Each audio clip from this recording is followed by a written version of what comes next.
Hello, and I'm live, and this fucking webcam has got me super out of focus, which makes no sense at all.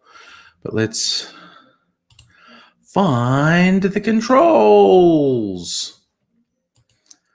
Ugh, that camera.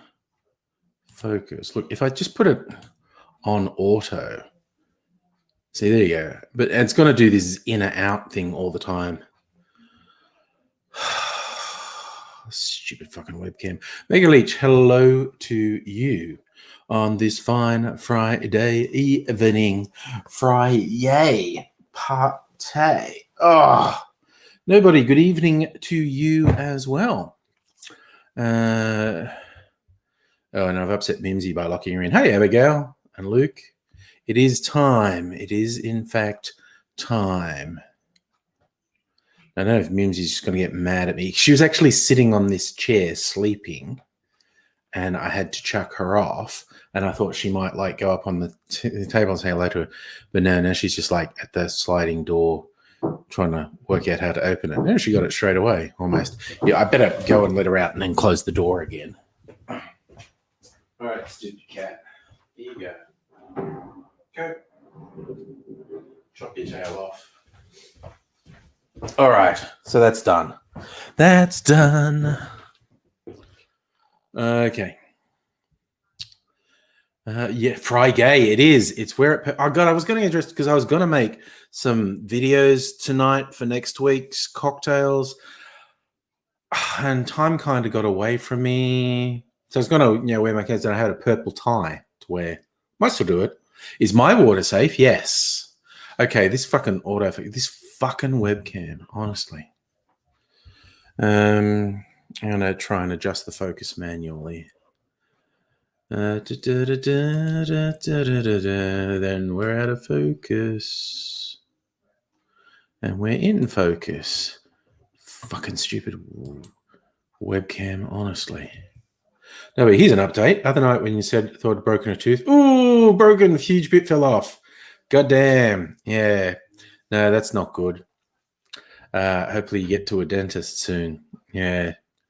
So I think I mentioned I broke a filling in the early stages of lockdown. Pre-stage 4, in fact. Even then, the dentist were only meant to do emergency. And when I went in, they was like, don't think this actually qualifies as emergency. But you're here, and we're not doing anything. And so therefore, we're not making any money. So we'll do it and charge you money. I was thinking, like, Abigail, it's Friday. I'm going to do a really dodgy Google search. Gayest cocktails. Okay, what comes up? The 9 girliest cocktail.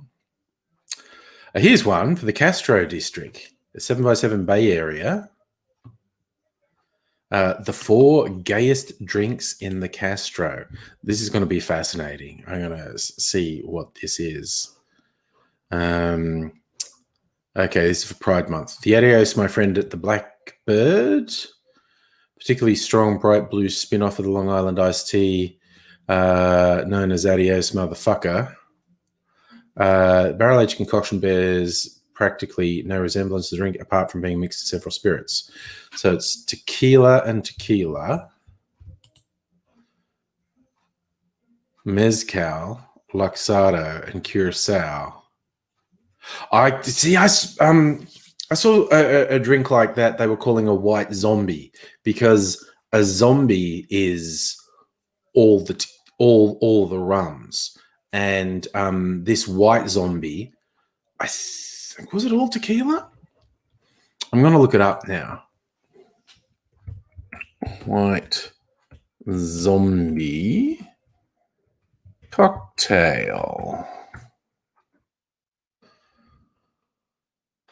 Gotta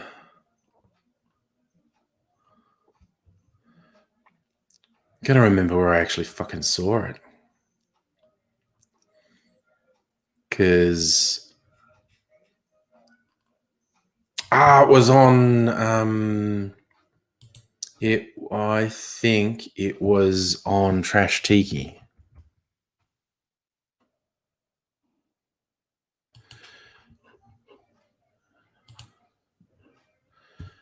because I was reading Trash Tiki earlier today. Story article. Wait. Oh no. Okay. They have one called Bob Zombie.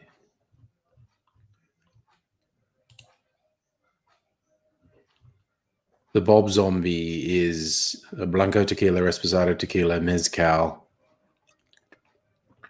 Yeah. And this one, the Adios My Friend, is Blanco Tequila, Reposado Tequila, 2 Mezcals, bitters, and Curacao. And Curacao to make it blue. I'm still rather out of focus. I think it depends where I am. Like, I think it's got really narrow focus. If I start moving around, I get out of focus. Hey, Chris, how are you? Sorry. Nobody in the news nearly ran over a whip snake on the bike. There we go. You're liking the longer hair. This is fucking lockdown hair, Mega Leech. It's too long to do my normal just sticky uppy thing. So coming up with alternative hairstyles. Also, it's grayer. You see the graying? It's not actually bald. There's hair there. There's hair there. It's just grey. People panic buying bottled water. It is panic buying because the water's only going to be dodgy for a day. These people are going to have all this fucking bottled water and nothing to do with it. Fox, hello, and Safa, good evening. And Gecko, did I say hello? Good evening. Gecko, specs tell you there's only 15 bottles of Starwood in Texie. Have to dry for an hour or two. It's look, it is good, but it's probably not worth putting yourself out that much. It's the AIDSy man. Hello.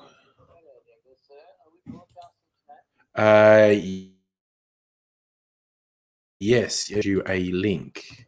Are you able to check email and stuff like that? Alrighty, doing that right now.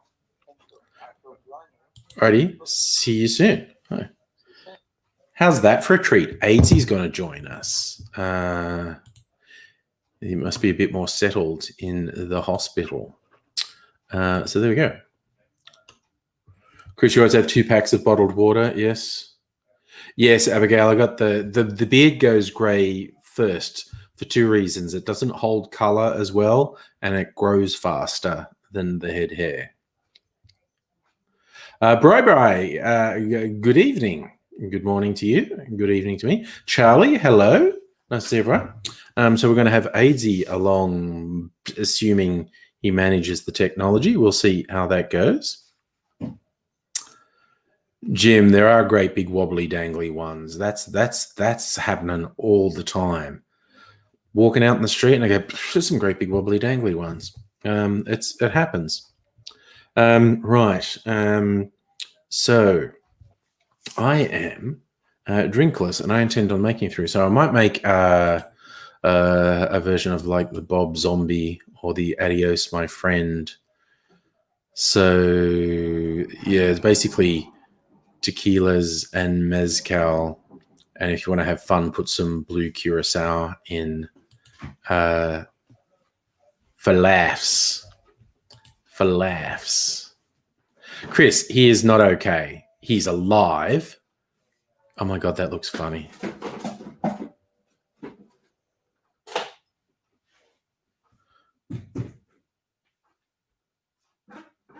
Charlie, you're making it while your mum is yelling at the feet balls.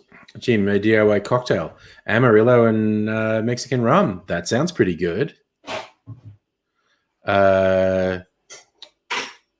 Yeah, Amarillo is a bit Texas. Amarula is African.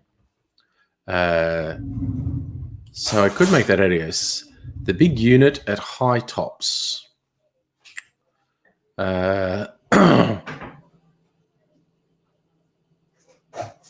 Champagne cocktail.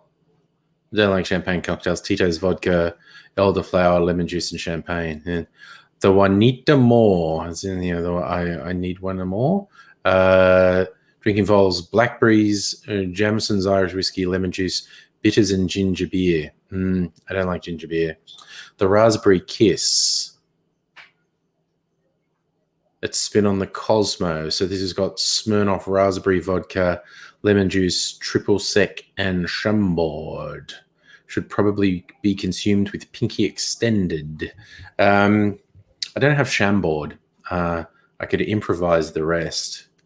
I mean, if you want something just to color it, I could put a little bit of I've probably got something red. Could put a bit of Aperol or something in it, which would make a very different drink. Yep, but I don't know that I want to do that. So what else do we have here? From a website called thehomoculture.com. And speaking of the homoculture, there's Are you talking about homoculture? Because I just was homoculture. For a laugh, I did a Google search on the gayest cocktails, and so I'm researching. But everyone is going to want to know all about you, buddy boy. What's happening? I've got the gayest cocktail in the world going on. It goes like that. And then you got to go at the end of it, and then hurl. But other people go, it's just like the fairground at Tampa Beach. But other people say, what the hell's AZ doing in cocktail gowns or medical gowns again? And you can see that it's not done up at the back. Let me just move around in my bed so you can see. Yes. Okay. Okay. So, let me just put that in place. There you go. That'll do. Righto. So, I've been in hospital for how long now? I know it's a couple of weeks, isn't it? A couple of weeks. It's like 3 weeks. Yeah. Okay, so I was at home with boss of the house, and boss of the house noticed that I was collapsed on the floor. Which would be hard to miss, really. When he came home and said, kick, get out of the way. And I went, and had goo coming out of my, goo. And he went, get out of the way, kick. And there were ants on me. And he went, that's not a good sign. Ants on you? Well, the ants attack you is basically because when you're breathing, it's ironclad guarantee of freshness. And they go for it. So I was not in a great way. Jason got me, boss of the house got me up, and I fell over again. And then he got me up, and I promptly fell over again. And he's gone, methinks not good. So he's called the ambulante. The ambulante has turned up and gone, we don't know about this. And I've gone, see, they don't even care. And I've stood up and promptly face planted. And they've gone to the hospital then. And apparently I did some things in the ambulante that convinced them that they should put the sirens and lights on. Oh, dear. Which I heard and saw, and I went, I've got sirens and lights. Ha, ha, ha, ha, ha, ha, like that. I didn't think I'm about to die. I just thought, ha, ha, ha, ha, ha, ha, ha. I've got sirens and lights. Now, in the rush to get me to the hospital, I didn't get my teeth. And I didn't get my nail clippers. Can you see how long my fucking nails are? And I didn't get lots of stuff. Haven't had a shave for a while. It's been a bit desperate. And I get into the hospital, which happens to be the St Vinny's Hospital. And they've got very different policies to RMH, the Royal Melbourne Hospital. Right. And you've got to get used to the motion of the ocean, whichever hospital you're in. Otherwise, Yes. you're going to have a very hard time kayaking through the waves. It took me a couple of days to get used to the motion of the ocean and to not get bashed by nurses. You must befriend the nurses first. Then you must befriend the cleaning staff, the SSAs next. Doctors come way down the list. Because by the time there's an army of people around you, they go, I can smell which way the wind is going. And it's due easy.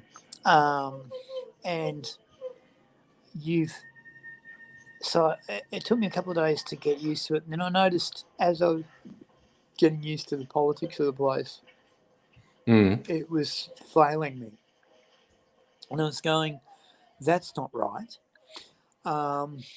And then I was noticing it was failing me again. And it's going, what's going on here? And then I thought, well, I'm going to stop telling jokes. That's for damn sure, because none of them are working. And so I stopped telling jokes, and I started observing. And then I started observing, hang on a minute, there's whole big chunks of time missing from my head. Maybe that's why my jokes are failing, because I'm telling the front part to one person and the back part to another person. And then basically lots of doctors surrounded my bed and said to me, so it's like this, you've got 25% brain damage. Oh. Yikes. Yeah. That's a quarter of my brain gone. And I went, yep. And some or all of that might be permanent. Again, easy to say, not so easy to hear. And they're currently siding on the most, which is a bit...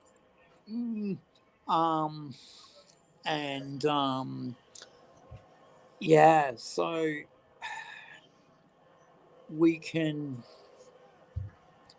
pretty much count on 20% brain damage from here on out, and just work around that. Yeah, one of life's little challenges. Sorry? One of life's little challenges. Indeed. And I've been finding where the bits are. One of the bits is my little fingers. You can see, hang on, there you go. Yeah. That's about as much control as I have. Okay. I push my fist going, and it looks like I'm drinking tea daintily. So that's what I'm going to do. I'm just going to have my little finger out and go, everything I do is dainty. That seems good. Yeah. Yeah. See? Adaption. See, a man with a plan. A man with a plan. I can't move my toes. Toes. When did they ever do anyone any good? When did they do anything for me except for holding up? Yeah. Bloody. I had a toe. For some reason, it must have hit something. Well, hello, we're going to get a code. It's a code grey. I didn't do it. One of my toes copped a beating and swelled up And then I was pointing out this to health professionals and said, Yeah. this toe wasn't my big toe, it wasn't my little toe, it was one of the ones in between. Yeah. I think it was the second to little toe. Nice ice hammer, big guy. Or they call them ice mallets. Well, it's a spoon, but ow! I hit my Nice finger that ice time. spoon, dude. Oh Jesus! I dropped 75% of the ice. Okay, this even. You know I'm what's trying nice to be about cool. that? Is ice is easy to make. The It's not cool like you kids. dropped 75% of the platinum Yeah. on a silk scarf. The cool kids prepare their ice like this. So I'm trying to do that. And I struggle, honestly. No, it's practice. Everything is practice. And now for me, everything is practice again. Yes, good segue. Yeah. So this toe kept on expanding, and I went, is this a thing? And they looked at it and said, it's not a thing. We're not happy about it. And one of the doctors has come around and gone, can I have a look? And I've gone, wish you would. And she said, does it hurt? And I said, like you wouldn't believe. And so she's come up to it, and understand that we're in a corona hospital, yeah? Yeah. So everyone's wearing spacesuits virtually. Everyone's got double gown, double face mask, double breathing on. And so she's come up to have a look at this toe and moved it, and it's exploded right into her gown. It's just blown up, and she's gone, oh my God. And all the other doctors went, geez, good thing you had a gown on. And she's gone, oh, wait till you cop a whiff. Oh, no. I copped a whiff, and it was not a whiff that everyone wanted to cop. And one of the senior doctors said, Azy, I'm going to do a thing now that's not orthodox, and you're probably not going to like. We're going to give you morphine after. I'm going, oh, that's not a good thing. That's not a good thing. And he squeezed it. And it's blown up again. But this time, about 5 times as big. And it's really blown up. And he says, God, what a beauty. He says, quick, phone's out. I want a shot of this. And the explosion on his gown went from his chest to his navel, and almost to the sides of his gown. It was that big. The explosion was that big, and then he got a pathology jar and effectively squeezed the rest into that. We said we better leave something for the guys in the lab, and squeezed it, and I'm just going, death and pain. And then there was a horrible blah, blah, blah, blah. And something horrid and solid came out, and he says, oh, that'll be the infection there. And he squeezed it again, and it's just glurred out. It's like, how much stuff can be in one toe? Really? How can you fit a litre of crap in a toe? It wasn't a litre. It was like 250 mils. It seemed like it. It just seemed like, a keg.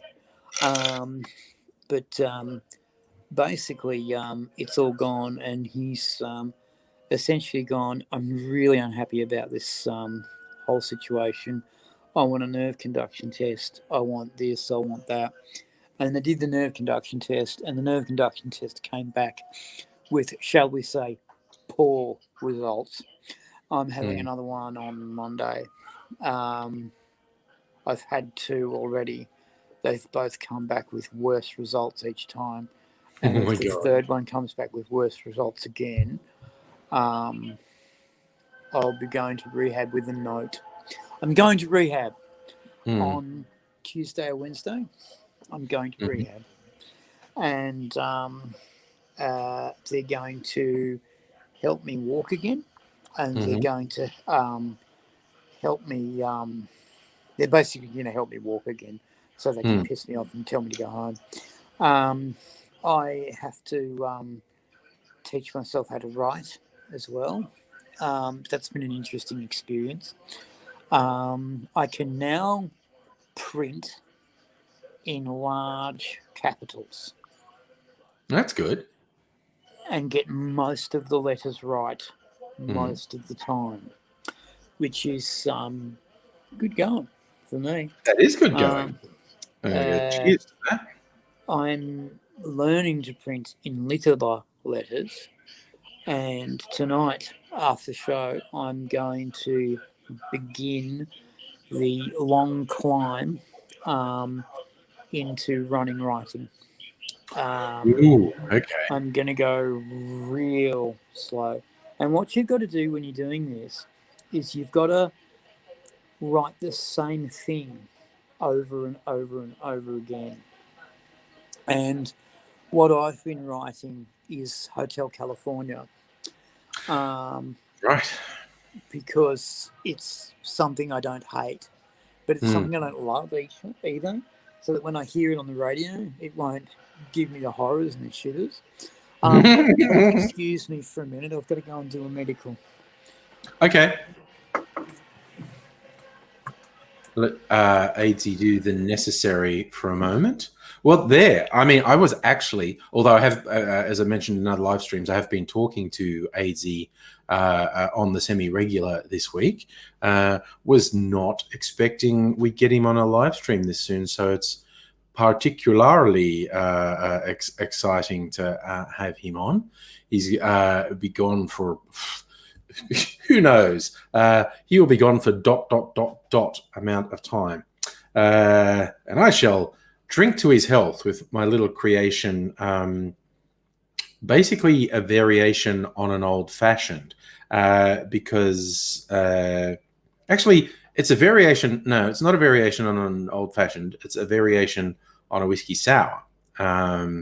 This has a whiskey, and what's traditionally in a whiskey sour is whiskey, lemon juice, sugar or sugar syrup, and usually egg white. I didn't make this one with egg white. So instead of lemon and sugar syrup, I made it with limoncello. This is an Australian limoncello from Adelaide, from the people at Unico Zillow Winemakers, which is part of the Applewood Distillery. I don't know if the Applewood Distillery is part of Unico Zillow or Unico Zillow is part of the Applewood Distillery. But anyway, I have a few Applewood products, and that's one of the recent ones I got. And it is a particularly nice limoncello. So this is like a riff on a whiskey sour. Instead of whiskey and lemon juice and sugar syrup, it's whiskey and limoncello. So it's boozier than an average whiskey sour.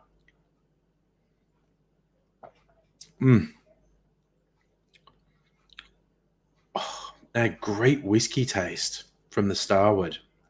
Oh, this is actually pretty good. I mean, I thought it would be, but it's actually pretty good. Chris, AZ Story reminds you of an infection in your armpit that took weeks of visits to finally clear out. Bodies are fucking weird. Bodies are so fucking weird. Fox, yeah, I think it's fair that AZ will be more likely to be back when pandemic ends. Yes, nobody to see AZ sitting, talking, sharing with us after the trials and travails. Oh, Fox, absolutely angry bunch time. Yes. I was just going to essentially give AZ a bit of stage time first because we don't know how long he's going to last, essentially. And I thought I'd let him share his story, but it's fucking Friday, dude. Let's get in it for the long haul. I'm starting like I mean to go on. I'm not actually drinking any of my non-alcoholic blood orange concoction. Whoop, I think Aidsy might be coming back. Annette, I assume Aidsy has his iPad. He is just coming back, I think. I'll let him get settled, and he can answer the thing. Yes, Abigail, I'm with you. Sick of the flesh prison. Want my robot body.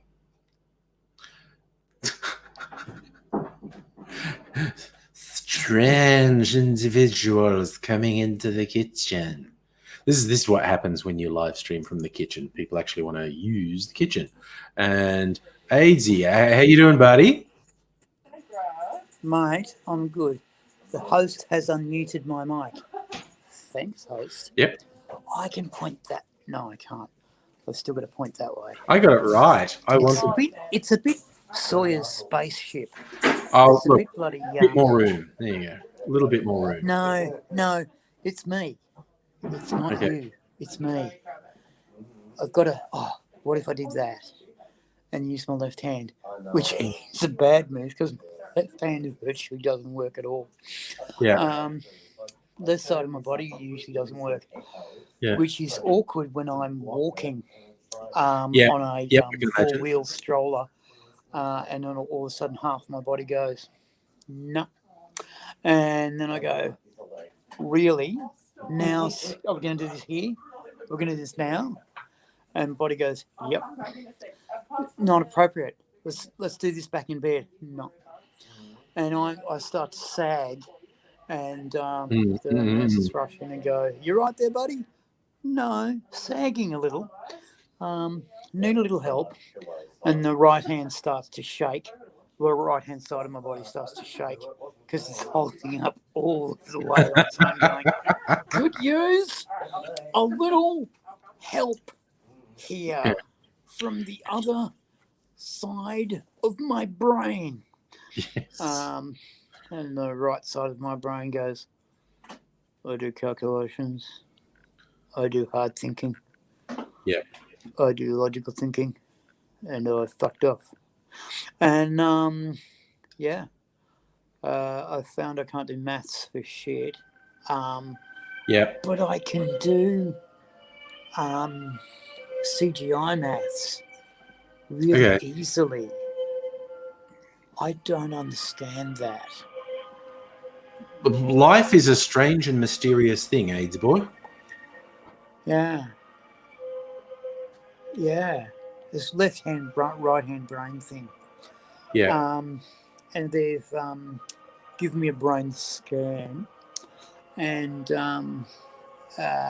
not found any abnormalities except for something in my head which looks like a worm. AZ has the brain worms. I have the brain worm. And when they told me this, I've gone, and they said, oh, your doctors will explain it to you. This was on a Friday afternoon. The motherfuckers. So Monday morning comes. I'm okay to be awake for their rounds because I haven't slept since Thursday. And they turn up and I say, the brainworm, ? So how you doing? No. None of that. The brainworm. And they go, that is a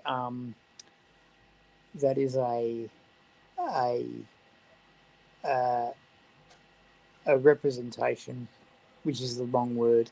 This is the other thing. I have really bad vocab. I can't reach for the right word. It's a picture representation of what happens when a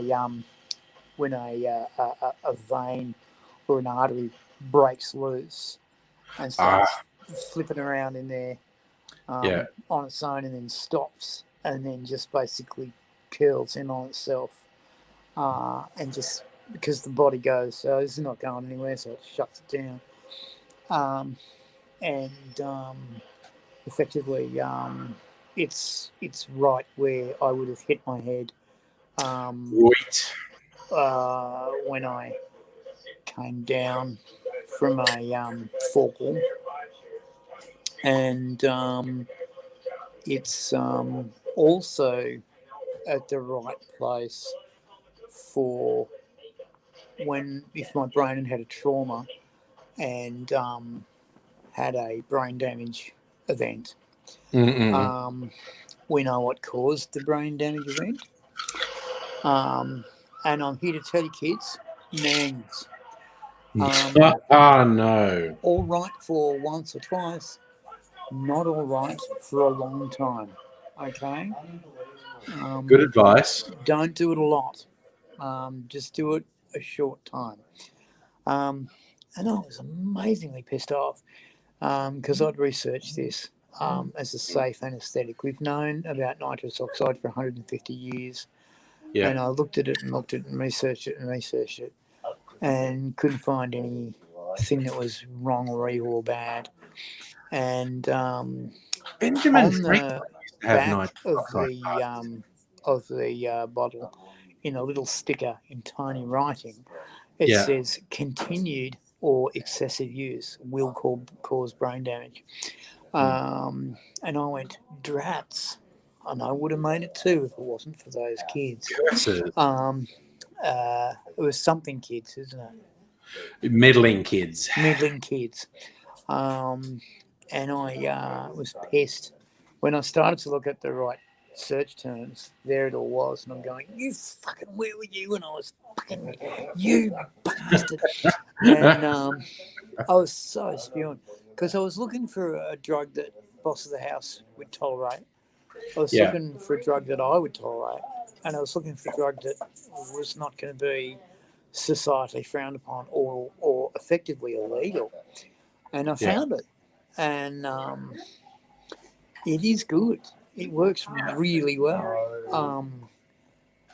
Not all the time, guys. Not all the time. There are limits. Yeah. It took me 6 months to fuck myself up. And I was doing prodigious amounts of this stuff. But geez, it was working well. It was working very well. It is an anesthetic. It is an anesthetic, and its anesthetic properties are, I'm here to tell you, well worth the wait.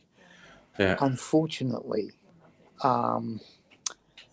through the things that happened while I was in the downward spiral was that I kept on falling over, which is bad, and also a bad sign.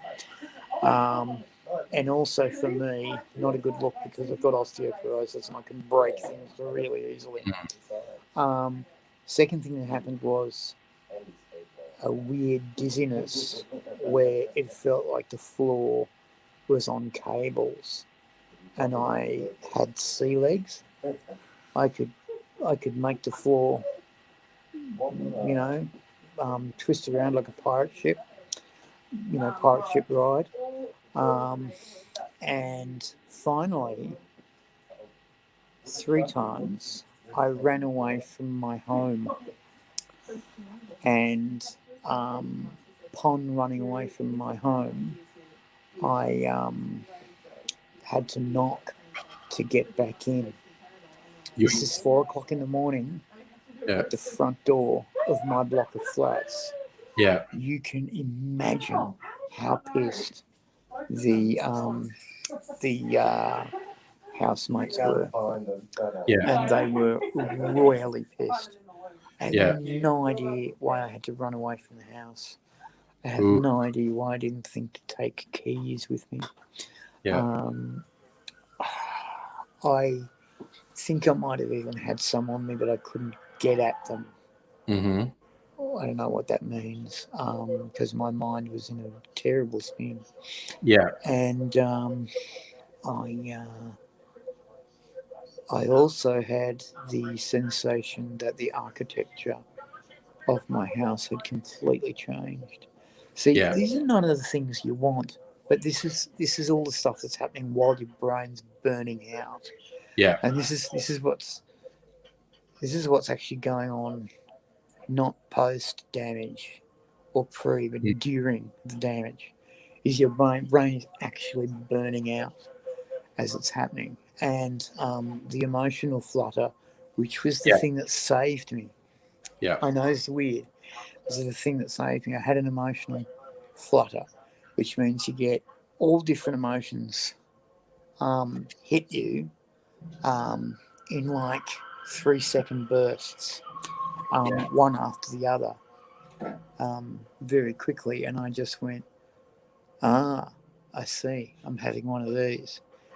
And I had one of these for half a night. And I went, okay. And so I knew not to run out of the house again, which was good because it was windy and pissing down rain.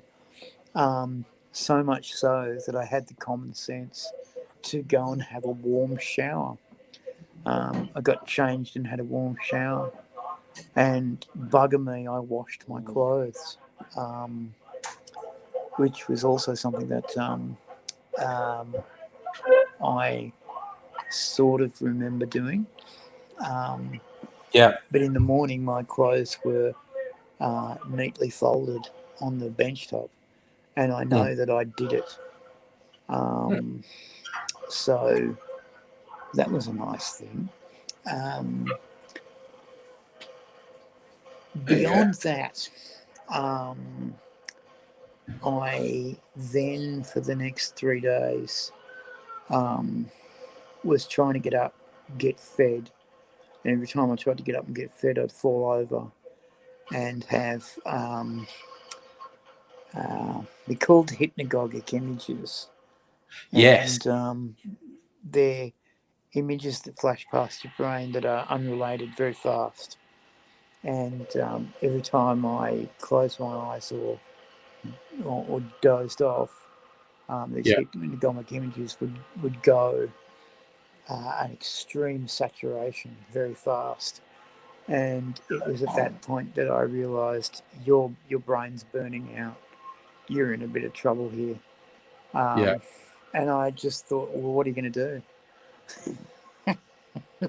what are you going to do? Yeah. And finally, boss of the house came home and found me and went, and he hadn't seen me for several weeks. And I was trying to lose weight. I was 135 kilos. I was trying to lose weight, but at the end of the process, I was 88 kilos. That's not weight loss, that's a weight crash. And that happened in a month and a half. And that truly shocked boss of the house, how I couldn't keep underpants on, and how I couldn't keep tracksuit pants on. But that's just a sexual thing, isn't it? Say again? That's just a sexual thing, you not being able to keep your underpants on. Well, yeah, I know. Yeah. I know, but that's,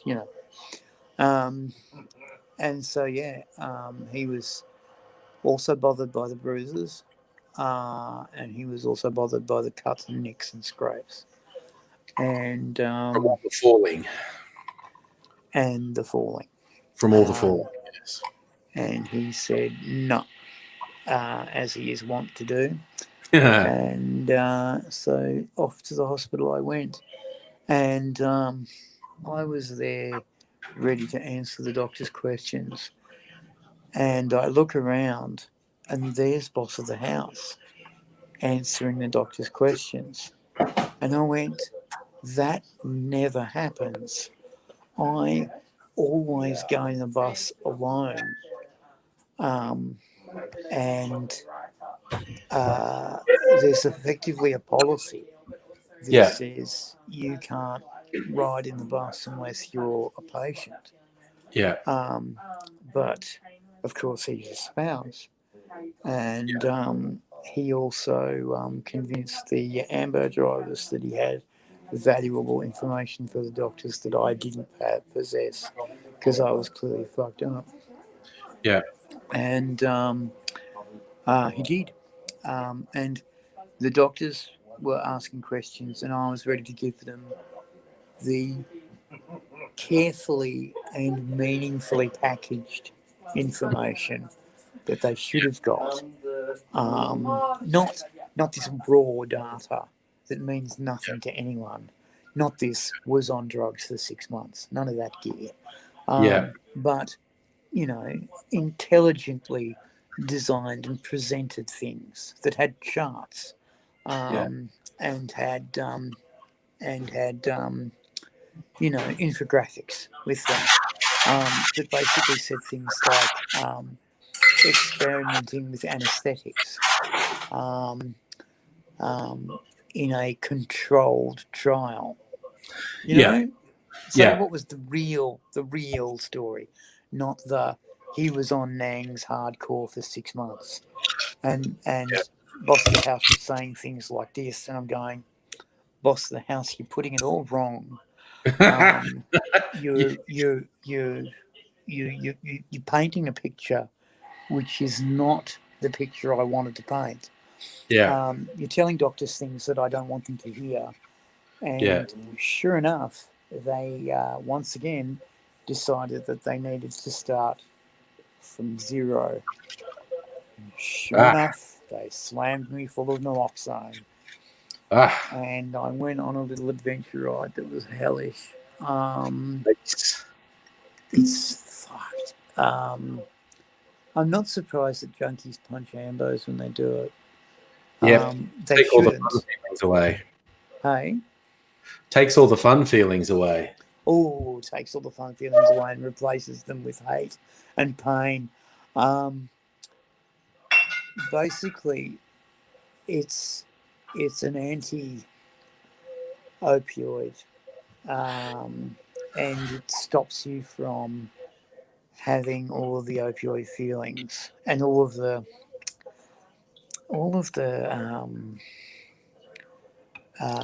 heart depressive and brain depressive feelings, so you don't die. The whole point of it is that it takes you out of a overdose, and it's very painful. It takes about 20 minutes to go through, which is the thing that I think is a miracle. I mean, you'd imagine something like that would take 24, 48 hours to go through, and it wipes out any trace in your system of opioids. I mean, there's still chemical markers there, but it just cleans everything up, and the ouch comes back. And you're sitting there shivering, shucking and hurting for about half an hour before they give you your new round of whatever the hell it is you're allowed to have. And it's good stuff. It'll keep you alive. And I always make a point of, when I come out of it, going, oh, that was an interesting and unpleasant experience. Thank you, doctor. Where do we go from here? I'd like to have a blanket and shake and cry in the corner for a little while, if you don't mind. And one of them said to me, that is a reaction that most people have, but it's never been so well put. Your blanket, sir, your corner. And then he came back and whacked me full of morphine. Lovely man. Anyway, I went through that trip. Then I came back, and I'm looking at Boss of the House, going, "Why did you package this so badly?" And he was quite upset. Yeah. And I said, "Listen, matey, you saw me research this. You heard me talk about this. You heard me say that this was the go, and you heard me work all this out. So please give me a break on this one." And he's gone, "Yeah, I get it, but I just never like seeing you like this. Look, I've got to go if I'm going to catch this tram." And I went, "Okay, matey." And he bailed. And then I didn't talk to him again for nearly 4 weeks. which was disturbing. Yeah. And then when I did talk to him, there was a lot of passion on the phone and on the Zoom. I've learned to use Zoom. Yeah, there's a lot of passion. Yeah. And, I like in the chat, Charlie said your story should be told with some quality stop motion animation like Harvey Crump. You know what? Max. You know what? From the time my brain started to burn out, which was, when I was doing the falling over and running away from the house and making the house move like it was on cables, from the time that happened right till the time I was given the morphine after the naloxone. Yeah. That was all stop motion. Yeah, that makes sense. Yeah. In my head, everything was stop motion or just missing. There's whole chunks that are missing. And today, I'll go through a day and every time the nurses give you meds, they say, when were you born?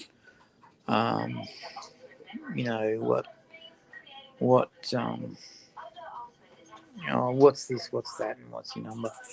And sometimes they throw in what day is it.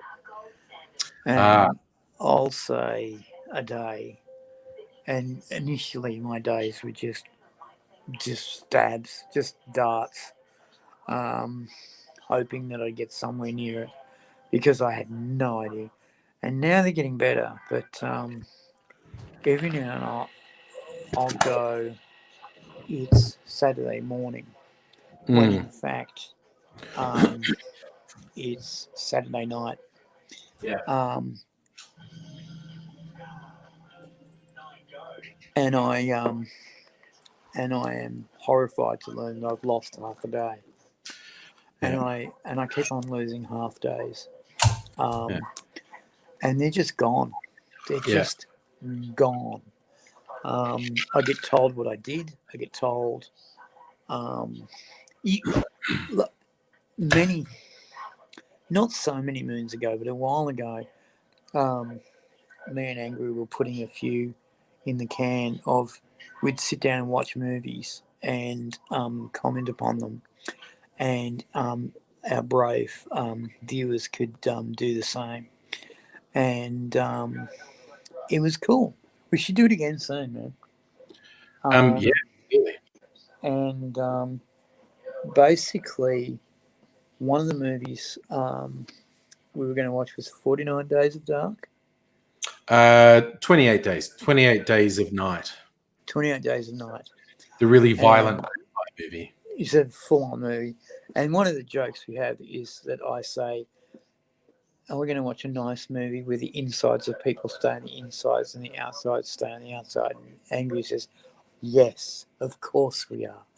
And it turns into Gore Fest. And it's usually pretty full-on. 28 Days of Night is full-on. Good movie, but it's full-on. It's the one I want to strap down the woman who wrote Twilight into a chair like in Clockwork Orange with the eyes held open and have her strapped down and held in place so she can't look away from 28 Days of Night just to punish her for what she did to vampires. Yeah, and just say, this is what a vampire is. Did you want to compare a vampire? This is how it works. Incidentally, speaking gore, I am drinking a drink that I feel is named after you. It's called the Undead Gentleman. So it's a riff on a zombie, and you've always been offended by the term zombie. Undead Gentleman, I like. The Undead Gentleman. So it's rum, falernum, lime juice, grapefruit juice, some sugar syrup. It's very tasty. Right. I might have an Undead Gentleman, and we can have a photo of the Undead Gentleman drinking an Undead Gentleman. A bit recursive, the Undead Gentleman with an Undead Gentleman. round and round we go. So this undead gentleman has been losing days. Anyway, and 28 Days of Night. I come over because we're going to do a film. And I come over to Angry's and say, so 28 Days of Night, let's go. And he's gone, we did that one. And I've gone, no, we're this is the program. The program says 28 Days of Night. And he goes, no, we did it last week, dude. We've done it. And I go, no, man, we haven't done it. And he showed me actual video of us watching this fucking movie. And I was very disturbed. I had no memory whatsoever of doing this. I had no memory of going over to his house. I have no memory of getting home. I have no memory of any of it. And I did have a large, dark circle around both eyes and my nose. And I'd either face planted or got punched in the head. And I'd pretty much got a massive, what do they call it when you get hit in the head? A contusion or concussion? Concussion. I got a massive concussion. And one of the symptoms of a big concussion is memory loss. Yeah. And you can see me, and I'm commenting, and I'm making jokes. Oh, yeah, no, you're being very lucid, yeah. I was being very lucid, but you can see me just almost drooling. Like I was not really home. Yeah. It was basically the training kicking in, and that was all it was there. And it was, that was 28 Days a Night. Now that was 2 hours. Yes. Plus travel there and back. So let's say 3 hours. That was 3 hours. I'm talking 12, 14, and 16 hours. Yeah. That's disturbing. Honestly, in your defense, in the current world, time has ceased to have meaning, and it's a somewhat unfair question to ask you what day of the week it is. Because I forget. These people in chat will tell you, I forget what fucking day of the week it is. I'll be going, it's Wednesday already. No, it's Tuesday. That's cool. I knew it was Tuesday.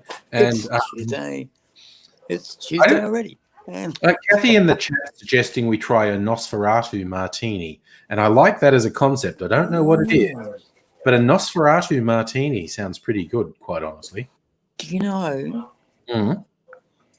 I'm sorry, I just had the idea of jellifying the vodka a little bit. Oh, yes. Like syruping it up. Jelly shooters. Dropping 2 lines of really hardcore maraschino or grenadine down. So you've got 2 streaks of red coming down through the glass. What do you reckon? I like the sound of that. There is non-trivial problems to make it happen. But there's, I've seen it advertised. There's I don't know if it's still there, a bar in Brisbane, of all places, that specialised in cocktails where they'd made stuff like that, stuff that's all different densities.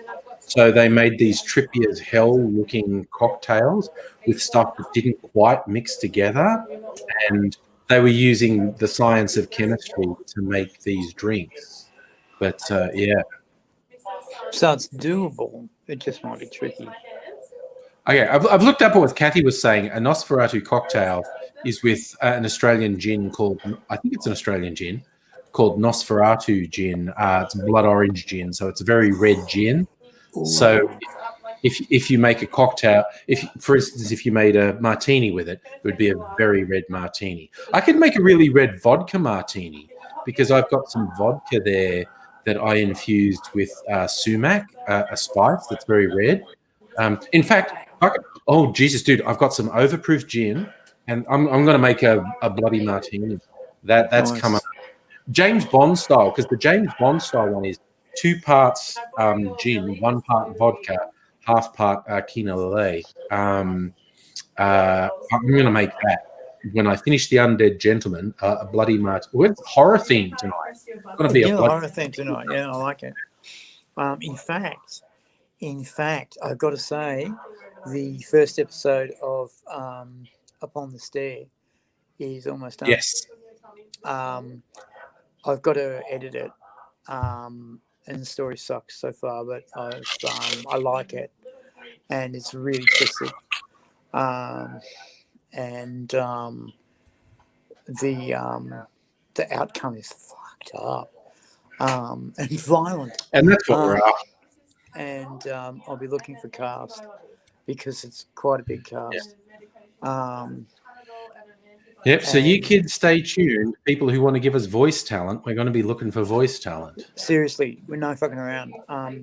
Once I get several of these written, we're going to be looking for people who want to read on these Okay, here's the thing. On this show, probably this show, we're going to put 5-10 minutes of old-timey radio play up. We've both done it before. It's when you do it well, it's really fun. It's really fun to listen to because you get all kinds of mood that you can have with sound effects. That you can be anywhere. You can be atop Mount Everest. You can be, in the depths of caves. You can be, sitting on the on tops of buildings, and with the sound effects. And there are sound effects libraries now, simply on the internet, which are so large that you will not in your lifetime get through them. And you search them, and you've got 10 to pick from. And so you, because there are amateur people who make sound effects. Absolutely. They work so hard to make these sound effects, so that they can, present their show reel to a sound effects company and get a gig. And so they open source it because the more their sound effects are heard, the more they can say, oh, it was heard in this, it was heard in that. And the better your show is, the better sound effects you get because the better people want their sound effects on your show. So that's what we're aiming for. We're aiming for quality talent to look for us. So voices. Sorry, go on. Oh no, I just want to quick. Kathy in the chat says she's a deep female voice, and I'm sold. Also has training with sound editing tech and whatnot. So be staying in touch, Kathy. Definitely. Kirsten's just come from Henry's stream, which normally finishes at 7:30, but only finished at 9. That is a marathon. And Locust Trooper is all worried about you. He is in fact in hospital. Buddy, so. Well, let's look at it this way. I'm in hospital and I'm being given lots of drugs. Yeah.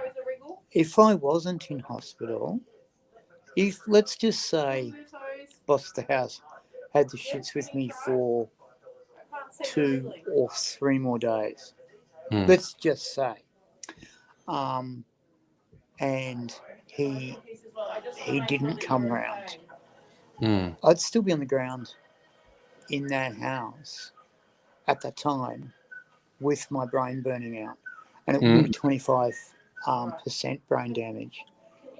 It'd be more like 45 to 60% brain damage, and there's a threshold to which you can't come back. You can't come back in a hurry. And it would have taken 10 years or so to come back. Now, look, I'm not going to lie to you. Things are going to be different. I don't. I'm not as quick as I was, and my body doesn't work like it did. Mm-hmm. There are a lot of problems, and they're Yeah. going to stay until I can work around them. Your brain will rewire itself, but there's problems. Yeah. And one of the main problems is that I can't remember. I can't remember cognitive processes. I can't remember wiki sayings when I reach for words. They're not there. That will come back in time when I keep on practicing it. And I'll take my phone around with a Japanese dictionary on it.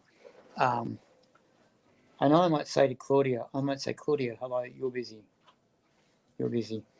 You good? Well, I was thinking, if you were nice, can you make another cup of coffee? I can in about an hour. Wow. I know. That's full on. I know. I'm loving it. Pardon? I'm loving it. You're loving it? Yeah. Okay, I'll see you soon. See ya. Listen, you got your order in, mate. That's it. Woman's working her ass off. Yeah. And they often Well, I mean, do. that's honesty. That's nice, direct honesty. I'll do that for you in an hour. Run off my fucking feet. Yeah, and look, the things I could say about nurses and the health system, and the Liberal government. The Liberal government is not the friend of nursing staff, basically. I tell you what, I have no fucking wonder why Dan Andrews is working his ass out to stop COVID, because he was left with a fucking lace doily of a fucking bucket to carry the health system in. And he's Could you imagine someone was positing this question because Jeff Kennett's been sticking his ugly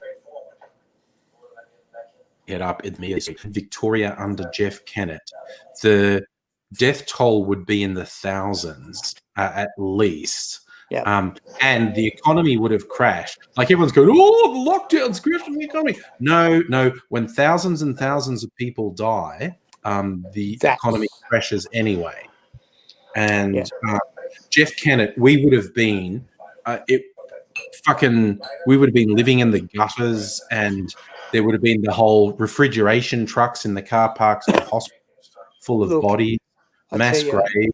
I tell you, it would have been the two-class society immediately. It would have been the immediate split. Yeah. And if you had an income above, you'd be fine. Yeah. If you had an income below, you'd be screwed.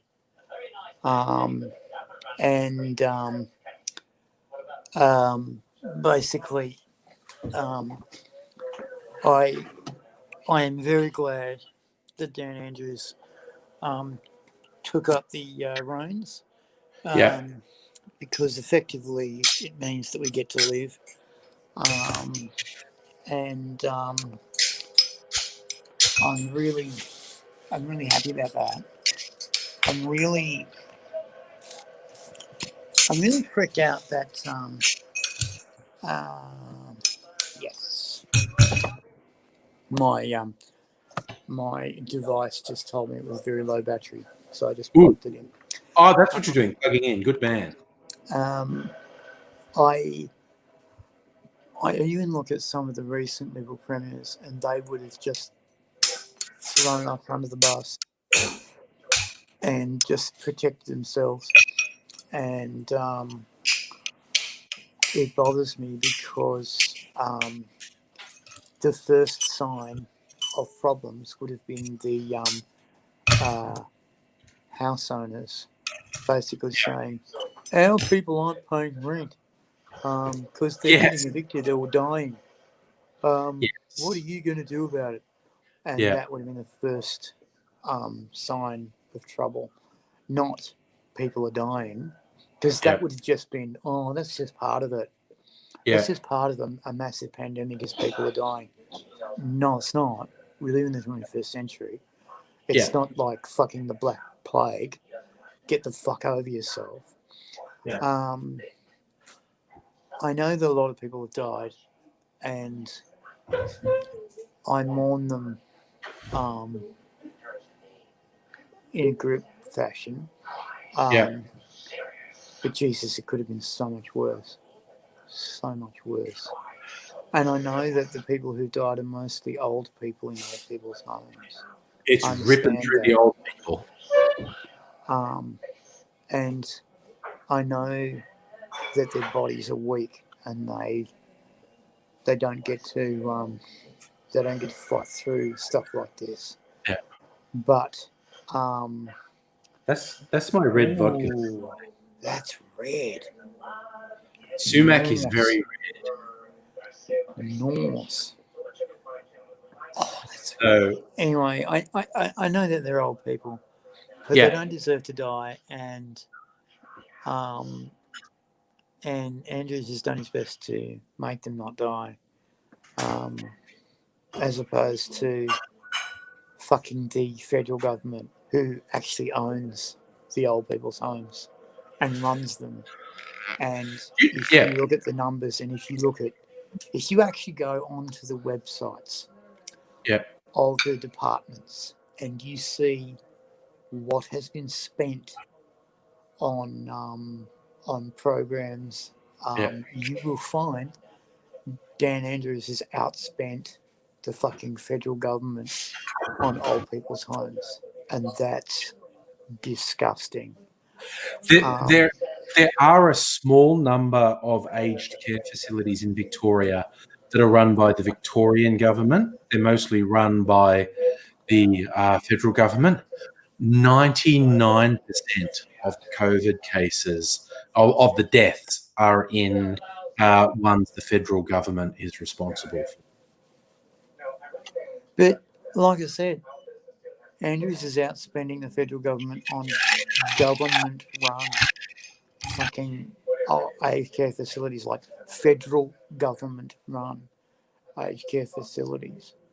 So it's like, I'm going to pick up your pile of shit because your dog keeps on crapping in my yard.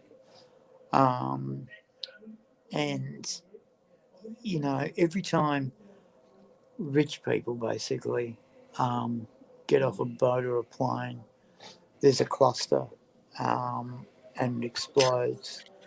And it's just mates with mates. Oh, it's all right, mate. You can let me through. I'm one of the good people. I'm one of the upper classes, and it's just infuriating that we've all got to walk around on fucking with masks on, because these wankers who don't wear masks, that don't feel like it. And it also, one bitch got caught not wearing a mask, and she was asked why she wasn't wearing a mask. Yeah. And she went, "Oh, it ruins the line of the fashion that I'm wearing." Unfucking believable. And it's these people who are making the clusters happen. The clusters are the hardest to treat because there's no patient zero. Yeah. And you can't track them. And this is the kind of stuff that turns places into a police state. I'll tell you this much: Singapore, Korea, China, Jesus, they'll finish the program using this. They'll finish the program. Everyone will be tagged. Everyone will be registered. China's finished. When Corona's finished in China, everyone will still have the tags, and the police will be using them quite happily to track you wherever you've been. Who else? Indonesia. Malaysia, Jesus, yes. Mm. Said Singapore. All Yeah, these those countries. countries that like the state control, they're going to really lock Yeah. down state control. This is what I'm saying is all these countries will be using this to finish or go over the threshold of police state. Yeah. And it's kind of frightening. Yeah. Those ones because- you cited, China, the ones that really sprang out, China, Korea, Singapore, they were very close to police states anyway. They Yeah. were very much heavy state control of things. But That's right. that's my bloody vodka, by the way. Bloody Oh, martini. It's a pretty color, isn't it? fucking nice. And I did like see one of them. Abigail ask, does the sumac infusion change the flavor? Yes, it does. Sumac's a really interesting spice. It's actually from a flower, and it's kind of sweet, and it's kind of salty, and it's kind of sour. It's a really unique spice. It's not really strong. It doesn't overpower it, but it's this sort of tangy, sour, sweet, salty thing. Yeah, that's my bloody sumac martini. It looks gorgeous. It's really nice, and I'd best be really careful because I put a lot of booze in this. So you can throw them. Could you throw them down real easy? This is the James Bond Vesper Martini. Two shots of gin, in this case, Applewood Finger Lime gin.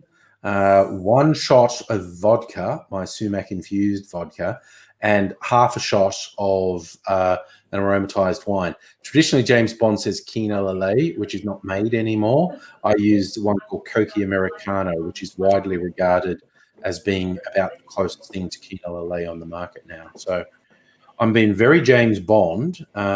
James Bond drinking the blood of his enemies, basically. You are being very James Bond, my man. I was being a ninja all day, convincing the security guards that I was a ninja. And I told them that I was being a ninja, and I showed them my ninja skills, and they laughed at me. I'm working. I was offended. That is pretty offensive. I threw down smoke eggs and said, "Look, I've disappeared." To which they laughed, and then I said, "They're just eggs, Ozzy. Stop throwing food around, or you'll clean. Stop throwing eggs." Do you know what I actually learned that smoke eggs was literally and I'm sure you actually know this, was literally a ninja thing. They would get actual eggs and poke the hole in each end and blow the egg material out. And it was gunpowder and a couple of other things that when they impact together would ignite and do so. So they're literally going with these eggs that are full of stuff that when you throw them on the ground, big cloud of smoke goes up and it's a massive distraction and you can disappear. I think that's fucking great that they literally had these fucking smoke eggs that they would smoke eggs. They were also today we would know them as flashbangs. Think about this: you're running around Edo, Japan, and it's dark. There's no street lighting. You're running around the edges of Edo, Japan. Candles or lanterns, maybe. Yeah. Maybe, right? Maybe. But that's in the city. You're running around the edges where the rich people live.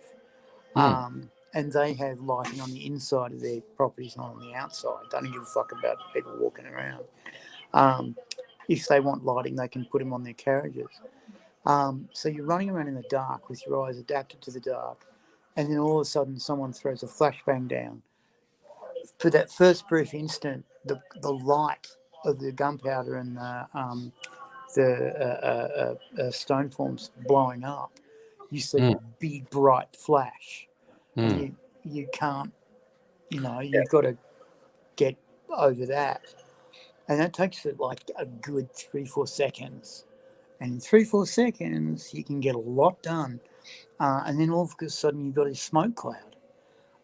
If you're an intelligent soldier, the last thing you're going to do is walk into a fucking smoke cloud. Yeah, because anything's in there. What's in there, what's on the other side, what's waiting for me. Because what a lot of these ninjas would do is they'd throw down a smoke egg, like a flashbang, and then they drop either caltrops or a few landmines, tiny little landmines, which would They were take off the actually foot of a pretty horse close. or Yeah. the bottom leg of a man, Mm. and you step on one of them, you're in. Or sometimes they're even smaller, but they take half your foot off, toe tappers, Yeah. and Yeah.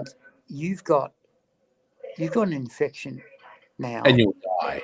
and in 3 days, if you're not over it, you're dead. Yeah. It's a horrible way to die. Yeah. Those shuriken that they used to Yeah, spin, the little star knives. Yeah. they would put them in feces and dirt and manure and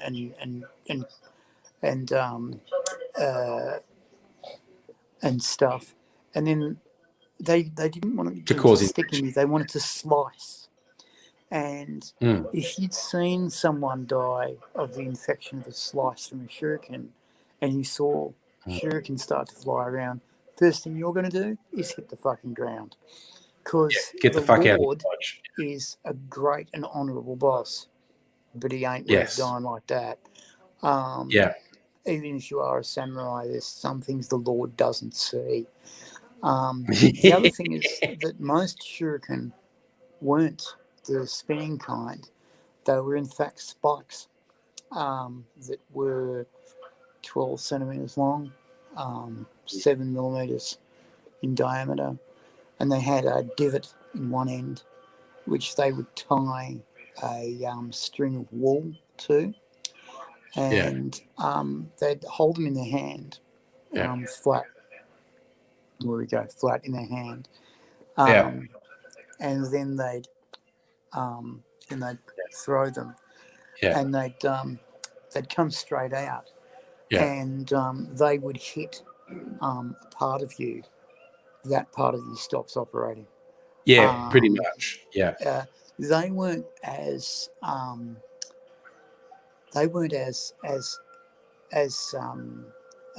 infected as the other stuff, but Jesus Christ, you get a 7 millimeter spike halfway in you.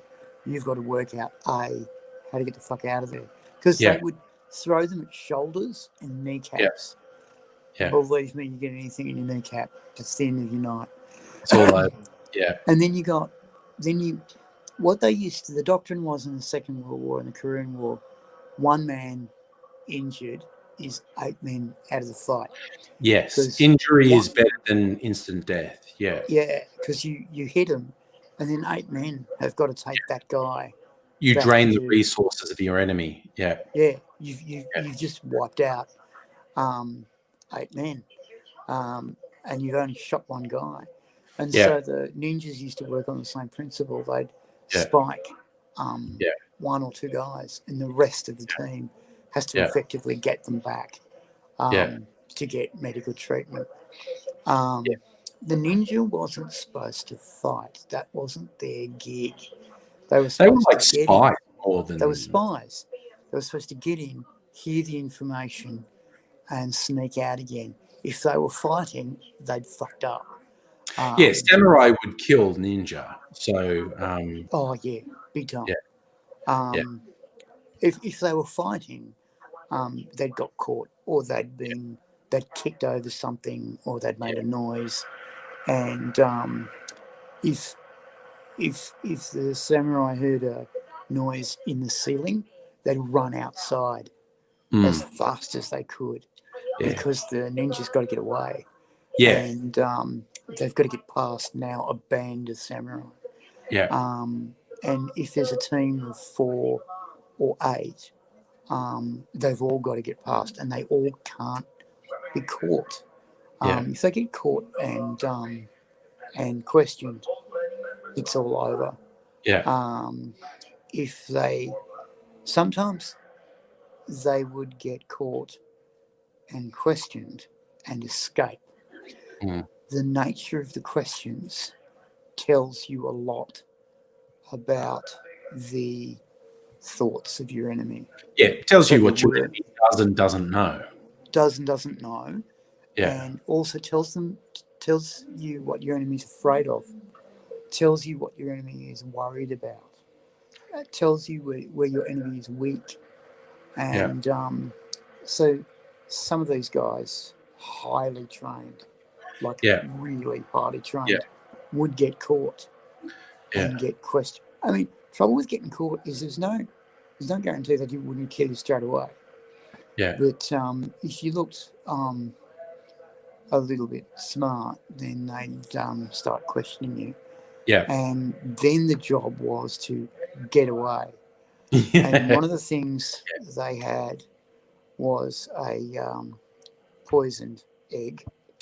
And it was basically, it was a kind of nerve gas. It wasn't nerve gas, but it was a kind of really ugly gas. It kills everyone in the room. And you're holding your breath.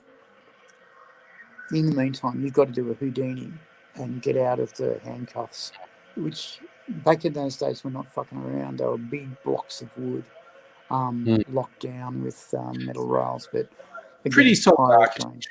Yeah. Oh, yeah. Yeah. Really solid architecture. Then you really quickly talk across you some of the things in chat. I love Akelia saying, how did the history lesson start? Dude, history lessons just spontaneously start. I also want to say to old school YouTube friend Jude Maris, she's come in a bit late, but notices you're broadcasting from your second home, Aidsy, which she's been around long enough to know what that is. That's your second home. And when you're talking about weapons, it just reminded me, I started listening to a podcast, and I'm bringing this because this will get you going, a podcast called Frontier War Stories. It's an Indigenous bloke talking to other mob about the truth of the frontier wars that lasted until armed resistance of the Indigenous people lasted well into the 20th century. And one of the ones, he had a bloke from Tasmania. He was talking about, because Tasmania is an island, stuff developed differently. Like, we had these fucking 12-foot long spears that were incredibly accurate over hundreds. Like, they're probably using like a woomera, a throwing stick to throw, and they were incredibly accurate over a couple of 100 meters. And they would freak people the fuck out if they showed them what they could do with them. And it's like the white fellas in Tasmania who decided black fellas were giving them grief actually brought in trackers from the mainland and said, help us find these blokes. And the Tasmanian dudes would just do this shit with the 12-foot long spears, which seemed completely unwieldy and would be horrifyingly accurate. And the trackers from the mainland would be like, could we fucking not? I mean, seriously. Can we say we didn't just not? Can we just, those boats, they're good. Safa, the frontier wars, there was armed conflict between Indigenous Australians and colonisers from the point of colonisation until the 1920s. The frontier, violent bloodletting in the frontier wars happened until the 1920s. Yeah. So, it wasn't finished until the 1920s. Not fucking taught this. We are not taught that there was an organised armed resistance the entire time. Well, exactly. Why would you want to be taught that most of the land you're sitting on was A, stolen, and B, prepared for you? I live in Melbourne. Melbourne's a beautiful place. It's also got wonderful plains and really great valleys, which were all terraformed. And these plains were fertile and huge. They're huge. If you come to Melbourne, there's huge cleared areas. Well, you know what?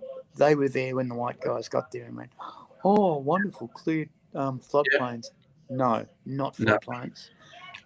They've never flooded. Say it again. Read Bruce Pascoe's Dark Emu, where he actually uses the diary entries from colonisers, and the colonisers did not even realise what they were writing.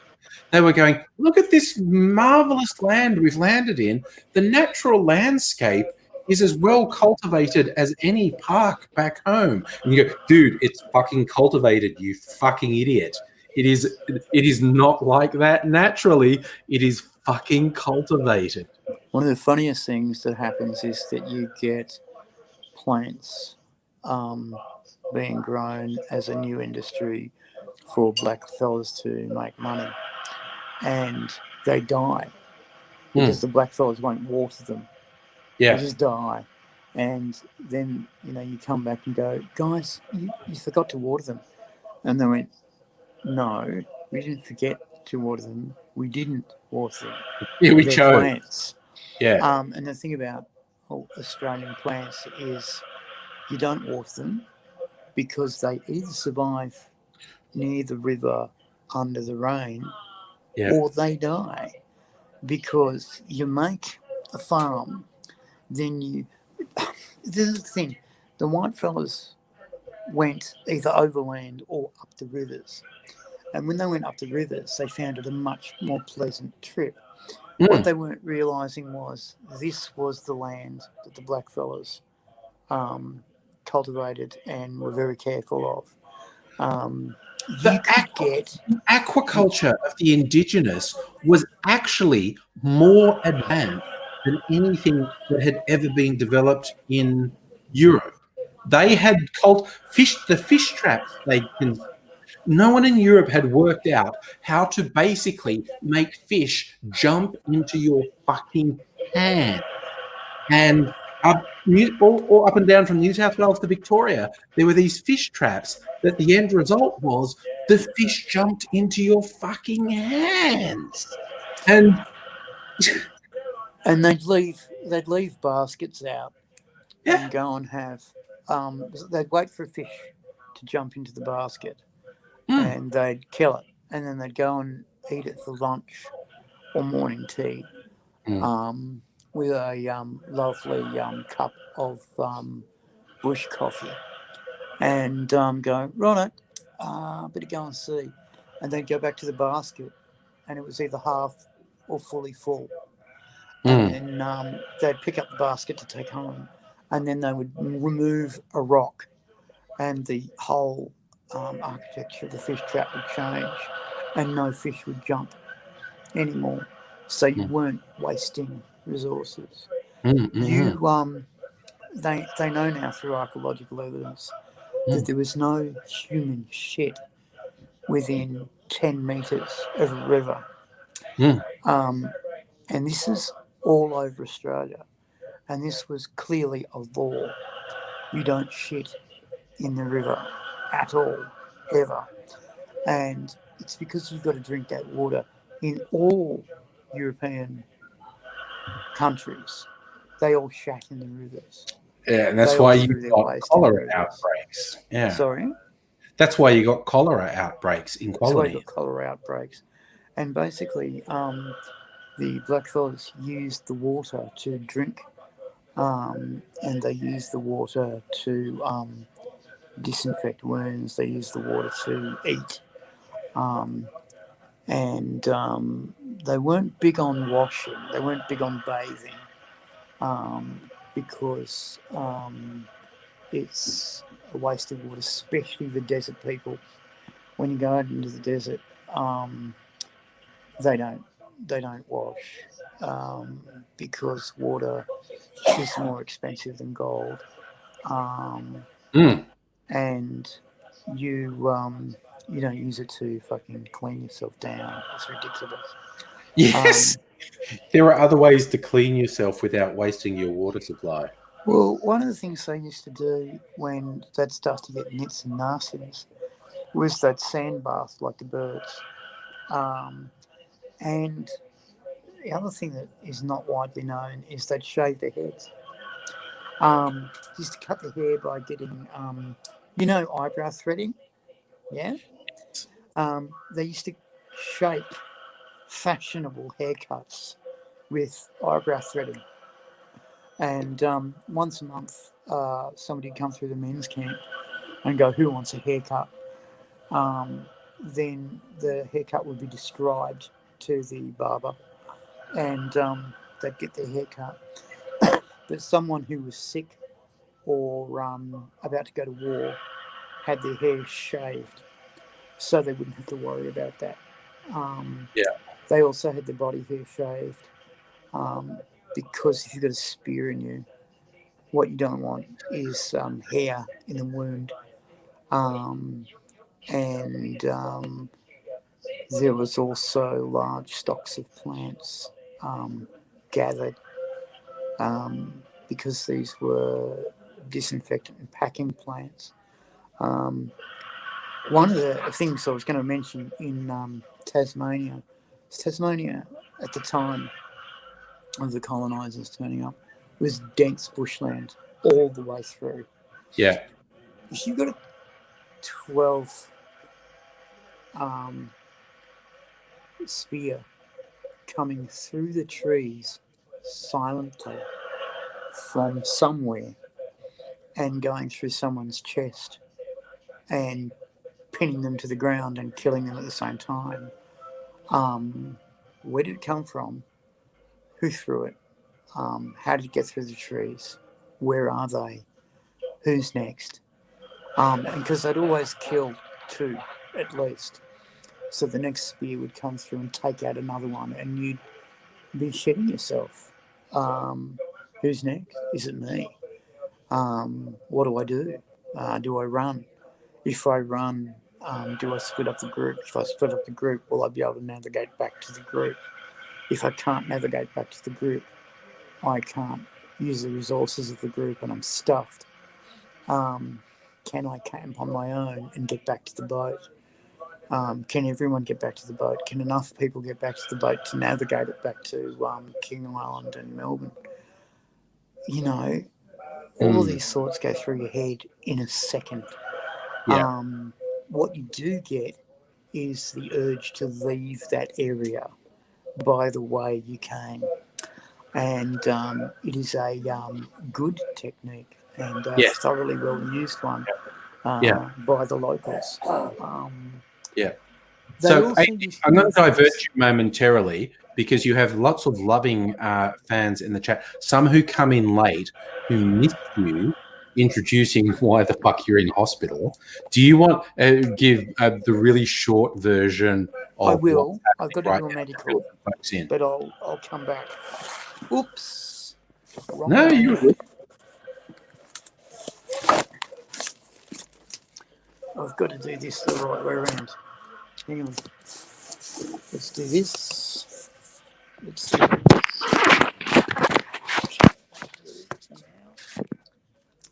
Not sure what's happening now.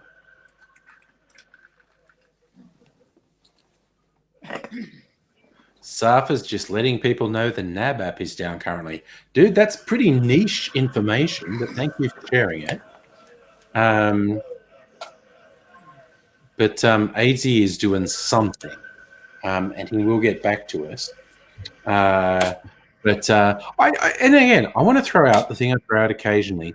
Everyone who sends support to AZ and just best wishes and the love and the care and whatnot, he gets it all. He appreciates it all. It is a fantastic and wonderful thing, the amount of love and support for our boys, AZ. There you go, Kirsten. The NAB information was useful to you. That's what I like to hear. Okay. I'm really not sure what AZ's done, so I'm going to momentarily turn that off until he comes back. It's a medical thing. He's had to do some stuff, and hopefully he will be back soon. The short version is AZ has had some issues with falling down. We think the start of the problem was with the falling down, and he has concussed himself quite badly, which has resulted in at least short-term damage to motor reflexes and cognitive wherewithal from hitting his head when he fell down. Some of it is probably long-term, but he is a very strong and persistent boy, and he also knows how to do things by, I guess, repetition, relearning both physical and cognitive skills by repetition. As you say, Safa, boss of the house found AZ when neither of us had heard from him for a couple of weeks. No, Safa, it's not related to his e-cigs. It is related, at least in part, to his abuse of the Nangs. He was using them as pain relief because he had disagreements with medical authorities about how much prescription pain relief he should get. So he started self-medicating, and he was using the nitrous oxide as pain relief, which was A, effective, but B, he was using it in abusive levels, which has, and he fully acknowledges now, has affected his brain function, both in terms of how he can coordinate his physical activity and how he can maintain control of his cognitive faculties. But so the fact that he's in hospital now is both a positive and a negative. It's negative in that he's in such a bad way he needs to be in care in the hospital, and it's positive in the terms of, well, they're looking after him. Charlie, you went to the loo, came back. Ludo's sitting in front of the laptop. I'm glad I was able to entertain Ludo, actually. Ludo, friend of the channel, as we say in the things. Kathy, you know about self-medicating. I think all of us have done it to some extent. And me with the cocktails tonight has been getting on the same page as AZ from a certain perspective. You got to decide. Yeah, Kathy, it's absolutely a good thing that he's getting care at the moment. Okay, well, look, let's do it. Let's open the Angry Bunch because I think AZ would enjoy company anyway. Here is, it's Friday night, is party night. So anyone who wants to, there's the link. Join us. Click on the link, and you all can join the chat. Aruni. Oh gosh, Kathy, your brother-in-law, RIP. Yeah, that's the trouble with self-medication. With no oversight, you can make significant mistakes on the self-medication front. And AZ, while, you know, arguing with the medical people, he's coming back, I think. I think he's coming back. Abigail's joining. Hey, Abigail. Hello. Oop, getting an echo from you. Oh, yeah. Oh, yeah, go headphones. Yeah, right. Okay. So AZ has got things happening. There we go. AZ's back. Abigail's. We're going Angry Bunch, AZ. Yeah. Love it. Kathy's joining us too. Kathy, hey. G'day. G'day. Right. So So, I've got the sad story about my brother-in-law. Yeah. He was a brilliant, absolutely brilliant guy. Yeah. University professor at the Monash University. Took his life about 5 days before Christmas last year. Oh, damn the gosh. Yeah, he tried to drink himself to death, and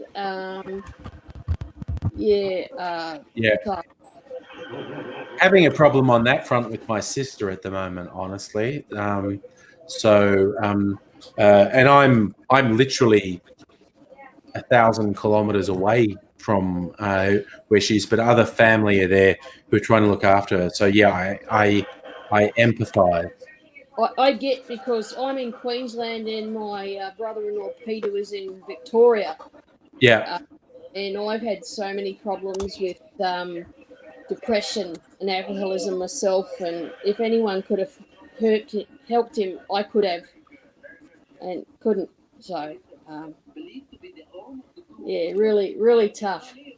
Yeah, it is. It's a very tough thing. Sucks ass. Yeah. There's nothing quite like having a friend or a relation kill themselves because you can get past the initial hurt, but you can never get over the questions. And you can never get over the question, what could I have done different? And I have seen mothers of self-killed kids melt like candles from the inside, just implode quietly over years and just die over so much time, and they never get well. You know, these days one of the first things they do is they insist the mothers have psychological help because they're a mess afterwards. But they never get well. They never get okay. They're fucking far from okay. And there's always people don't realise that suicide is nuclear. The bomb goes off in the middle, and then it spreads out and destroys the city. And I've been in high school where friends of mine have killed themselves, and kids they didn't know come up and are miserable because this guy died. And it's a lot like, why didn't you show him that when he was alive?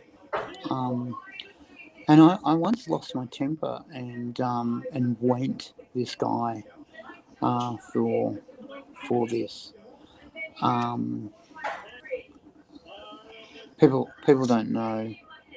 Most people don't know there were 5 kids who killed themselves in the last 2 years of my high school, and it was tough because they were all my friends.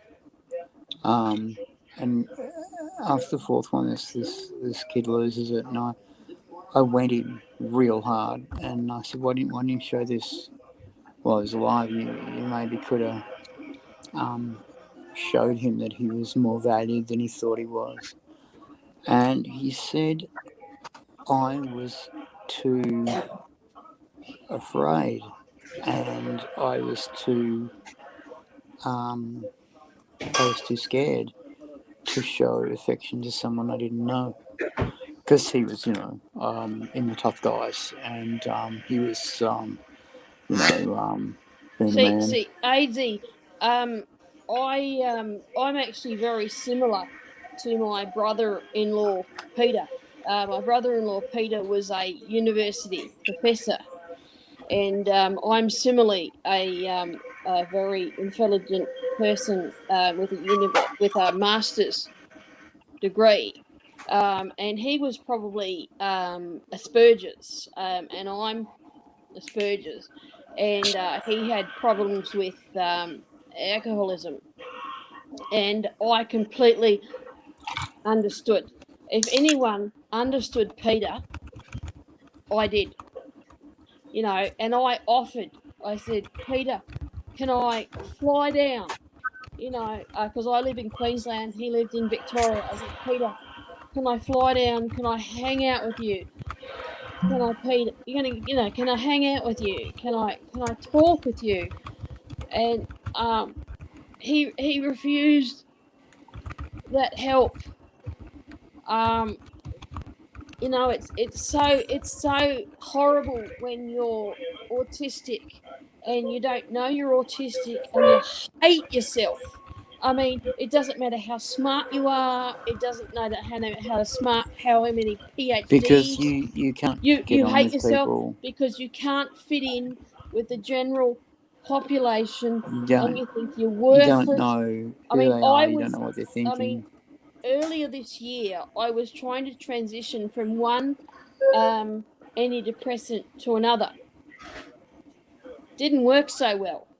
I started getting I'm usually a very, very, very bubbly person. And I started getting these thoughts, you know, you're worthless, you don't deserve to do this, you know, you don't deserve to live, you're tired of life. And it was, you know, this downward spiral, and I withdrew from Facebook and media, social media, and all my friends, and I was tired of life. And, you know, so I understand what the suicidal pressures are like, because my mind was telling me, you don't deserve to live anymore, you know, and I'm a person that has, you know, half a dozen degrees. You know, I have so many accomplishments, and it's just amazing what your mind tells you. And Yes, I isn't just it? would have loved to have told my brother-in-law, you know, how much he matters, how much he loves, but it didn't matter, because to him, he hated himself. He was nothing. He didn't matter. And so 5 days before Christmas, he took his life, took his own life. My brother and I are both Asperger's, and he's a psychologist. In fact, clinical psychologist. He's very, very good at his job. He's the guy who the police send in at 4 o'clock in the morning, because he's taken his family hostage and has a gun, and there's a siege.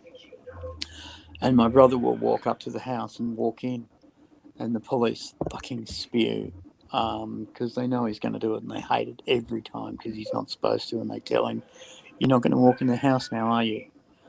No, it's all good. And he says, "It's all going to be good. You're not going to walk in the house now, are you? It's all going to be good." And he goes straight up to the house and walks straight in. And often he'll walk over and pick the gun off the assailant and go, "What the fuck are you doing?" Send these kids out and we'll have a chat. And he'll tell the police to wait for half an hour, because half an hour is a full session. And no, 45 minutes, because the 45 minutes is a full psych consult. And he'll talk him down, and the cops can arrest him. And they say, don't do that again, please. But they still call him. And he is very good at knowing when I am dark, very dark. And what he'll do is he'll get on a plane and show up and go, take some personal time, and then we'll go out and take a lot of drugs and talk.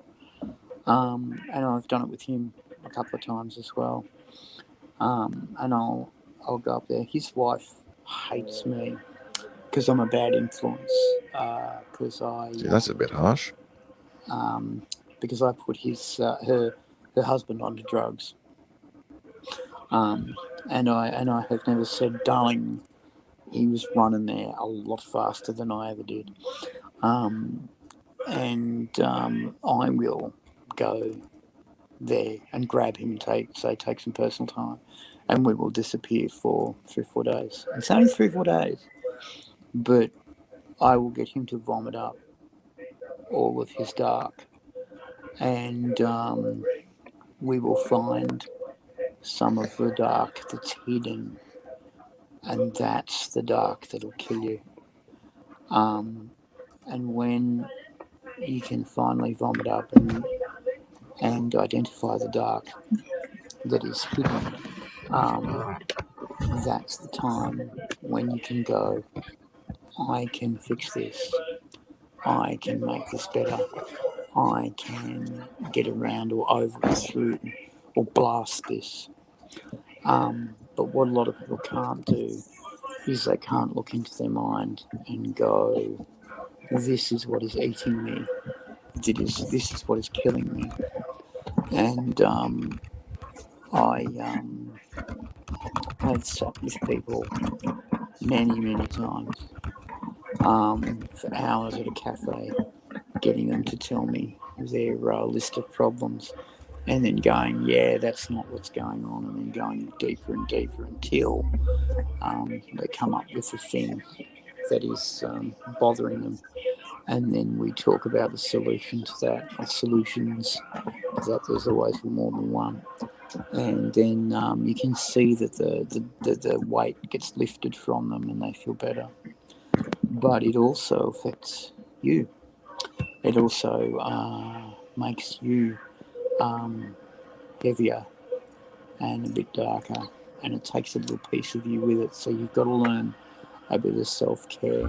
You've got to learn a little bit of learn a little bit of making the laughter happen after you've gone through someone's woes. So true. And it's a piece of training, but it's not hard to do. And what you do, and you can help people who are suicidal with this as well. What you can do is you can go, I have blasted through my life as hard as I could, picking up goals on the way, but I've never sat down and celebrated those goals. I picked up this degree, I picked up this medal, I picked up this this performance, I picked up this gig, I picked up this this performing with these particular people that were my heroes. But you never sit down and go, I did that, and it was hard, and I worked for years to do that. And after a while, your mind and body says, well, why do I give a fuck? Every time we work hard, we get nothing for it. Nothing good happens. Nothing fun happens. We just fucking turn the page and go again. And I'm tired, and I've had enough. And yeah, you're going to get your next goal because you've got the skills, but you're not going to enjoy it. And you stop enjoying your goal getting more and more and more until it becomes this bland porridge of, what am I doing here? I'm really good at this one thing. What am I doing here? Why should I keep on doing it? And the trick is to simply turn around and go, okay, I won that. I did that thing. I got it. And that was cool. So either get some friends together and make up a reason to celebrate, or get some friends together and say, this is why we're celebrating. And they generally turn around and go, fucking nice one, man. And get fucked up. Or pray, or touch each other in the peenie, or do all those things that you do that's outrageous and fun. And I'm talking outrageous and fun to say, I worked for years and years and years to get this, and I got it. And one of the things that's really important when I talk to suicidal people is you'll find that they've all done something that was really hard, but they got it. And you go, well, what did you do to party for that? And they'll tell you, and then you tell them, before you die, you've got to party about that. You've got to celebrate that win. Do it on your own. Do it with friends. Do it with strangers. But celebrate that win before you decide to check out. And 9 times out of 10, you'll find they turn around and go, you know, that was actually pretty good. It was actually pretty fun. And I've talked to multiple PhD awardees who are close to getting their Nobel Prize. And you go, oh yeah, man, Nobel Prize. And they go, yeah. And you go, whoa, that's not. If they just Google the Nobel Prize, you just go, what the fuck? That's not okay. That is not okay. It is. You've got to go woohoo, Nobel Prize. You've got to go career peak, and then you get multiple Nobel Prize winners, and you've got to go again but you tend to find, this is the weird thing, you tend to find multiple Nobel Prize winners Yeah. tend to go, oh yeah, the last Nobel Prize party you had, I fucking couldn't remember anything for the day after. Okay, A I'm lot going of to them. really quickly interrupt because you're on the flow and you're doing quality stuff, AZ. Two things. Kathy, if you've been talking, you're on mute, actually. And a second, while AZ, you've been on flow and doing amazing stuff, but Great I'm going to insight. be a shallow motherfucker and say, how about we lift the mood? I'll drink to that. A bit more up.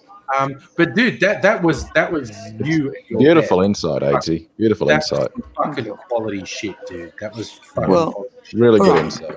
Well, the way we lift the mood is to do the same thing. Lift the mood. I'm not wearing pants, and so far as any of you know, I'm sitting here not wearing Thank you, pants. motherfucker, for just Thanks, Oh, have you got your Andrew. That's filter on? what we needed, mate. You know I'm wearing a hospital gown. You know. Yeah, okay.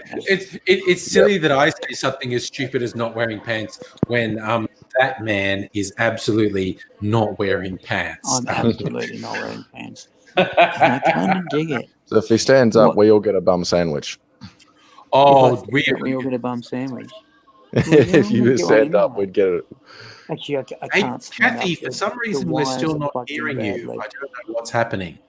If I We stand were up- hearing you at one point, but we're not hearing you now. I can see you. I can absolutely see you, but we were hearing you before. Can't hear you now. Just letting you know. We can hear Black I Books. said, lift the mood. Look, and I'm going to lift the mood. I'm drinking a Queen's Park Hotel super Like a cocktail. legend.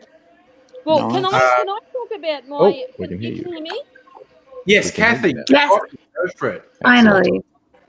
Cool. I want to talk about, because we were talking about, I wanted to talk about my brother-in-law, Peter, Yes. who was a university lecturer at the university, at Monash University.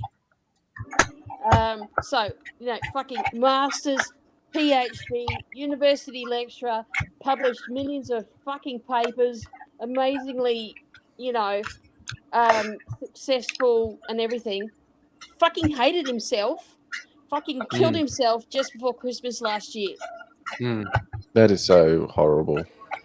Yeah. We're devastated, and the fact that I'm actually studying a subject at university this semester that specialises in his subject, Yeah. and is quoted in it. I've met so many people who have done higher education in psych wards, master's degrees, PhDs, you name it. So many of us there. It's kind of a tragedy. You know what I found? But that you could be as sophisticated, you could be as successful as fuck, and hate yourself, and be in psych wards and on medication, and the fact that not just me but my husband, which is Peter's brother, and his mum, and Peter just took his life, Yeah. just in December. Yeah. And I'm studying this subject in education, in music education. So, And Kathy, Peter's written like 10,000 papers on it, and it's getting quoted in my subject. so Kathy, tell me this, mate. Yeah. How are you going to, and I mean it, I'm not fucking around here. Yeah. How are you going to celebrate this guy's work in your work? How are you going to bring the fun with the work that you're doing through this guy's brilliance and go, By quoting his works as much as possible in my subject. yeah, but then how are you going to make that joyous? How are you going to bring the joy to it from you as a tribute to him? Well, his subject is actually not my subject. My subject is more Renaissance and Baroque recorder and clarinet. Chalumeau playing. But I have highlighted to my lecturer in the subject I'm doing, because I'm doing a Master of Music, is that I have and my lecturer is aware of my brother-in-law as an academic. But I mean, there's not a lot I can do about Peter as an academic as part of my course. But I mean, certainly, I mean, I have very, close contact with Peter's wife and my nephew, and of course, I'm married to his brother, and I meet Peter's mother every dinner for every Sunday for dinner. So we remember his memory. So how then are you going to take this guy's who was very important to you and very important to the people who are important to you, Yeah. and go, even though he hated himself, even though he couldn't handle the horribleness of the world around him, how am I going to bring the joy of existence, the fierce we had joy? an enormously amazing commemoration of his life. He didn't want a funeral, but we had a funeral anyway, and I took his eulogy, which was written by his wife. I presented a slideshow of his favourite photos and works, and I also personally played on clarinet with his mother, playing on piano, a composition that he'd composed for his son Jack for the Australian Music Examination Board's syllabus. So that took place in about a month after his passing. So that was, so his passing was celebration in a very personal way. And now, how do you take that celebration and do it again and again and again and again and again? So I quote his articles in my subject, mention it to my lecturer, and does that, of course his work gets played in the music syllabus. does it? And also, I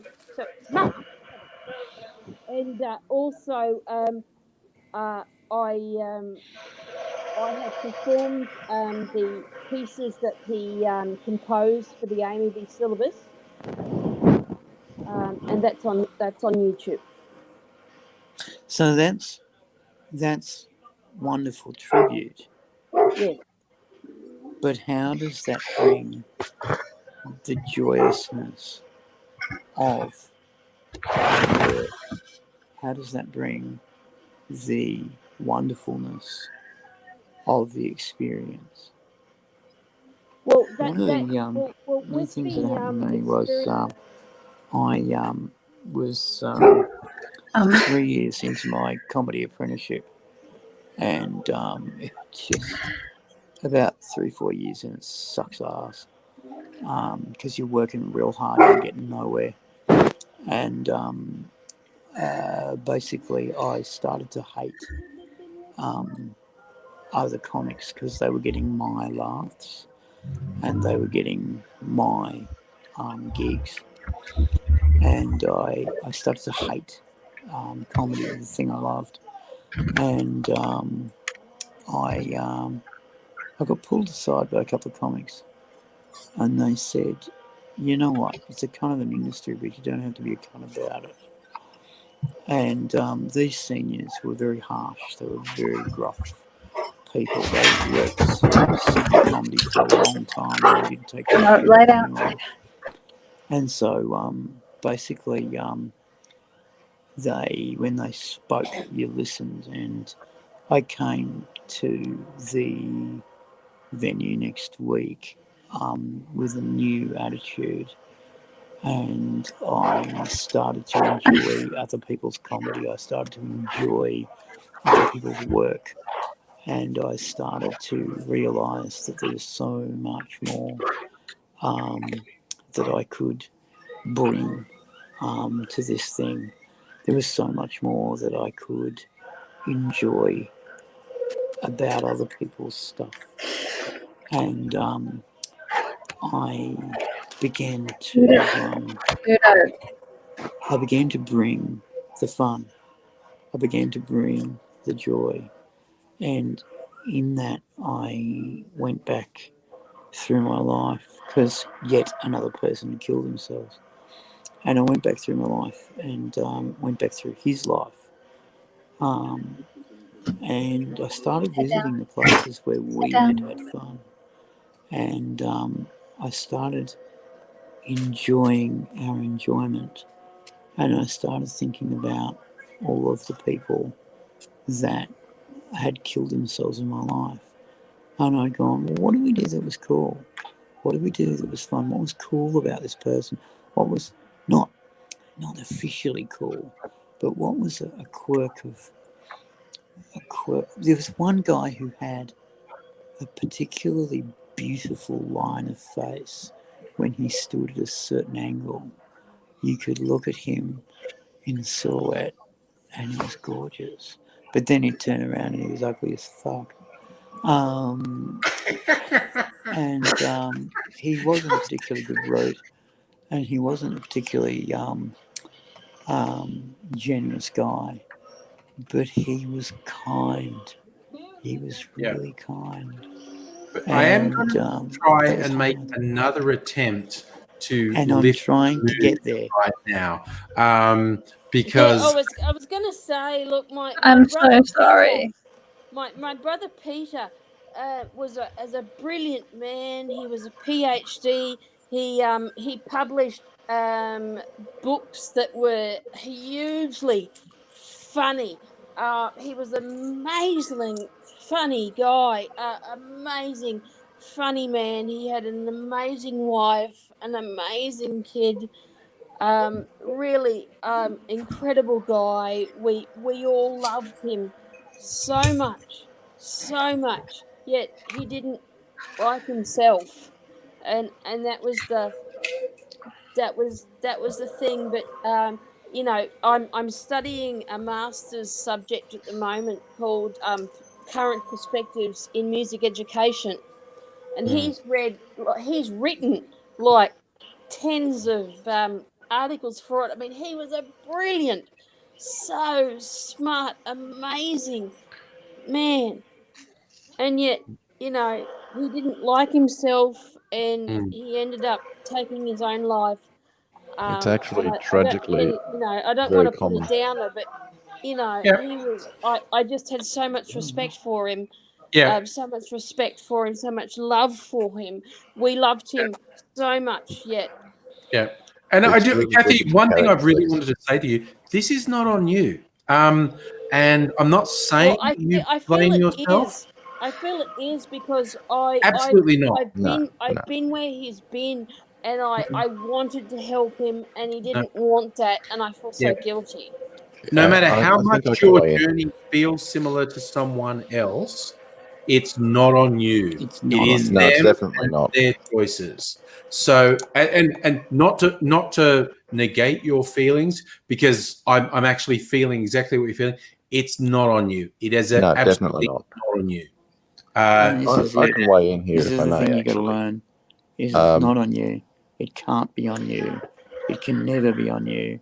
And But his son, his 18-year-old son Jack, we had Jack with us, in January, and it's just so tough on Jack, of course it is. Of course it is. yes, of course it is. He's his son. Yeah, Look, and the thing is, it's not on you. You can't control what happened. You can't control what happens from now. But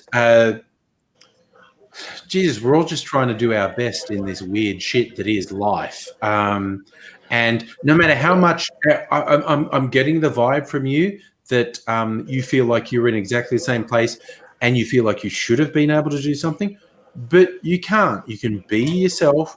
You can provide as much support as you possibly can, but you, at the end of the day, someone else's actions are not on you. So, may I But weigh in I here? was suicidal, It's been, and but I got through it. yeah. I might have to refresh. Okay. Nobody, jump in, mate. What would you want to say? Okay, yeah, I just wanted to, from a personal experience, I've scraped the bottom of the barrel a few times myself. In fact, late last year, I made an attempt on my own life. Now, I have an amazing network of really, really good friends looking after me, always checking in on me, always watching over me. And they were all worried that this was going to happen. And at the end of the day, when we get into one of these moments, we basically just lose the ability to give a fuck about anything. And it, unfortunately, we either come out of that alive or we don't, but there's not really anything much others can do unless they happen to be there to stop it, physically stop it at the time. So trust me when I tell you this, you could not have done any better than what you have. It's very obvious that you have always cared, and you've shown so much love, and you continue to show so much love. So I beg you, please do not put this on yourself. Yeah. The thing I always come back to is your brain is a lying fucker. Oh yeah, and intelligent people hate themselves all the time too. Yeah. In simple terms, just look at optical illusions. There are a million optical illusions that will convince your brain it's seeing something that is absolutely not there. And by extension, your brain will tell you shit that is not real. We're all taught to think your brain's real. My fallback is always optical illusions. Someone can show me an image that's a flat, static image, but my brain will tell me it's moving. So Totally. It is absolutely possible for inputs to my brain to give me absolutely false information. So if you are feeling bad, if you're feeling bad, if you're feeling negative towards yourself, if you're feeling self-destructive or suicidal, your brain is fucking lying to you. My brain hates me. I know my brain hates me. Yeah, It's a nobody. big schoolyard bully, and he's hard to run away from. Yeah, but you're taught to End of believe the road. that, oh, my brain controls everything. Your brain is a flawed instrument. Yeah. Fuck lies to you. There's It lies. there's some really good insight in the stream tonight. So See that in a Listen, fun way. maybe it's time that I explain to the I'm new sorry. people who turned up why I'm in hospital. What has happened is that I have lost 25% of my brain function. I researched a painkiller that wouldn't offend the boss of the house, wouldn't hurt me, wouldn't be addictive, wouldn't be long-acting, wouldn't make me roll around and be groggy and horrible. So I discovered nitrous oxide filled all the gaps, ticked all the boxes, Oof. and we've known it for a very long time. It's 150 years old. We've known so much about it. It's been so very much researched. Anyway, round the back of the bottle, in a little sticker, in tiny little writing, it says if you use this for a very long time or excessively, you'll get brain damage. And in the last 5 days of me using nitrous oxide, I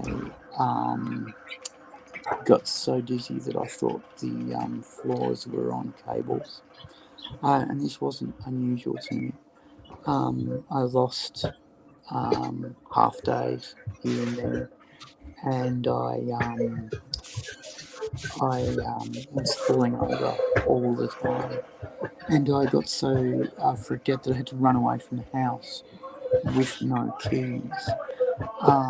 It was 4 o'clock in the morning, and it was pissing down rain and windy, and I was freezing cold. And I had to knock on my own front door of an apartment building and get someone to let me in. They did, but they were pissed, as they should be. I did this twice. Then they got evicted. And I was on the floor for 3 days. And boss of the house came in and found me and said, you look a bit fucked up. Turns out I was. Up you get. And I got up and I face planted. And I got up and I face planted. And I got up and I face planted. And he said, so, hospital time.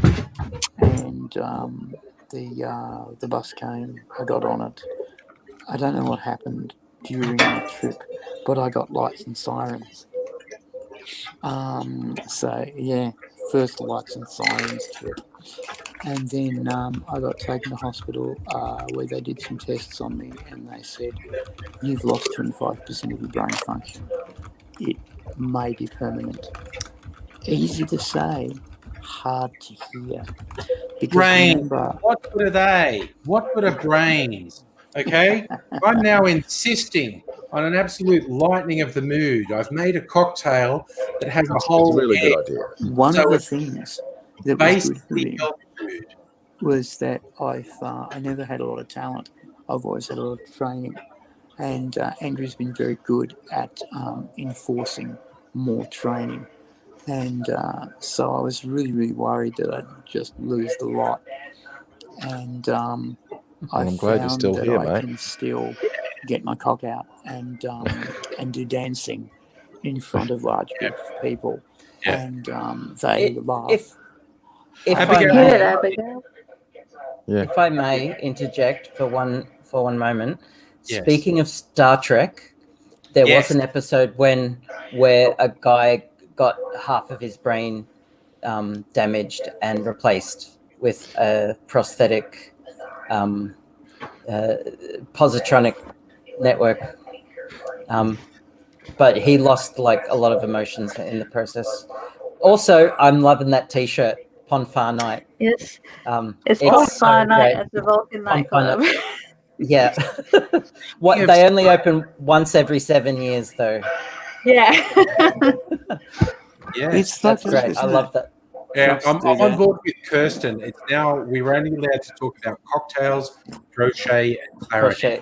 Well, I'm Star Trek. trying to finish this cardigan because I have to Kudos. mail out all the baby clothes I've been making very soon because my brother's wife is expecting in September. So I want to make You sure know it's you there. can stagger, don't you, Abigail?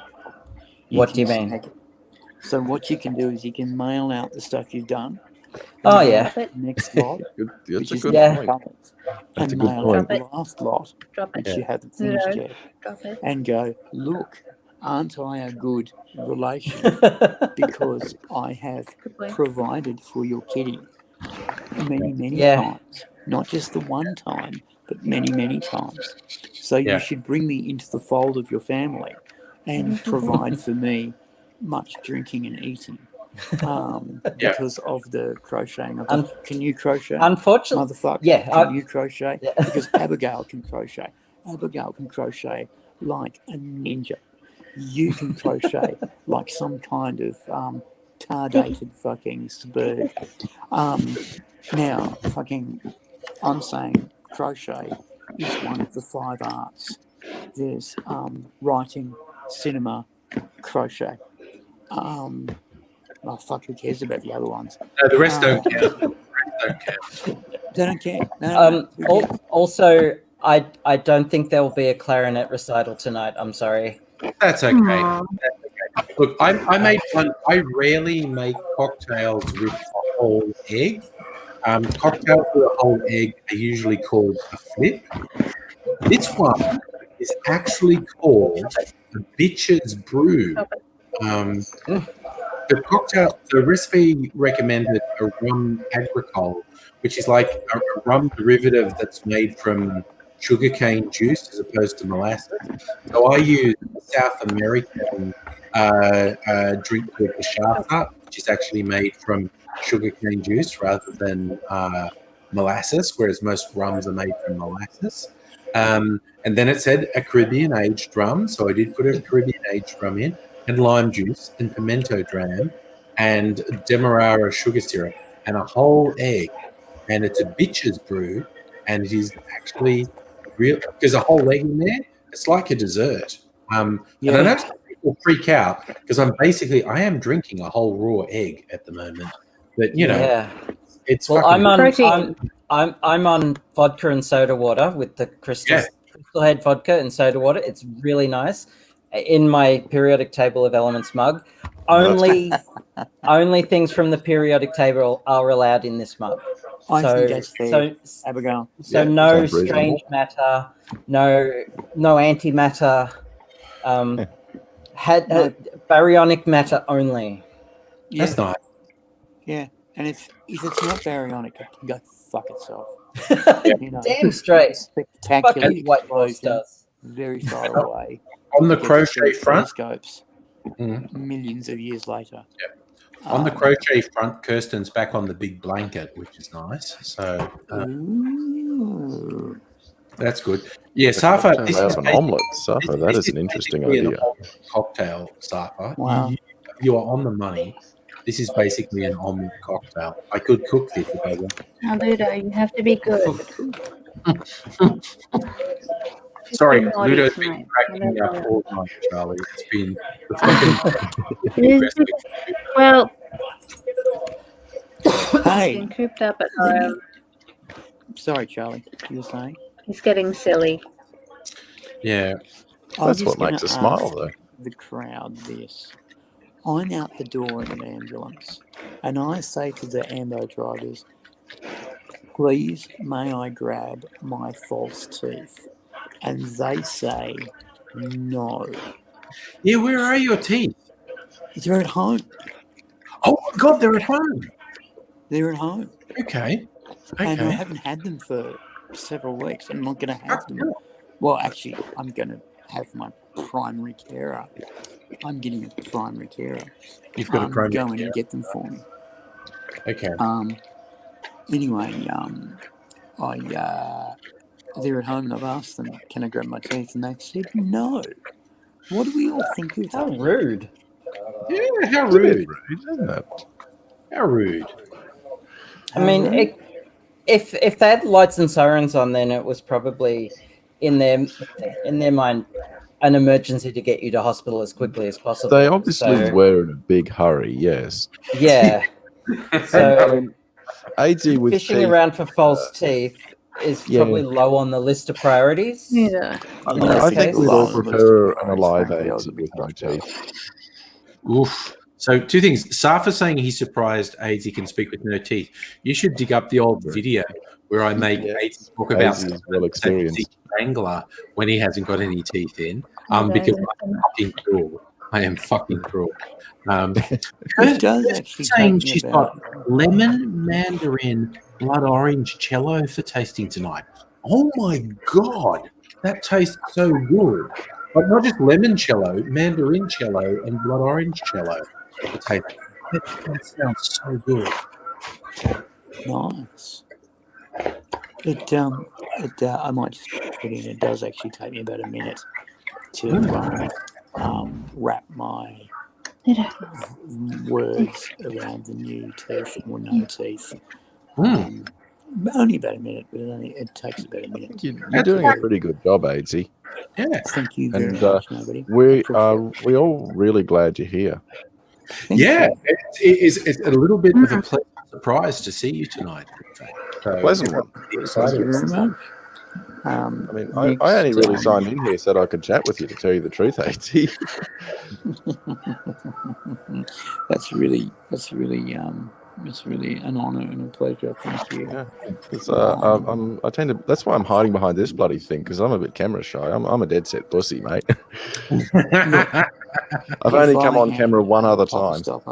I'd be putting it on with this iPad that somebody got me. Not somebody, a whole bunch of somebodies who are in this chat. Aidsy is with us tonight because of all of you. Thank you very much. It's amazing. It's fucking great. It really does the job really well. And I thank you. Now, guys, it's a hospital. That's enough. It's late. That's enough. People are trying to sleep. I've got to get out of here. All right. Thank you very much for welcoming me back to work. It's been good to see you, Aidsy. I really appreciate it. I wish each and every one of you the fierce joy of being alive, and I hope that all the tinglies you get are in your genitalia. Have the best one. Stay safe, man. Stay safe. And stay safe. Yeah. And all I've got to do now is convince boss of the house not to leave me, and I'm fucking sweet. Gold. Yeah. I think it's time for a celebration with internet bought drugs. All right. Thank you, guys. Have the best one. Hey, buddy. Much love. good night. Bye. Speedy recovery, mate. All right, now we are only allowed to talk about Star Trek and That Ludo bothers me. Those is two things I know nothing about. tonight. it's just so funny watching Ludo actually outweighs you, Charlie. Sorry. Almost. He almost. So Jude is an alcohol-free life, doing an artificial sweetener, pinch salt, dark chocolate, powder, vanilla, caramel, coffee cream. Jude, because you are not the only teetotaler in the chat from time to time. I'm a teetotaler. I got pissed on 4 drinks Friday night. My medications made me particularly sensitive to alcohol, so I just wipe out. All right, so nobody's lightweight. Okay, cool. Oh, absolutely. I got to be the record lightweight, I think. But I always recommend you want to go to a site like Trash Tiki. If you Google search Trash Tiki, the site's actually called trashtikisucks.com. They have an attitude, and I love them. But they talk about non-alcoholic things like using fruit rinds and stuff to make stock and mixing it with juice that they call juice because it's a mix of stock and juice. There's oleosaccharum, which is when you put sugar on citrus peel and add water to make a syrup. I'll show you this thing I made, and it's really fucking cool.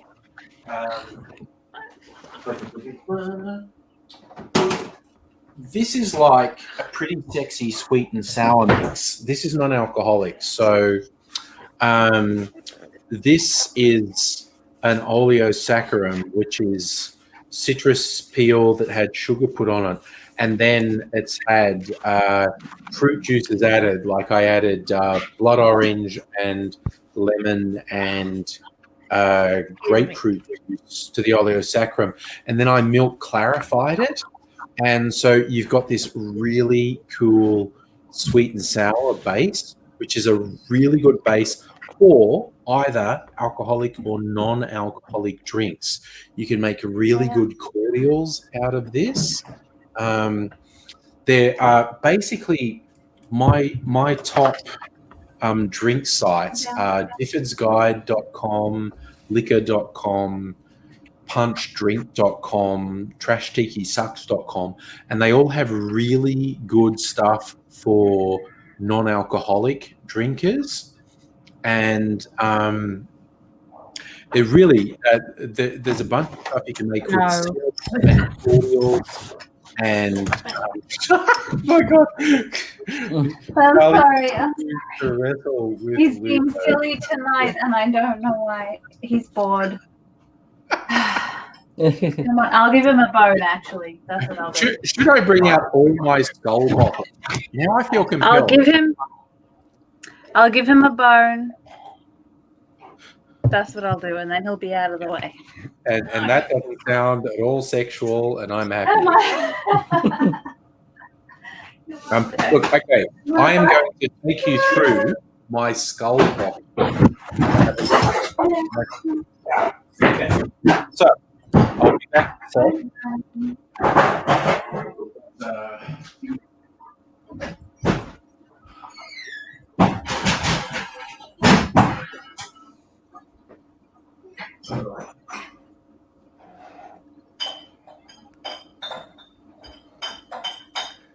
you're very caught up in what you're doing there, Abigail. Oh yeah, I've got to finish this. Very determined look. I'm so fucking short, and I'm trying to reach stuff that I put in a high cupboard, and I'm so fucking short. It's really hard to do. I'm fortunate that way. I'm 6'1". Yeah, I'm fucking 5'8", so That's all right. My mate's 5'4". No, sorry, he's 5 foot dead. Well, alive, but you know what I mean. Excuse me while I get my foot out of my mouth. I'm shorter than both sorry. of you, so it's all good, shall we? Since we've got animals stealing the show, when I visit my best mate, I walk into his backyard and peering through the gap in the fence, I get this.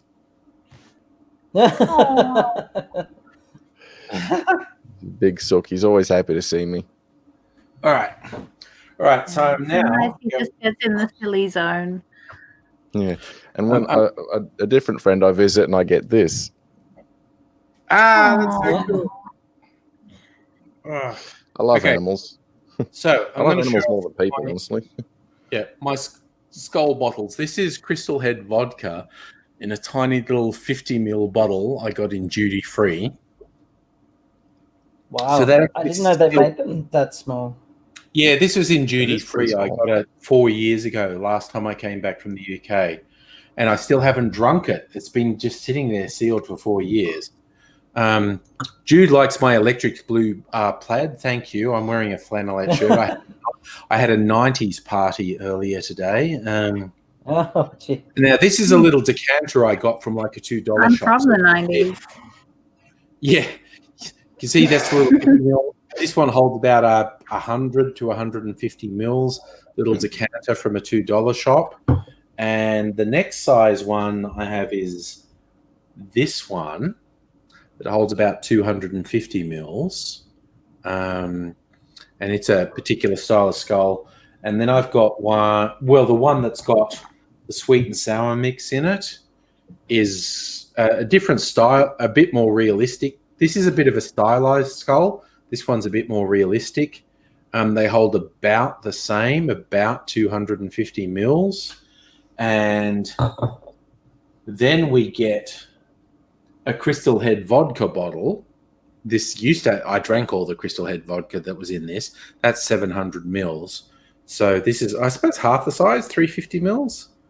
So I got 700 mils. And the biggest one I have is a decanter. Came in a set with some skull shot glasses and a decanter, holds about 1 litre. So this one holds about this skull holds about 1 litre of liquid in it. So I have a stupid amount of skull bottles, is what I'm saying. Must be great around Halloween. Oh, yeah. Mm. My son had a party, and someone at the party stole some of my skull decanters, and their excuse Oh, no. afterwards is they think I didn't want them. And my son says, fuck it, give them back. And he got them back for me. So. Nice. Does anyone else, when you see people doing that Halloween trick or treating, just want to install a speaker in their front yard somewhere in a bit of a haze and then just play some really blood curdling sound effects, howling wolves, that sort of thing? Oh, absolutely. Dude, that sounds like a great idea. Just as they come out the door, just hit the play button and watch them shit themselves. Yep. No, that sounds great. I love that idea. I don't. Get a smoke machine. I don't need just to. the whole thing. Yeah, you've got an actual dog to scare Anytime- the crap out of them. Yeah. I haven't Anytime had somebody any comes to the door, they go, kids- woof. Yeah. I was just thinking, I haven't had any happy kids wolf howl. trick or treat here in years. You just don't see it. Yeah. Oof. So now I'm trying to put all these skull bottles back so I don't knock them over as I go to bed. I'm just realizing as it was really difficult to put one on a high shelf, like, "Oh, I've had a couple of drinks, haven't I? Yeah, okay, cool. Okay, I've had to cut out my drinking.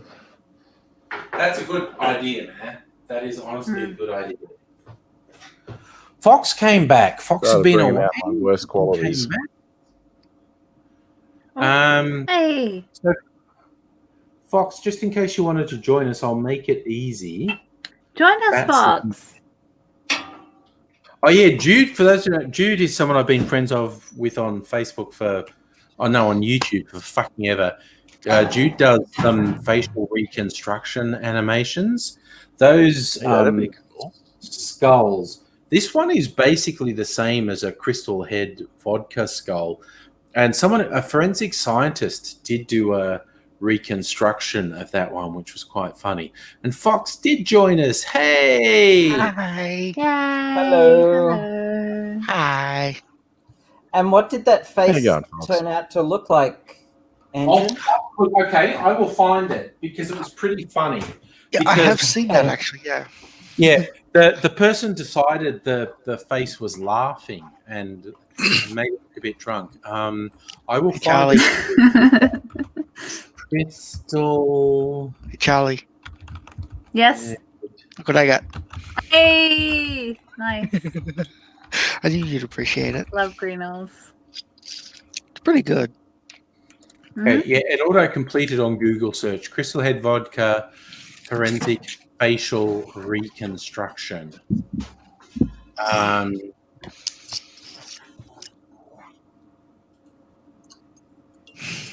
Okay, I shall share the screen and show you.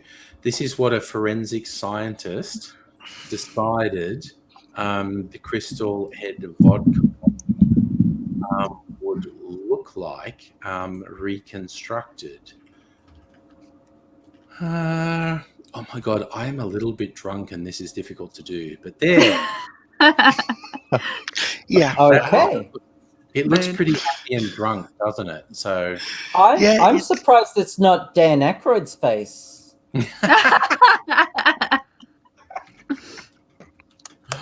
I mean, so yeah. So Yeah, that's no, what right. forensic the scientists man who stole a girlfriend from Paul Stanley. decided. It's true. I believe you. Megaleech made a video for Guilfoyle's challenge. I'll bite, dude. What's Guilfoyle's challenge? Okay, yeah, Jude agrees that is creepy. Was creeped out the first time she saw the Crystal Head reconstruction. Is still creeped out now. I don't know. It looked happy. It looked happy and drunk. So, which seems appropriate for a vodka bottle. For anyone who's seen Attack on Titan, that looks like a Titan. It actually does, doesn't it? It looks like a fucking Titan. Okay, I'm glad Angry got it. Good. Yeah, no, because they're bad. bad. It does, yeah, no, yeah. All right, I'm going to take because I've drunk a few cocktails. I'm going to take what we politely call a convenience stop and leave you people for about a minute. Well, speaking of Star Trek, So he's going for Yes. a piss. has Yeah. anyone in a nutshell. been watching Star Trek Lower Decks? No. It's amazingly funny, and it maintains canon, and I highly recommend it. It's so good. Unfortunately, it's they only released it in Northern America, so you have to get it other means of distribution. less than legal, but it's the only way at the moment. So what do you do? But it's really funny, and it's very Star Trek TNG. I just have to rewatch Yeah. TNG in order to be back in it. I used to watch that pretty Yeah. much all the time when I was a kid. Yeah, I grew up on TNG. Oh, Star Trek in general, Star Wars, Stargate. If it was fantasy, my mum watched it. Or sci-fi, my mum watched it. Fair enough. Needless to say, that rubbed off on me. And I am glad. Cool. God, we're all introverts here, aren't we? Oh yes. Oh damn. Where's our extroverts to help drive the conversation? I don't know. Yeah, that's Not a bit here. tricky. They're probably out partying. Oh, wait, they can't. One of the good things about me being put on the sound desk is that I'm up the back of the building that I'm doing it in instead of up the front. So I get to hide away from everyone again. Oh, I that don't sounds like great. being in. Yeah. Well, I'm the only one in my house awake right now. Wow. Now, if there's an, I'm the only person opportunity to in my hide in the house. background, it's me. Ooh. There's a bunch of people in my my- house. If they get too loud, you got to tell me that I need to be less loud. Nice. My son is at. Hey! Kirsten. It's the extrovert. We're saved. You called her an extrovert? we said your name 3 times and you appeared. No, my son Today is is at saved. my ex's place, so I'm just alone in Ah. my apartment today. That's good. So So my daughter's here. My son's at his mum's house. My daughter got Yes, so angry. and your hair looks amazing, Kirsten. Thank It you. really does. It really. It's very bright. Really needs a wash. It's almost fluorescent. I It's don't so want to bright. lose the fluorescent. Oh no, it's really fluorescent. Nobody like it. Really is. I've got all the things I need to bleach and dye my hair. Just having a day where I have the energy to do it. Mood. It's been months. Yeah, It Yeah. takes a lot, and So- I have chronic fatigue. that's the hard So, part. and I get Yeah, stuck chronic doing fatigue crochet. sucks. So I know that. I told my husband that it's not about the fact that I need to wash my hair. I need to be emotionally ready to wash my hair, yep, no, and it's that's it. Yeah. not the same thing.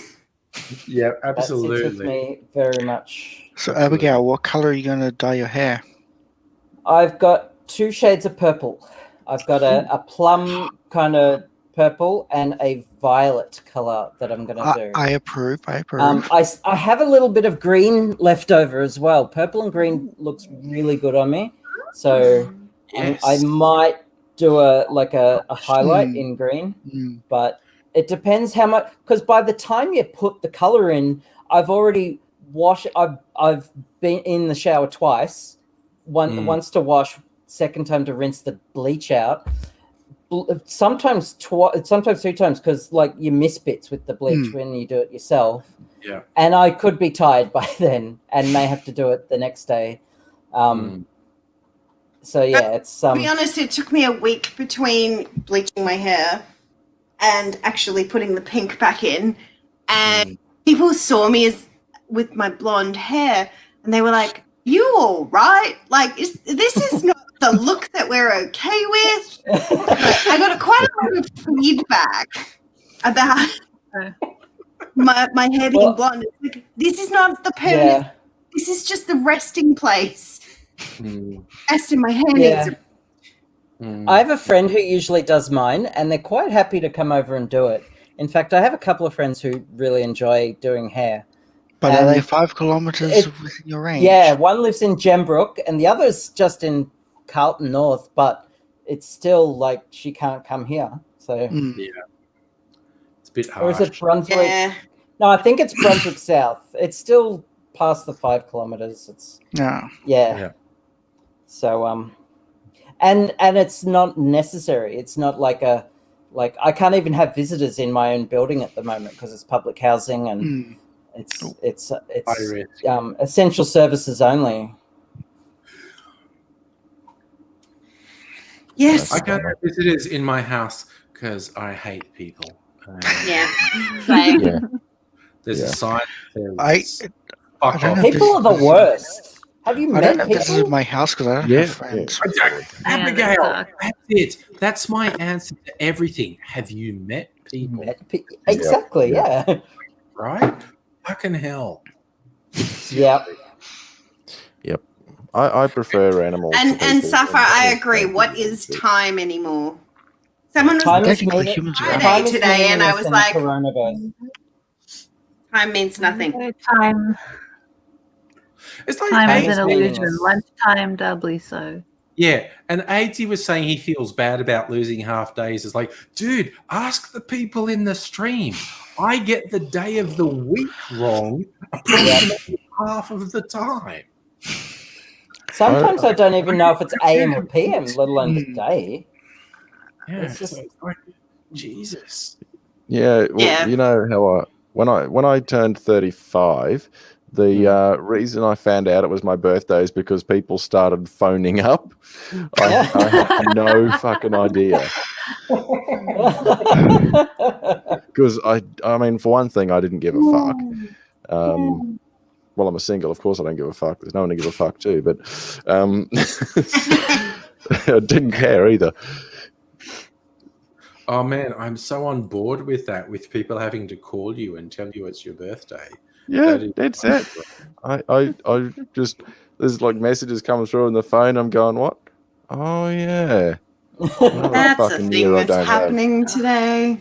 Yeah, I knew there was something, wasn't there? Oh yeah, another fucking year gone. That's another one I don't get back. My birthday this year, my mother called me the day after. The Oh, day damn. after my birthday is not my birthday, Mum. Maybe she was Which is- busy which on your is- birthday. Which is the lyrics from a song by Flight of the Mind Conchords. you, it's better than no call at all. Yeah. True. I just like So- making that joke. Yeah, it's good. No, it's a good one. Get the chat. But Gecko says Biden bought the keepamericangreat.com domain name. Which is fucking I hilarious. saw that on the internet, and I was very confused. That's dirty politics, but I love it. 'Cause- But it's like that's Oh, how Gecko. incompetent Trump is. Jesus. yeah. I make it difficult for people, Gecko. I'm just seeing Gecko commenting about, it's your birthday when dozens of people wish it on your Facebook. I make it difficult for them. I'm like, I'm not on Facebook. Yeah, Hey. no, that'll make it difficult. You're Remember when Yeah. we used to remember that stuff? I That don't I- remember Yeah. shit. No, I Yeah, no used to notification in remember- the feed or all that bullshit. You just Yeah. knew. I Long used to before we were remember. carrying fucking computers around our pocket. Yep. No, I used to remember a dozen important phone numbers, like the dozen people who were most important to me. I only remember my own phone number now. You remember that much? I tell people. I do not know my partner's phone number. I don't know not my own. phone number. I've had the same It took phone me a number while to for remember over mine. 20 years. Learn it. I kid you not. I've had the same phone Same number mobile since number. 2003. So Yeah, about the same. How? But I've always just transferred the number or Transfer the stuck with number. same yeah, Right. I've never had to remember another number. I've always had the same number since Well, Yeah. since mobile Same. phones were in Australia. Well, actually, I've always had the same phone number. I've always had the same fucking SIM card. But yeah, oh no, I got I've got made the to same change SIM cards a couple of years ago, That was annoying. Yeah. Yes, same phone number, 17 years. Yep. How long ago was 3 a phone company? Because my I was with 3 as well, and then they became Vodafone. Yeah. Yeah, my phone number was originally a 3 phone number. Same. Got moved to Vodafone, and then number portability came in, and I'm with Telstra, and I've been with Telstra. But my original number is a 3 phone number, so that's how long I've had the same number. It was a fucking 3 phone number, so that's like from the fucking 90s or something. Yeah, that's how I've kept mine. My mum's had the same phone number for 25 plus years. She's always kept the same phone number. And is it a mobile number or a that landline? Mobile. And I memorized that phone number, and I couldn't tell you what my husband's phone number is, but I can tell you what my mum's is. Please don't. I think Ludo wants to come and find out. I need to pee. You don't have to. No, I won't. In the case of emergency, I want my mum, not my husband. Oh, it's 11 o'clock on a Friday night. Let's call Kirsten's mum. Yeah. Well, it's not 11 o'clock where my mum lives, so she'd be cool with it. Well, Kirsten, in an emergency, I would call your mum, not your husband. But it would be a sexy emergency, so. I can never ever pass up a your mum joke ever. I know. None of us can.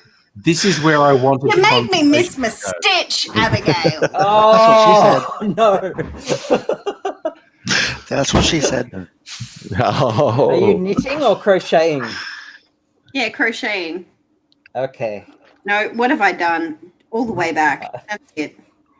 I've had my landline number ported across to 2 addresses, not at the same time.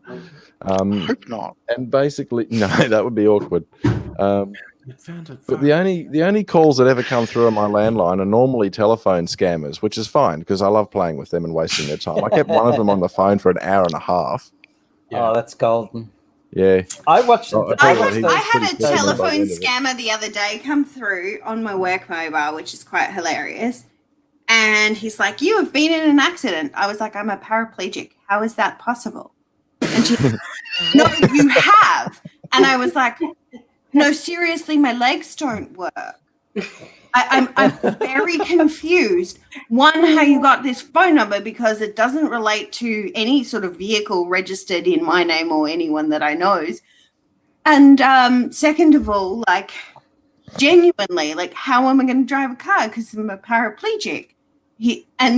I kept him going. I was like, hang on, what's your name? And then he gave me some like name like Steve, and definitely not originally Steve. Yeah. Steve. And I was like, okay, cool, Steve, but does your mother know what you do? And Yeah, that's a good question. Proud of you.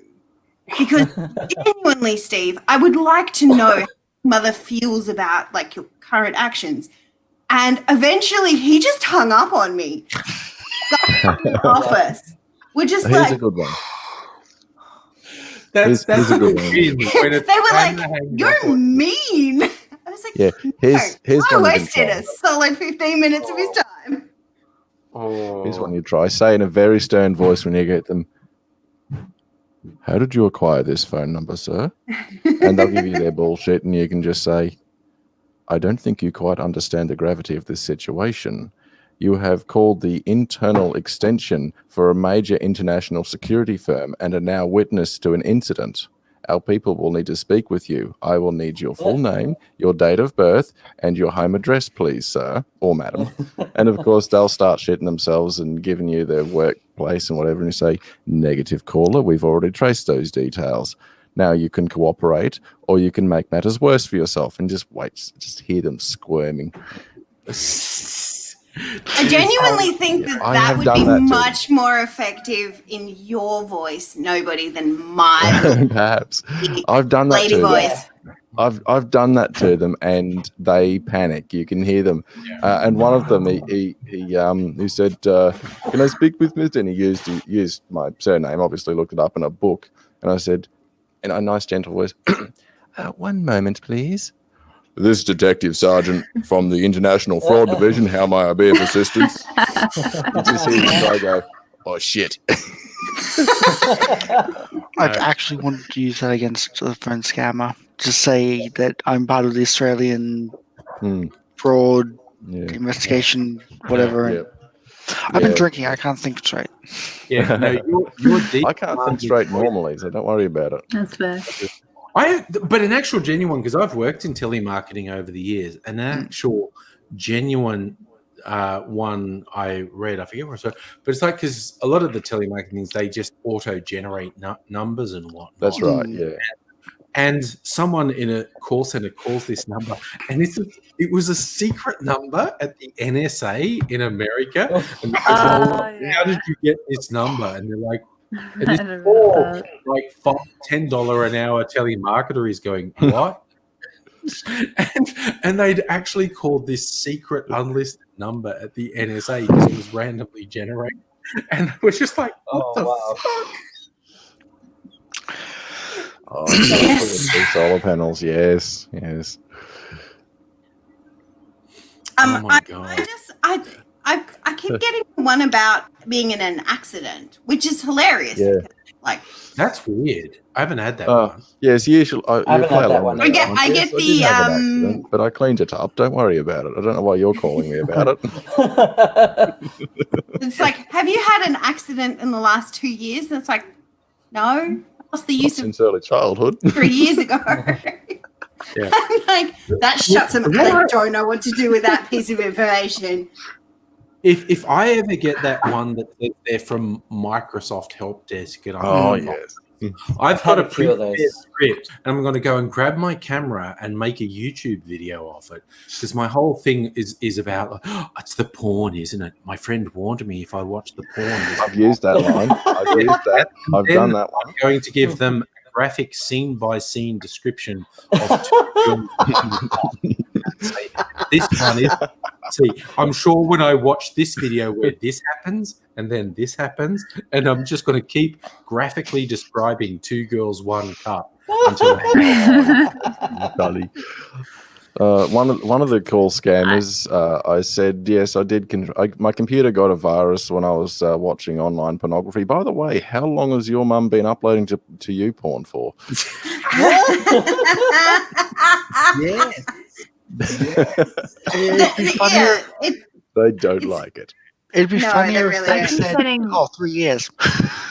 I keep getting these calls. Speaking of Star Trek, sorry. Charlie, go. Oh, Go. I keep getting these calls where it's just like a pre-recorded person speaking in Chinese. Yeah, I get those. Oh, I get those too. Yes. I have no idea what it is. They're trying to manipulate people who don't speak English. Yeah, correct. It's the tax office scam. Oh, okay. In a pre-recorded Chinese thing, so the Chinese speakers or Mandarin speakers can understand it and get freaked out because they're getting these calls. Yeah. That it's the tax scam again, which is going around because, of course, it's July. Did you do this by accident or on purpose? Oh, I always defraud the taxation office and then admit to it. Tards. Yeah. If the ATO are going to try to fuck you, they'll do it by mail. Yeah, yes, exactly. They can talk to my account. I like Jude in the chat. She worked in telemarketing. She had a story of a guy answering the phone and saying, I can't talk to you because I'm in bed with my wife. And it's like, why'd you answer the phone if you're in bed? Because we just finished, obviously. Oh my God. Okay, for those, again, speaking of Star Trek, for those who remember when I was trying to find the white zombie cocktail recipe that I found it. It's on punchdrink.com. So a zombie is all the rums, basically. So a white zombie is all the white spirits. It's pisco, white rum, gin, and in case I don't sound drunk enough, I am fucking making this now. Shit! I'm knocking It stuff wants to over. take a bet on how long it takes Angry to be on the floor. I just love that. Speaking of Star Trek, is now our go-to No, choice that's of our phrase thing. for a segue. We can do this. It's a meme, and it's our meme, and no one else can use it. That's our meme. No one else can have it. I'll go get my tribble. I have a tribble. Where is my tribble? Oh, there it is. Make sure it I'm doesn't gonna go get multiply. my tribble. Wait, the trolls multiplied, didn't they? I don't. I haven't had their Amazon account scam. I keep getting the email ones, you know, your Netflix account, your Amazon account. I'm just looking at Netflix one, and I'm like, my Oh, it's partner triple time. does Netflix for me. This one vibrates, but I think the batteries have run out. Oh, Because it I bring vibrates. it to Mine like- did this. Yes. That's what Sorry? she said. Yeah. Sorry, I had to. Hey, I say giggity, so we're all guilty. And I have a Actually, my Starfleet microphone- uniform in the closet as well. It doesn't fit anymore. Oh, Oh my god! Why does that always? I bought it when I was 18. Cool. I'm lucky that it fit as long as it did. But the only reason it doesn't fit anymore is pretty much I'm nursing a Corona baby. Okay. Good. You know, isolation tummy. Oh, I think I've we only all got are. 20 kilograms. yep. I went to the market today, and I was on the phone to my friend, and I was like, "Should I buy 3 lots of cheese or 4?" And she's like, "Bitch, it's the Corona." Yeah, that's 4 pieces of cheese for you. It's some crackers, and I was like, "This is why you're my best friend. You're on the other side of the country supporting my cheese." And my husband's Yeah. like, "Do we really need 4 blocks of cheese?" I was like, "Bitch, it's Yes.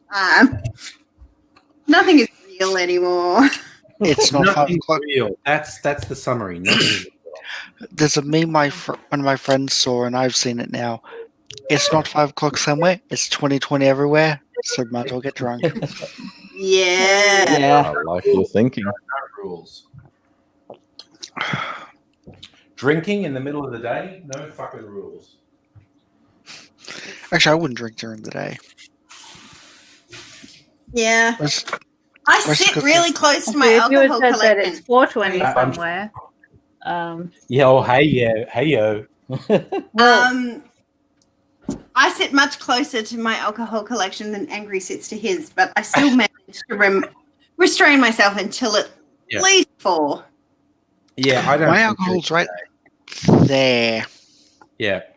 I made a bunch of fuck it purchases on Dan's this week. It's like I've got enough stuff. I don't need anything else. And I'm looking at Dan's like, you know what? Fuck it. I'm buying that. So what did you buy? Yeah. Oh, what did you buy? it's going to start getting delivered tomorrow, apparently.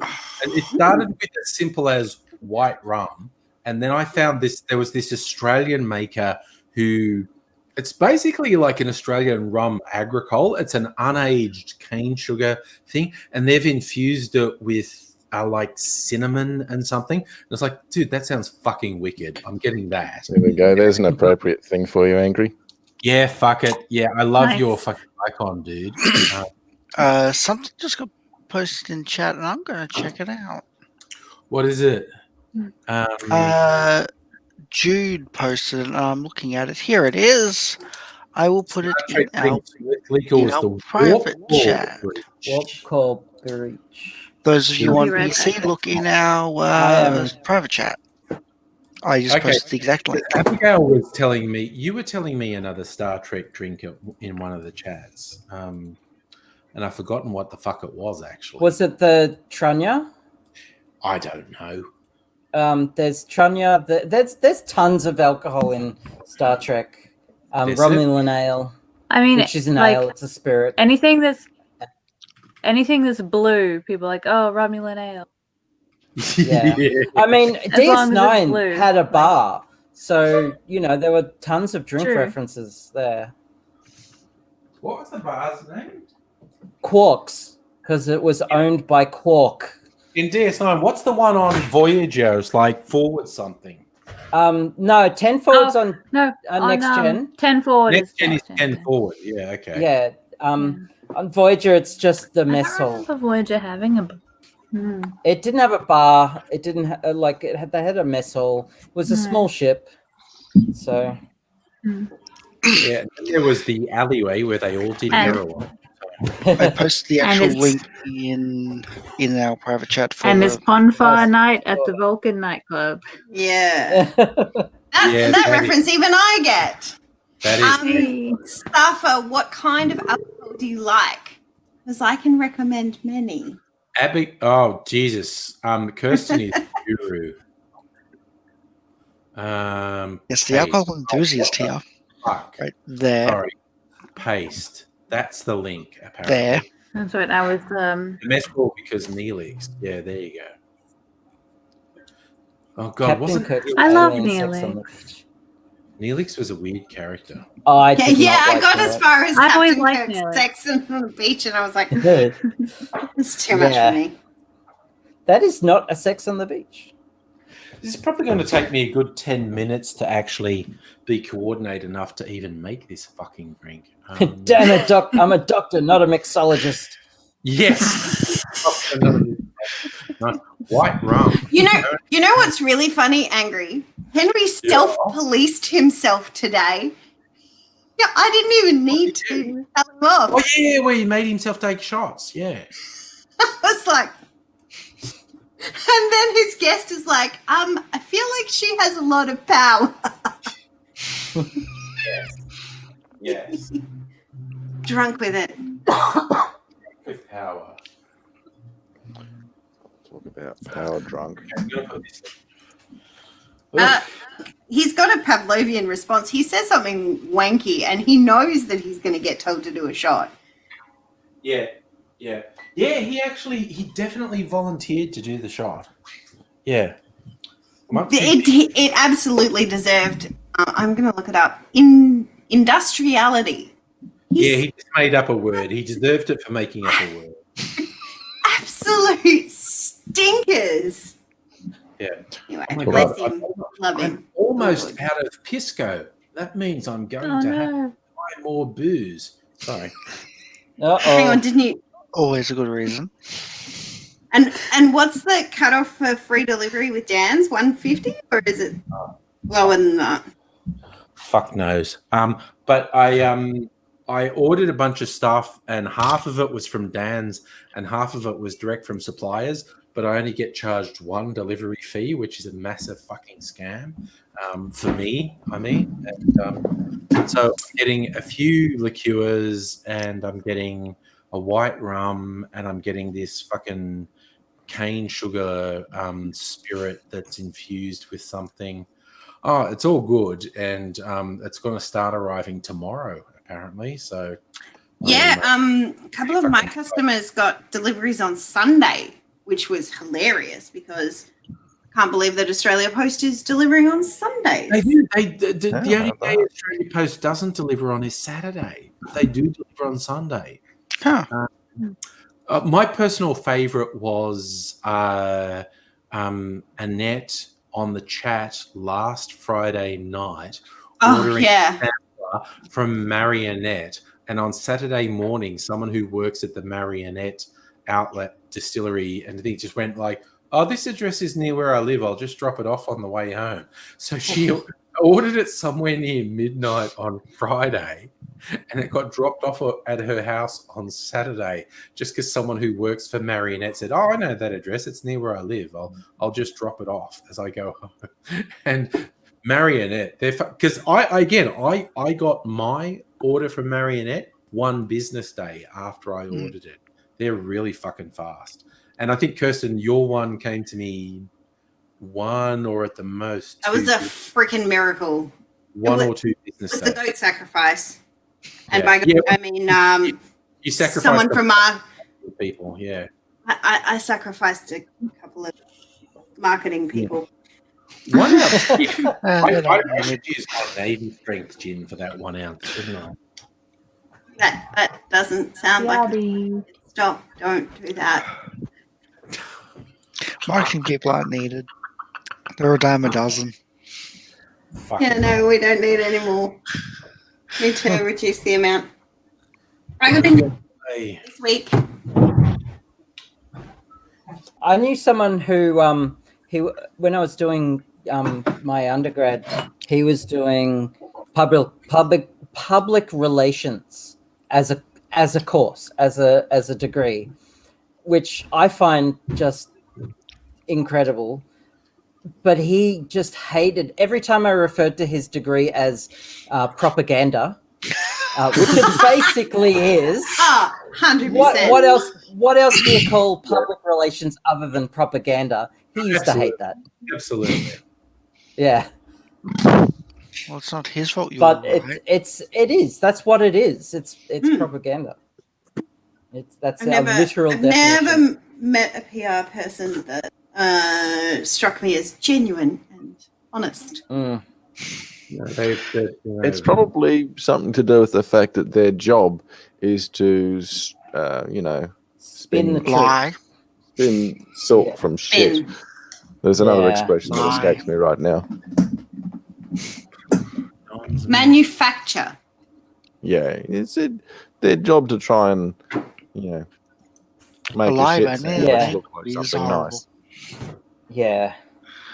It's their job to tell people that their shit don't stink when it's just shit. This shit don't sink. Okay. I can actually No, answer no. You this see, it's question. not shit. It's just effective fertilizer. It's very necessary. Sci-fi, a good winter warmer alcohol is ginger wine, green ginger wine. That sounds very Or, nice. It does. It Whiskey. is. or Yeah, but you're whiskey. biased. You're biased. You work at a whiskey distillery. You're biased. Last whiskey I had, I learned many lessons from. We make the best Australian blended whiskey for 2 years in a row. We just got that information this week. Hell yes. Cool. So They make 2 years definitely- running. 2 years running. I may definitely have to order some. And then if you tell me what your order number is, I can pop something in for you. I'm definitely looking forward to sampling some of this whiskey. Yeah. Twofold as an entry level whiskey is a fucking game changer in Australia. But if you're very serious about whiskies and you want to try single malts, there's the Nova, there's the 100 proof Fortis. But Twofold is so fucking. Which one's that? Fortis. Fortis. My husband's taken the twofold to the room. Of course he has. Rude. Is that code for something else that Really? He's just nicked off with my bottle of toothpaste. the room is like you're like this like polyamorous like quad poly Yay, Polly. and the room or you've got like No, some he's in kind there of by himself with the football. kinky sex dungeon or We or it's With like the a fully football. decked out anime room. It or really My Little isn't. Pony room. It's just our The bedroom. room. There's only one of them, so that room. makes it the lounge room. room and the bedroom, and so Fair I just enough. want to be Krusty the Crown. Sex cauldron? I thought they checked.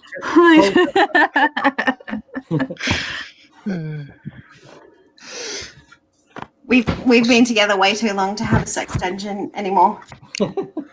Anymore. Yes. Yes, that got my attention too. Bob. Early in their relationship. Wait, I do agree that the Starwood That bottles just are very reminds me too pretty, much of those. but they're very annoying for the person who has to supervise the kids who run the bottling line. That dungeon remark just reminds me too much of those. You need to intro like voiceovers. make things line up. Hmm. Yeah. If you're very clever, it's one bottle and 3 panels. Oof. So a couple of years ago, I live in Fitzroy, and there was an open for inspection in one of the back streets of Fitzroy, and the houses there are all these like Victorian era terrace houses. They're all thin and tall, and they go deep. And there was a line of people just wanting to see this one house. I had no idea what was so special. I read a couple of days later that apparently someone had built a sex dungeon in the basement of a building that didn't actually have a basement in the plans. They had dug it out and put a sex dungeon in it, and people were lined up just to see the sex dungeon. And in this quiet, like, Fitzroy side street. It just says they go deep. That's what she said. Yeah. All this talk of sex dungeons, it just reminds me of those Alf Stewart voiceovers. Oh my god! yeah. From the early days of I forgot YouTube. it. Yes. So, you found my rape dungeon. You can't. Oh, Jesus. Nobody, you are terrifyingly good at that. I have never heard these. Fucking sorry, man. I didn't know what Nobody, it if I want someone to be intimidating, I'll call you. was. Yeah, dude, nobody, I'm definitely employing you for voice work in the future. I need a grizzled mercenary. Nobody. So you found Nobody's good for the job, apparently. I'll tell you, this screen name works very well in CSGO. You know, playing arms Combined race with- or something. You know, nobody killed you. Especially with Nobody that stole a voice. level from you by killing you with the knife. And on Who the killed rare you? occasions, Nobody did. nobody won. Who killed you? Nobody. Brilliant. That's fucking. Somebody's going, oh. That was in the So, Odyssey. somebody will be driveling on, somebody go, nobody cares. And I say, actually, I don't. One day, just for shits and giggles, you say, actually, I do. Oh, man. I've done that too. go on. yeah. No, but What? that was in the Odyssey. Yeah. The Odyssey. Fucking, Homer's Odyssey. yeah. Odysseus, he blinded one of the Cyclopses, and the Cyclops asked him his name, and he said, "I'm nobody." Yes. And then the Cyclops said to his brother, "Nobody hurt me." And his brother's like, "So what are you complaining about? Wait a minute, yeah. Mm. Yeah. Who hurt Captain- you? Nobody." Yeah. This is definitely the last cocktail I'm drinking tonight because I'm like really fucking shit-faced as it is, and this is really strong. How many No, you're fingers not are we that holding shit-faced, up? mate. You can still speak. I do Yeah, it properly. When I get properly shit-faced, I can't speak. I remember one proper binge drink I did. I you know, just there was booze on tap. You know those rotating carousels with all the bottles upside down on them. You know. Oh yeah. Yeah, just going another shot. Yeah, another shot. Yeah. So And I stopped I got drinking at so the point drunk that I I hugged a couldn't. tree. I stopped drinking at the point that I couldn't physically get up and get another drink, and I couldn't speak to ask for another drink, so I had to stop. That's the only thing that stopped you. I once went to it was the opening night of a bar in, I think it was in Turak, but it was a very queer bar, and The they best were kind. doing free free glasses of wine for the first hour, and I absolutely took full advantage of that. But I think it was 6 or 7 glasses in that first hour. Oof. And I know. And then I ordered, once that hour's up, I ordered a vodka and orange, and I don't remember drinking it. The rest of the night is a blackout. Apparently, I was kissing some Finnish exchange student who was, and I saw a friend there who was just an amorphous blob for a bit, and I don't know that what was it is it. That was my night about for 1 wine. hour.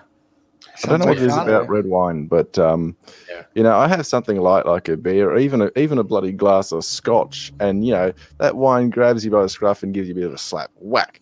A glass of red wine, it just comes up, grabs you by the scruff, and fucking nuts you, bang. Yeah, yeah, yeah. Also, Gecko, the neighbor from Home Improvement, the reason that he always covered his mouth because he didn't have, you know, the groove under your nose. He didn't have one, and he was really self-conscious about it. And So in the final, in the final episode, the finale of the entire series, he actually, like, he didn't in the episode he didn't show it, but when all the cast came out to take their bow, he actually came out and showed it on camera, and Wow. yeah, it didn't look weird. He was just really self-conscious about it. Yeah. So Yeah. It's called a filter. it's something like that. Yeah. And when you have a cleft palate, the deviation's called a Manchester cleft palate. Yeah. Oh. And I love Gecko calling out The Princess Bride, one of my favorite movies. So slobbering drunk you couldn't buy brandy? That's the Sicilian criticizing Andre the Giant, saying like, no, that's the Spaniard. You were so slobbering drunk when I found you, you couldn't order brandy. I love that movie so much. And not just because I'm so slobbering drunk, I couldn't order brandy. You know what's really funny? So we've been doing all these like Zoom tastings and Zoom catch-ups and what have you. What do you do? Lick the screen or something? No, you get a tasting pack delivered to your house. Yeah, Yes. I know. I just Everyone had to has be a it. smart ass. It was too good opportunity not to take it. Anyway, one of my friends who like regularly does these in real life was like, what is the like RSA of Zoom tasting? Yes. Just tell someone's intoxicated. Yes. And like, what does that, what's the legality of it? It's like, nothing, because you're not, they're serving themselves alcohol. Yeah. You're not serving them alcohol. You're just facilitating the alcohol. But it is a grey area. Responsible service of alcohol. If you, as a retailer, have sent someone these drink samples and you're sharing, now let's do this, and the person at the other end is clearly shit-faced, and you're saying, drink the next one, you fucking lightweight. And it's like, My only thing with tastings is you can't swallow the alcohol. You have to spit it out. And it's like, oh, it's a waste of alcohol. Such a Nah. waste. That's nah. No one ever does that. Okay. The Only movie, winemakers do that. Okay. Well, in that case. the movie Sideways is a hilarious look at that, Oh. the wine snobs in Well, I California. was, Charlie. oh, sorry. It just reminded me of a movie. There's a Girl in My Soup. It's got Peter Sellers and Goldie Hawn. That's a classic. Very young Goldie Hawn. Very young. And there was a scene in that where they go to a wine tasting and she just swallows everything and he has to carry her back. Like, yeah. No, I'm not going to say it. I was, yeah, no. No, I that's told the story before of yeah, being, yeah. because I'm a contractor, and occasionally the agencies will do a hey drinks night for the contractors to show how much we love you, because the fucking agency is just skimming 20% off the top of whatever you get. But they organized this drinks night, and it was in like July or whatever, and a really fucking bad storm came through Melbourne the afternoon.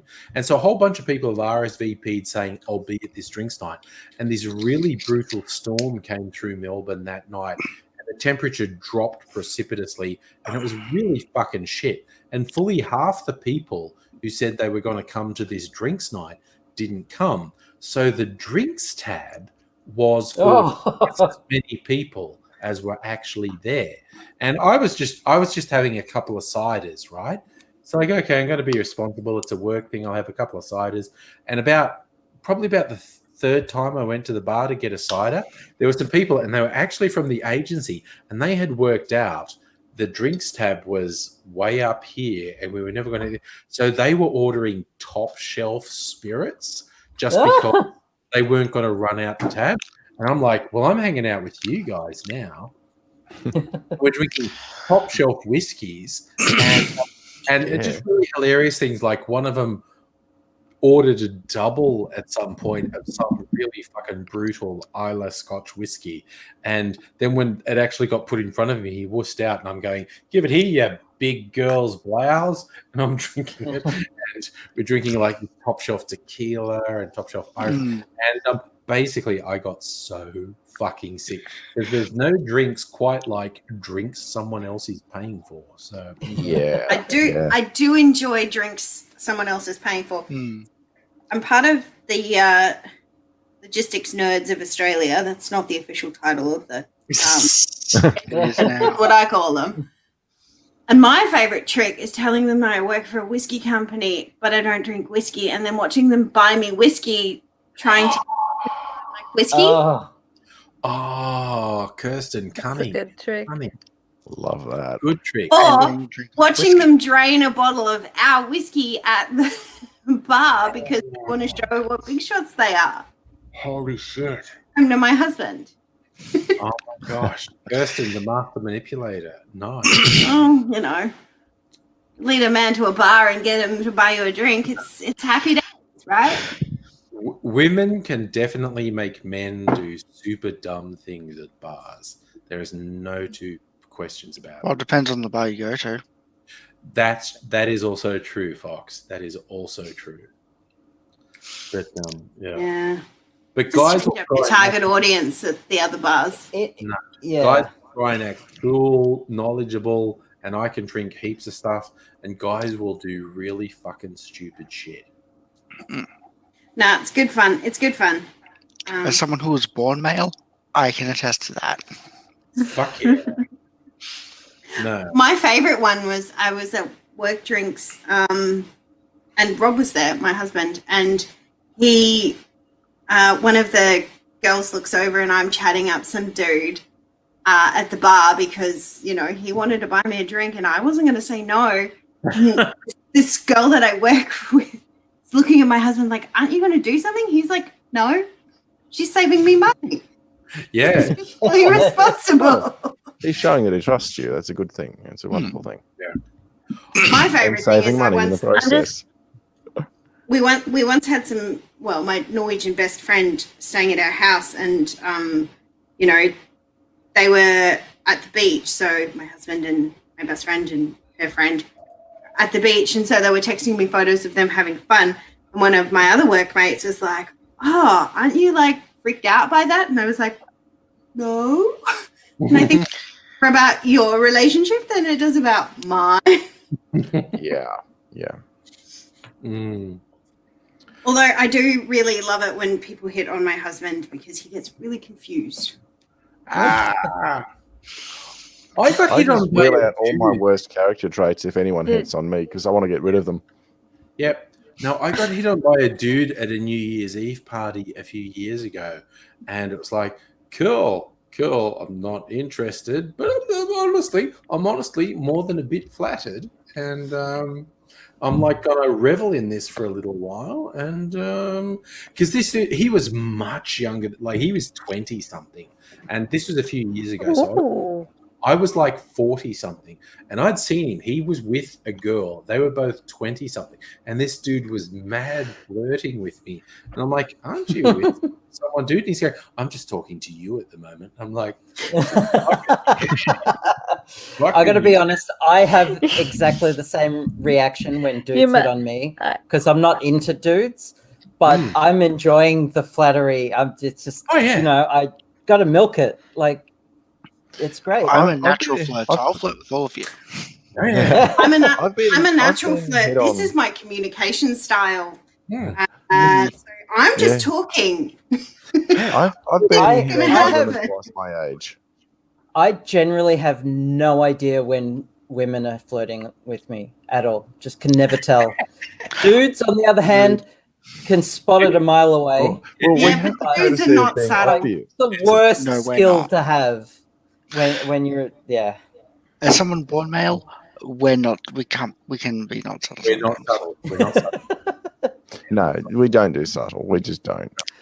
And you're right, We dude. basically hold up a Plenty of fucking neon women sign, act yeah. ridiculous at bars too. Yes. Yeah. Oh yeah. But this was I'm often. This was a New Year's Eve thing, and Neil Gaiman and Very. Amanda Palmer was there, and I'd bought a VIP ticket to go backstage and get a whole thing and a meet and greet with Neil and Amanda, and part of the thing was a fucking bottle of bubbly. So I had a free bottle of bubbly, so I was fucking shit faced when I was out in the crowd, and this dude who I'd met, he's 20 something and he's with a girl who's 20 something and he is obviously hitting on me. I'm like, aren't you here with someone? And he's going, oh, don't worry about him. And I'm like, yeah, you want me, big guy. Well, it's a better response to that subject. Is that the same party when Neil Gaiman got really annoyed Like- when people wanted to celebrate New Year during the countdown, and Oh, he was fuck trying to no, give a it was speech? weird. But like by the time it got to New Year's, I was so fucking drunk. And Because again, yeah, sorry, go in there, Abigail. I ended up dating someone a couple of years back who went to that gig, and all she could say was how much of a up himself Neil Gaiman was about himself, and yeah. I had someone hassling me. No, actually, it was actually one of the performers on the night. The guy performed under the name of something like the Bedroom Philosopher or something. He was actually one of the things. And when Neil Gaiman was on stage, this dude was mad hitting on me, and I was just going, "This is fucking hilarious." This 20-something is mad hitting on me. And this dude's criticizing us for talking, and I'm going, you could always fuck off, man. And I mean, that's he's going like, you should stop talking. I said, you should fuck off, okay? You should like go fuck off. And he was really, and I was like, dude, there is a 20-something dude hitting on me, and this is not a thing that happens very often. So I'm just going to enjoy it, and you fuck off. And then, I went Speaking home of fucking off, but it was really funny that this 20-something dude was hitting on me, and I was because even the thing that tipped me off, I thought, is he hitting on me? I said, I'll test, and I said, aren't you here with someone? And isn't she going to be miffed? And he went, oh, don't worry about her. I just want to talk to you. And I went, oh yeah, he's hitting on me. speaking of fucking off, I'm going to fuck off. Been Okay. interesting. Okay. Thanks for joining us. Thanks, nobody. Thanks for coming by, dude. Yeah, I like See you next time. Jude in See the ya. chat is asking maybe the Night. girl was his beard. That was what I Yeah. was thinking on the night. I was actually thinking maybe he wasn't really with her and so, but it was because he was mad macking on me, and I was just like, this is just funny. This is just funny. And I'm like, hey, I'll take it. I need an ego boost. Nate. See you, nobody. No, nobody. Bye bye. It's like I was 40-something, and this 20-something dude is hitting on me, and I'm like, yeah, come on, come get it, big guy, come get it. I've like met plenty of gay dudes who are like into Because older you men. do look it's like a a very bear. common thing. Yeah, I am. I'm definitely a daddy figure. I'm definitely like a daddy bear figure. Although there's a really funny incident I had when I was about 20, 21, when I was in a shared house and we were all going out for this big night, and I may or may not have been on sort of chemical enhancements as we went out. And, the female housemate had put makeup on me. She just said before we go, can I do makeup on you? And I was like, yes. And so she did like eyeshadow, and she did like contouring and stuff on me. Cool. And we were going to the only hetero nightclub in Darlinghurst. So basically just off Oxford Street, which was the gay centre of Sydney, was the only hetero nightclub. And I remember the 4 of us in the house were going. I was a single male. There was another single male, and there was a couple, a male and female couple. And the female in the couple, who was the one who'd put makeup on me, had gone like, "This place is just a meat market." And me and the other single guy are going, "Fuck yes, that's why we're going." So we're going, "Oh, but we're going to a cheaper place to get a couple of drinks in before the night starts." And I was kind of off with the Pixies. And this was the 90s, and I was wearing makeup, and I was a young and somewhat prettier thing. And the fashion of the day included I was wearing ski pants, which was basically skin-tight pants. And nothing at all. They took me into this bar on Oxford Street, which was a fucking leather daddy bar, right? And I was not really conscious of that. And I am 21, 22, wearing makeup and fucking ski pants. And I've walked into a leather daddy bar. And so there's 4 of us. And one of the guys goes, "I'm going to the bar to get a drink." And all these guys wearing leather are staring at me. And my poor is slowly processing what's happening. Second guy says, "I'll join you at the bar." And so it's me and my female housemate standing there. And my brain has just processed what's happening. And the female housemate says, "I'm going up to the bar too." And I just grabbed her and went like, "Fuck you are." It's like, you are not leaving me alone, because there are several 7-foot-tall hairy men in leather just fucking staring at me right now. And it's not their fault, because I fucking walked into their bar and I look like an absolute fucking twink. And Fox is back. They want to do bad things to me, and I cannot hold them responsible for that, because I walked into their fucking bar, and I'm just grabbing onto my female housemate, going, "You are not going anywhere." and the guys come back to the bar with their drinks, and I'm like, "Drink real fucking fast," and then we go eat, because I am not fucking staying in this place. Because there are extraordinarily predatory men just really interested in me. So I come back to the best conversations. Oh my god, it was so fucking fun. That's great. That's a great story. It was really funny because, again, I did not like. Again, I'm not homophobic. I was just going to say, welcome to being a woman. Like, yeah, it was kind of. I was like, "Oh, this is a new thing." And again, I did not hold it against the guy. Like a homophobic person would have held it against the guy.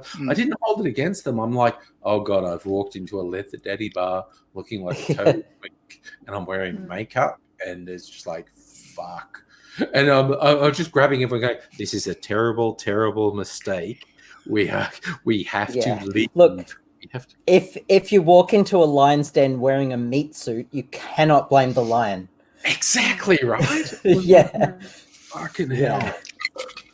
And this is all thing that sorry, Charlie. Oh, this thing that I read that said like it was this thing about like homophobic straight guys, and it's that they're afraid that men will treat them the way that they treat women. Absolutely. Yeah. Absolutely. Yeah. But I mean, I had a couple things at parties. Like I'd be out with friends and just sort of, and I don't know. I'm not the most masculine guy in the world. You don't say. You don't say. And I'd be at things and I'd be like, "That gay dude is macking on me." And I'm trying again, because I'm a with it sort of lefty woke guy. I'm like, I'm trying not to be homophobic. And it's like, okay, dudes, clear, and I always try to take it as a compliment, like that dude is clearly trying to make moves on me, and I would just like grab my friends and go, dude's trying to make moves on me. Can we go somewhere else? Because I would be really confused as how do I say to the guy, I don't want to sound homophobic, but it's just not my thing. It's just not my I thing. feel like that's the line. Like, And Yeah. I'm flattered, but nah. that always worked. I mean, like I even marshaled at Mardi Gras one year, and so I would be, and I was interacting with a whole bunch of people, and they would just say, "Are you straight, bi, gay?" And I'm actually straight. I'm just trying to be supportive and stuff. And they're like, "Oh, that's cool."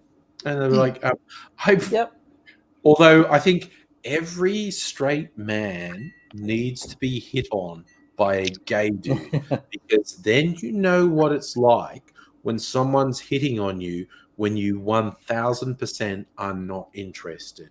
Because then you know what it's like about, let's be charitable and say half the time when you're hitting on a hetero woman. It's like 9 times out of 10 in real terms. But once you've been in a situation where a gay dude hitting on you, you can go, oh, he's not a bad person, but I have zero interest in him.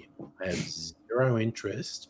And, oh my God, that's what it's like when I keep trying to hit on women. And they don't want anything to do with me. Shit. Okay. Fuck. You can tell straight dudes who've never had a gay dude hit on them because they can't comprehend the idea of a scenario where someone's just not interested in you. And it's like, fuck. So yeah, I've had a number of gay dudes hit on me, and it's like, yeah, dude, no, it's not going to happen. But cool. I like that you're taking it in. I like that you're like, I like that you're into it, but it's not going to happen. So you can take it as a compliment, and at the same time, just have no interest in it. So it's like, yeah. That's it. Yeah, but it's like the number of straight dudes who have no idea that they're being fucking psycho. Gross and psycho. It's not just gross, it's when they're being fucking psychos. And it's like, again, this same nightclub that I was talking about, the only hetero nightclub off Oxford Street in Sydney. I've even forgotten. But at one point, I was with my housemate, and this guy, who the fuck knows who he was, and again, stereotypically, he was from the suburbs, and it's like he was being an asshole, and I'm like, dude, this is not going to end well for you. You have to stop being such a cockhead. And he didn't. And then we left. We saw him actually get the shit punched out of him. Because he was groping women and stuff, and a bouncer just punched the shit out of him. And one of my housemates, who was too drunk for his own good, tried to go to the bouncer. Hey, that's not on. The bouncer was going to punch my housemate. So I just grabbed my housemate and pulled him aside and said to the bouncer, sorry, dude, he's fucking drunk. I'm totally okay. Punch that guy a couple more times. And I said to my housemate, remember, we ran into him inside. We don't like him. He's a fucking idiot. This is a learning experience for him that if you act like that, someone is going to punch the shit out of you. Question is, did he learn? Probably not. No. Those guys never do. No.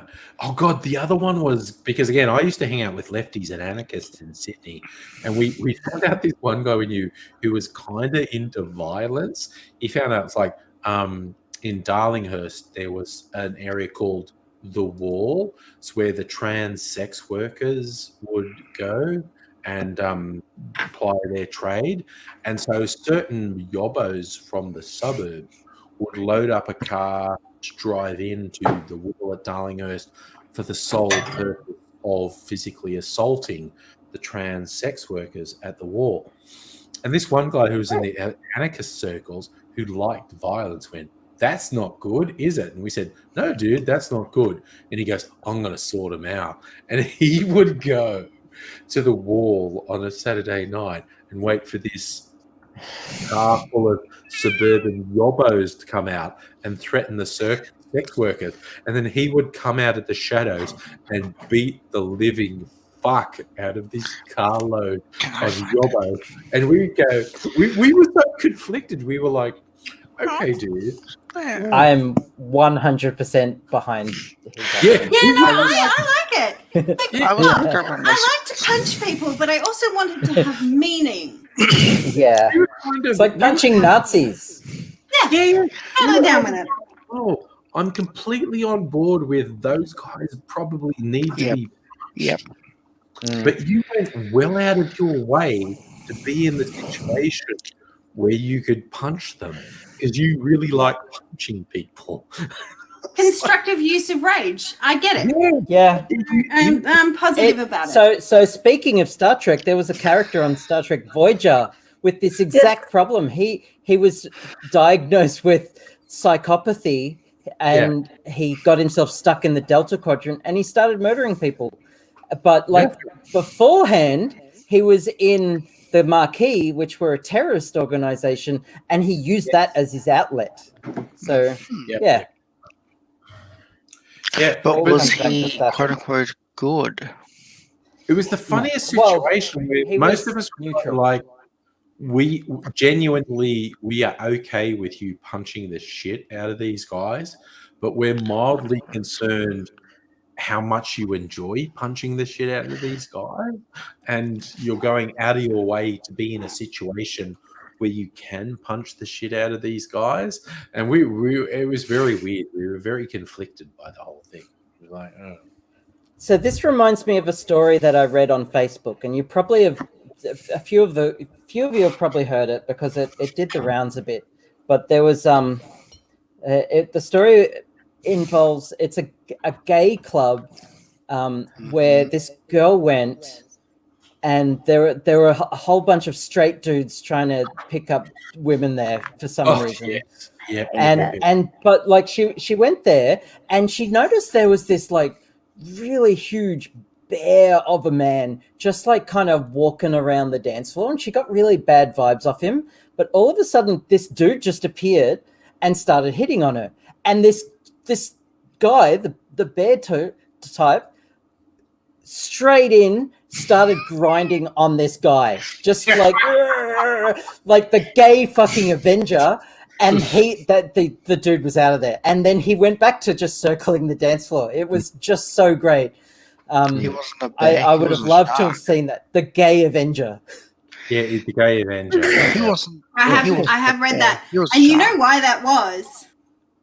Why is that? The early thousands, so probably like 2003, 2004, that shit book, The Game, came out.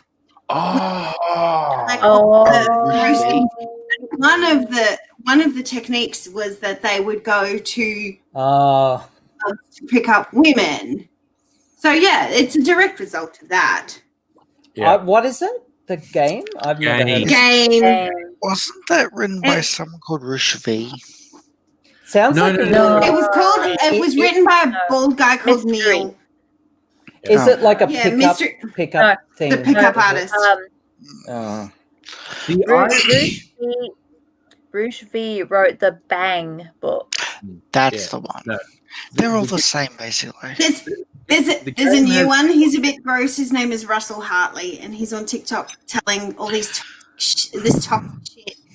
What I love about TikTok is that, like, the bartenders of LA are like, you know what? Let's just band together and just like toss him out of every bar that he's trying to get into at the moment. He's not been able to get into a bar in like 6 weeks. Like, they see him coming, they're like, sorry, we don't let you in, Russell Hartley. Yeah, no, fuck you. Would you kindly fornicate elsewhere?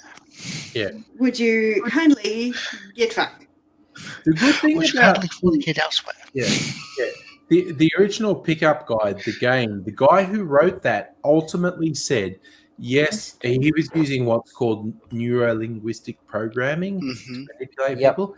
And he ultimately said, like, yeah, you can actually use this to get sex, but it's meaningless and unfulfilling. And at the end of the day, this is a bad fucking idea. And all the pickup artists like Roosh V, who's a fucking pathetic piece of shit rapist who literally lives in his mother's cellar.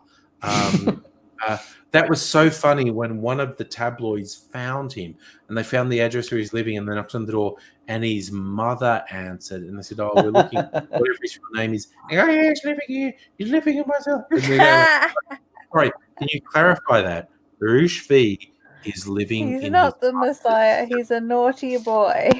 That's the Charlie 100%. Yeah, I think the sort of come out of the second book of the game was the second book was literally undoing all the programming and trying to find meaning in a relationship. Yeah. At the end of the day, this shit sucks. It's like you can do it and it can work. You can manipulate women into having sex with you and you will not feel good. You will not feel fulfilled.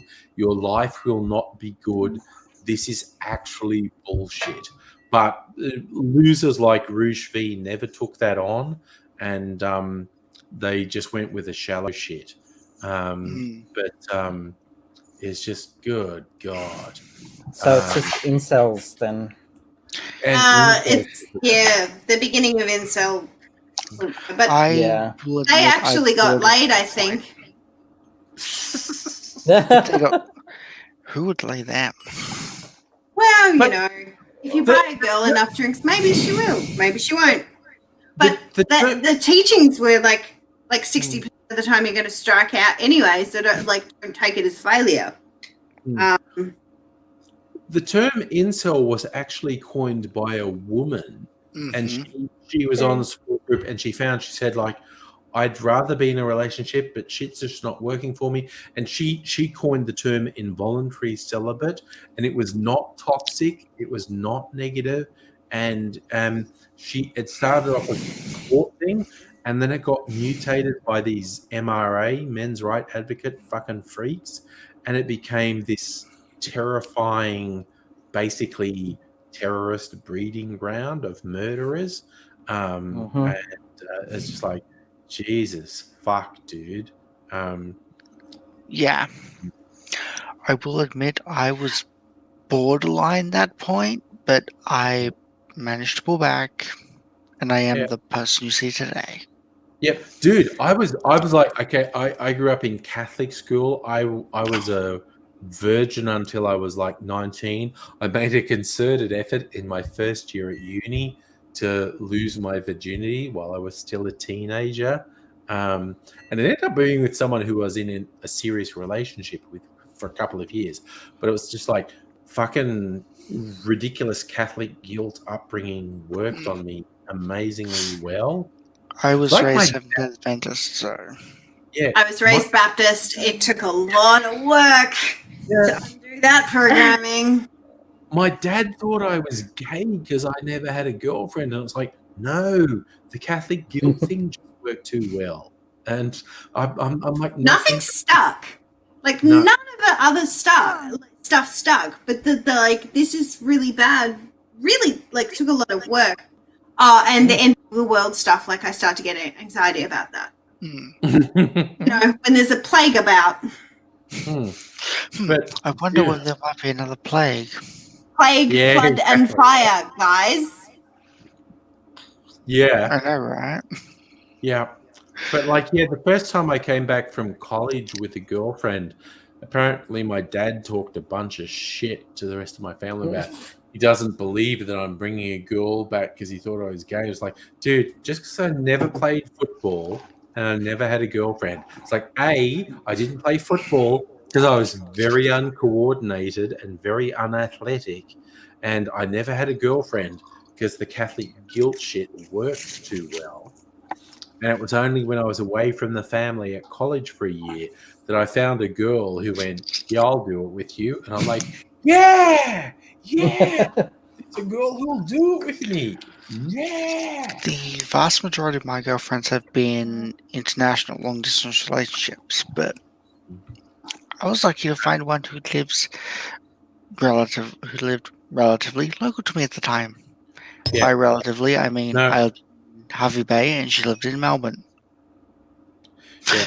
No, my first proper girlfriend was very understanding as I tried to work shit out, and it was like, I eventually was straight with her and said, no, it's all the Catholic stuff that's messing me up. And we eventually worked it out, and then everything was fine from that point on. But oh my God, it was just like, no, Catholic guilt actually works. I mean, for fucking real. I was just absolutely repressed with concepts of sex and whatnot. And but yeah, finally I found the right person. It worked. And but my sister told me when I came back for Christmas the first time with a girlfriend, my dad had been talking shit to everyone and saying he didn't believe I was bringing a girl because he was pretty sure I was gay. And it's like, no, dude, the only reason I never had a girlfriend is the whole Catholic guilt thing. It actually worked. Also, thanks, Dad. Yeah, no. My dad was a fucking shithead. My dad was a fucking piece of work. Join the club. Yep, my Yeah. dad That's an is asshole. the worst ever in existence. Oh, My dad was the love of my life until he died when I was 14. No. okay. At least you had a Your good dad dad. was your My dad dad was not the all dads. best. yeah, Exactly. your dad was better than mine. Well, Kirsten, I wish I had your dad. Yeah, My dad was Same. fucking baller. yeah. It was the Yeah, my weirdest dad thing. was an Like, abusive piece of shit.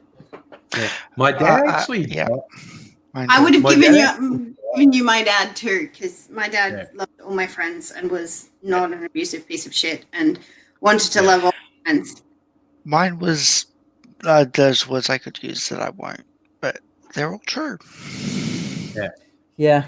No, Deadbeat my dad alcoholic is actually all died you when I was say. 21. My Well, dad see you died later, when Gecko, if you're still here. Oh, Bye, Gareth's Gecko. gonna go. Right, Gecko. Yeah, my dad died when I was 21, and his funeral. My dad was very social, so a lot of people showed up for my dad's funeral and wake, and they were all very upset. And I was just barely holding in. No, he was a fucking cunt. Okay, he sucked. He was Yeah. homophobic. He was racist. He treated me like shit. Fuck that guy. Sounds but like my he dad. Yeah, no, he was so loved by all his friends, and they were so because he died relatively young because of alcoholism, and it was weird. Again. No, what actually happened is because he was. There are various types of alcoholics. My dad was the type of alcoholic who was always low-level drunk. Like he had his own business, and at lunchtime he would go to the pub and have several drinks. Not 20 drinks, but he would have, say, 4 drinks at lunchtime. So he was kind of buzzed and drunk through the afternoon, and then he would go to the pub again after work and have another 4 to 6 drinks, and so come home quite drunk and fall asleep in a chair. So he was the type of drunk who was always low-level drunk, as opposed to the binge drunker who gets blackout drunk. And what actually happened with him is he fell over one time when he was drunk in the bathroom and broke some rib. Like he fell onto the bath and broke some ribs. The ribs punctured his lung, and because he'd been a smoker, there was this precancerous material in his lungs. And when the broken ribs punctured his lungs, the precancerous material just went, hey, let's take over his whole fucking body. And that cancer ended up killing him really quickly. Like within a year of when he fell over and broke his ribs, he was dead. As bad as my father is, I would not wish that on him. No. I would wish that on my dad. It was quite bad. I would wish So- worse worse than that. My father is a deadbeat alcoholic pedophile piece of shit, and I would not wish that on him. Yeah. So My dad wasn't even an alcoholic. He was still an asshole. Like, you can't even blame alcohol on it. He was just like, yeah. Well, how old was my my dad? My dad was in his 50s when he died. He was not very old. My dad was not very Yeah, that's old. really young. I was 21. My dad was somewhere in his 50s when he died. It was a weird kind of fucked up. Okay, your dad's a king. Okay. I like that. Your dad is good. That's great. So we're all sharing dad stories at the moment. Dude, my dad wore a 48B brassiere. Okay.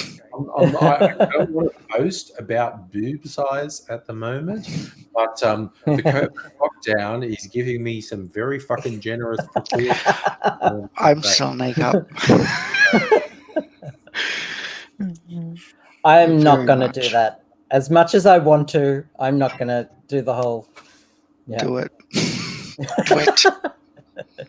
Chancellor Palpatine tells you to do it. Do it now. Yeah, actually. So it was weird because my dad was obviously going to die, so my 21st birthday was used. Kitty. Kitty. No. My God, Kitty really time. luminous Kitty. The camera. Kitty time. Kitty looked really luminous. Yeah. Give the kitty kisses. Yeah. No. My 21st birthday was used as an excuse to get all the family together, and no one had to say, we're getting together because Dad's going to die. We say, oh, no, we're getting together for Andrew's 21st. But we're really getting together because Dad's going to be dead in 6 months. And that was a really fucking weird 21st to have, quite honestly. So, oh my God. Hello, everyone. I'm just sharing my trauma with you. I already did that. Part of it. That's okay. We're all looking at the cat. We're just looking at the cat. We don't care about anything. Cat. That's why I could say this, but I won't say it. Is it a my pussy joke? Or yeah, Look at the pussy. Mrs. If I ever have a band, I'm like gonna call an album Mrs. Slocum's Pussy, or if not the band name. What's that? Yes. Oh, I've got to look up something now. Everyone's probably too young for that reference, except for you and me, Andrew. Are you being served reference? Ah, yes. I know it. Yeah, That's what I like to know. corrected. Are you being served, sir? Stream. After Yeah. Yeah. What a traumatic stream. This was the trauma stream. AGM. I had a bit of a cry before I came on stream. So, Abigail, other than Mrs. Slocum, who is your favorite Are You Being Served character? It was the guy who was obviously gay, but they couldn't say. Mr. Humphreys. Good. Miss Yeah. Humphrey, good choice. Yeah. Perfect He choice. was a standout character. Oh, wait, yeah. no. John Inman. Him. Mr. Humphrey, yeah. I'm free. The whole Sir, Are You sir. Being Served? Are You Being Served was so And it's fucking like, weird. those characters were like, they were stereotypes, but like Yes. So when you're a queer child and you watch these shows, like, yeah. So there was the middle-aged woman, Mrs. Slocum, who was clearly fucking banging like a dunny door in a cyclone. She was clearly fucking everyone and everything. Then there was the young woman who was also very sexual. Miss Brahms. Miss Brahms. There was the young man who was very heterosexual and very much fucking. There was Lucas. the young Mr. Lucas. There was young Mr. Humphreys who was gay as fuck. And there was Colonel Pickering, whose Peacock. sexuality was very ambiguous in my book. Captain Peacock. Captain Peacock. Peacock. Yes. What? Okay, what the fuck was Captain Peacock sexual? He was fucking weird, that guy. He was in the army. That was his issue. I know, right? Captain Peacock was The weird. Captain Peacock is the gayest I know. name that I've ever heard. Yeah. I reckon Captain Peacock was gayer than Mr. Humphreys. He was closeted though. But Oh my he couldn't show it because it was a different time. I know. And the really old guy, what was the really Mr. Mannering? No, that's fucking Dad's army. No. Okay, I now have to Google it. The really old guy was No, there's that Safa, you're right. There's so many shows from that era. I haven't watched that you it just in can't- years. Like you could not have a Benny Hill show nowadays. No. You No. could Oh not. my god! Yeah. I remember reading. There's a really good American travel writer. I know I'm absolutely too fucking drunk to remember his name. Fox, what have you dredged up? Are you talking about the old guy who owns the department store? Now that's young Mr. Grace, Mr. Grace, old Mr. Grace, young Mr. Grace, the other one. and there's another guy in the retail staff who's quite old. I don't remember Mr. Mash. That's another thing that comes up. I don't know, I'm drunk. and I'm so drunk. No, dude, I'm so fucking drunk. From second to second, I forget what I was talking about. Are you drunk enough to hug a tree? Hmm? Are you I drunk enough to think hug a that's tree sober, and Fox. call it a good tree? Yes. Kirsten, you're sober. Is that what you're saying? No, I do that sober. Hug it. Mr. Granger. Jude is 100% Mr. on Granger, the yes. Mr. That was Granger. him, Got Mr. it. Granger. That's the one. And do you know there was an Australian version of Are You Being Served? Oh, what's Oh, that? yeah. Oh, That's, There dear. really was. it was That a was spin-off. terrible. But it had the actual English actor, Mr. Humphreys, and they had Australians playing all the other archetypal roles. June Bronhill, the opera singer, was Mrs. Slocum in the Australian version. But it was hilarious because June Bronhill was an incredibly accomplished opera singer, and she probably made more money from doing this stupid fucking TV show than she made from decades of being a really accomplished opera singer. Are you free, Mr. Angry? I am Yeah, free, Mr. Fox. I'm free. I'm free. Oh my Are you God, free, Miss Abigail? It was so fucking weird, that whole show. I'm trying to remember. Okay, I'm going to do a couple Google searches because my brain is absolutely. I have myself back now. Oh. American travel writer. Kitty Bliss. Bryson! Abigail, what? Fucking yes! Fucking yes! My fucking Abigail, what's your cat's name? Bella. Bella. Ooh, Yeah. that's a good name. I didn't name her. She came to me already named. And she was good born right cat. around the Twilight era, so she was probably named Of after. course. Yeah. So, Bill Bryson is a really good American travel writer. Any of his books are really good.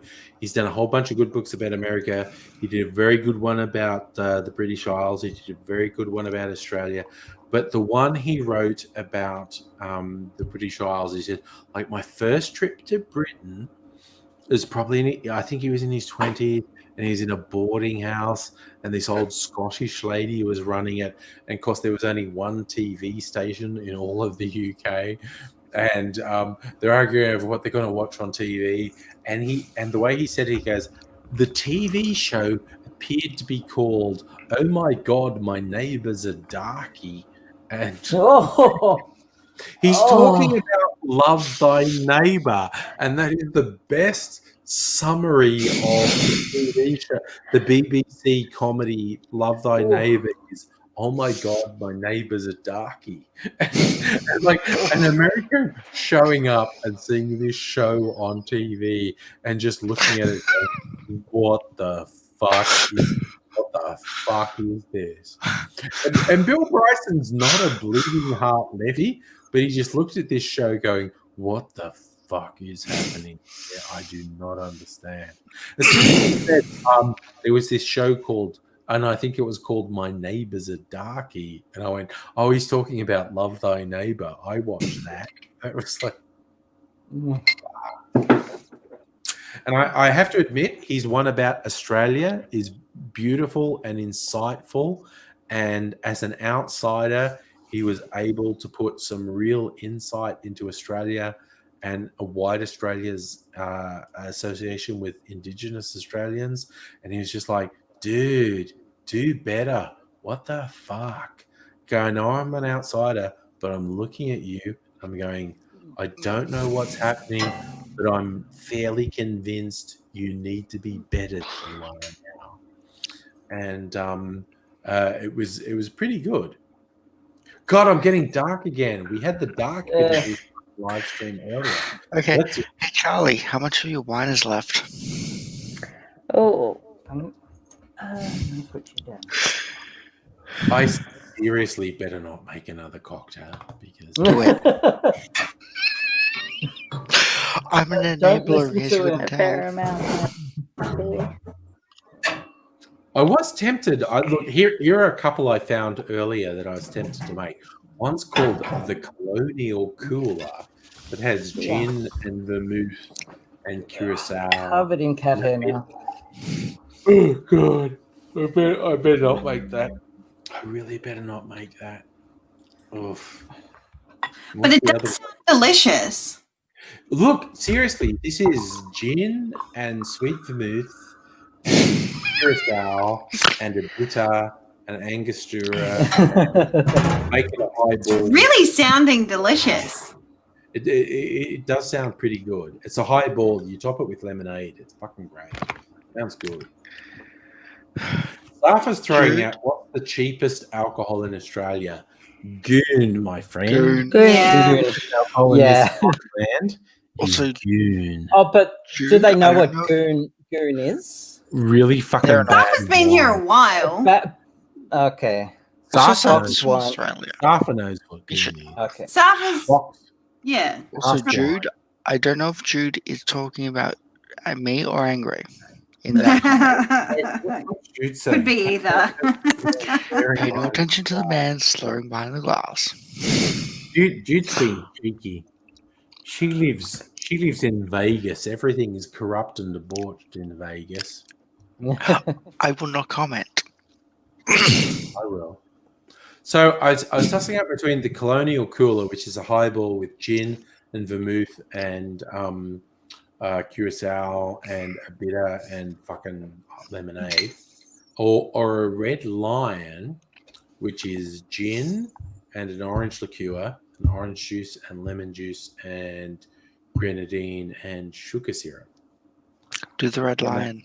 That's Yeah, that sounds good too. Do it.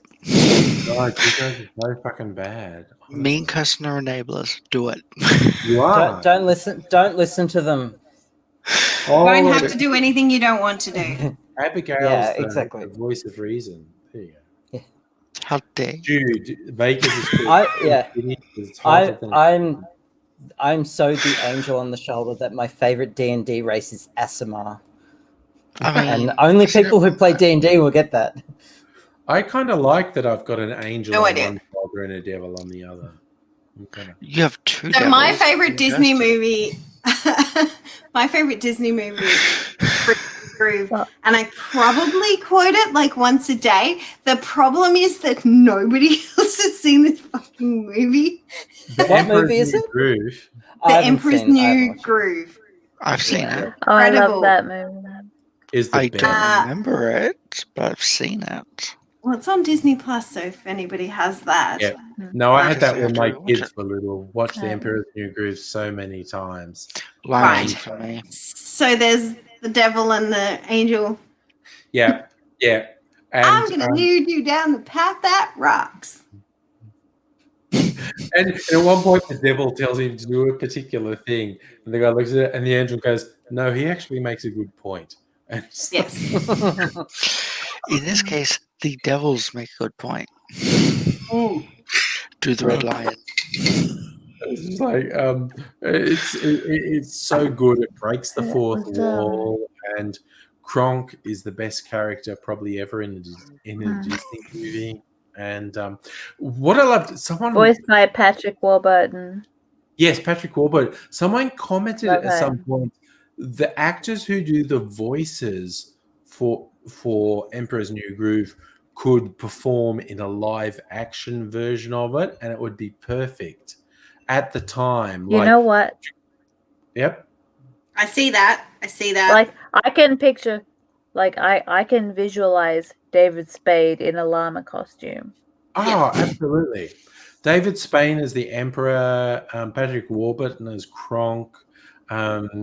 What's Oh wait, Eartha Kitt's dead now. Yeah, I know. But at the time the movie was made, I'm talking about. At the time, yeah. Eartha Kitt is the witch, and Yzma. Yzma. The bitch. And what's his name as the other guy? Fucking hell! I'm so fucking drunk. The other guy. My favorite. So I'm bad I with names vibe too, way don't more. worry. I vibe way more with the Disney villains. So like that's my kind of shtick, right? I love Disney, but only the villains. So I have all like exactly. Yeah. I saw a really funny meme once with all the Disney villains hanging out together, and most of the Disney villains have a really good reason for being the villains, and they're saying, "Well, I'm only blur because blur. I'm only blur because blur." And then Cruella de Vil goes, "I just want to murder a bunch of dogs and make clothes out of them." And the rest of the villains are like, "What the fuck is wrong with you? What the fuck is wrong with you?" Yeah, Elon Musk's mother. Because all the villains have a good reason for being the villain, but Cruella de Vil just wants to murder puppies and make clothes out of them, and all the rest of the villains are going, "Oh my fucking god, what is wrong with you?" What? A llama I can't supposed to be visualize that. gay? Be dead. I can't visualize that without thinking of Mr. Burns. See my vest, see my vest, vest, from see my real vest, gorilla from real chest. gorilla chest. Yeah. Exactly. That was that was a Simpsons high point.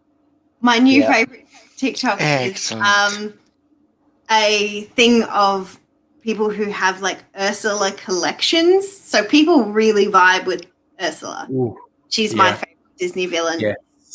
And the reason is she's a shape-shifting sea witch, but she only transforms into a thin white girl when she she's a malformed octopus.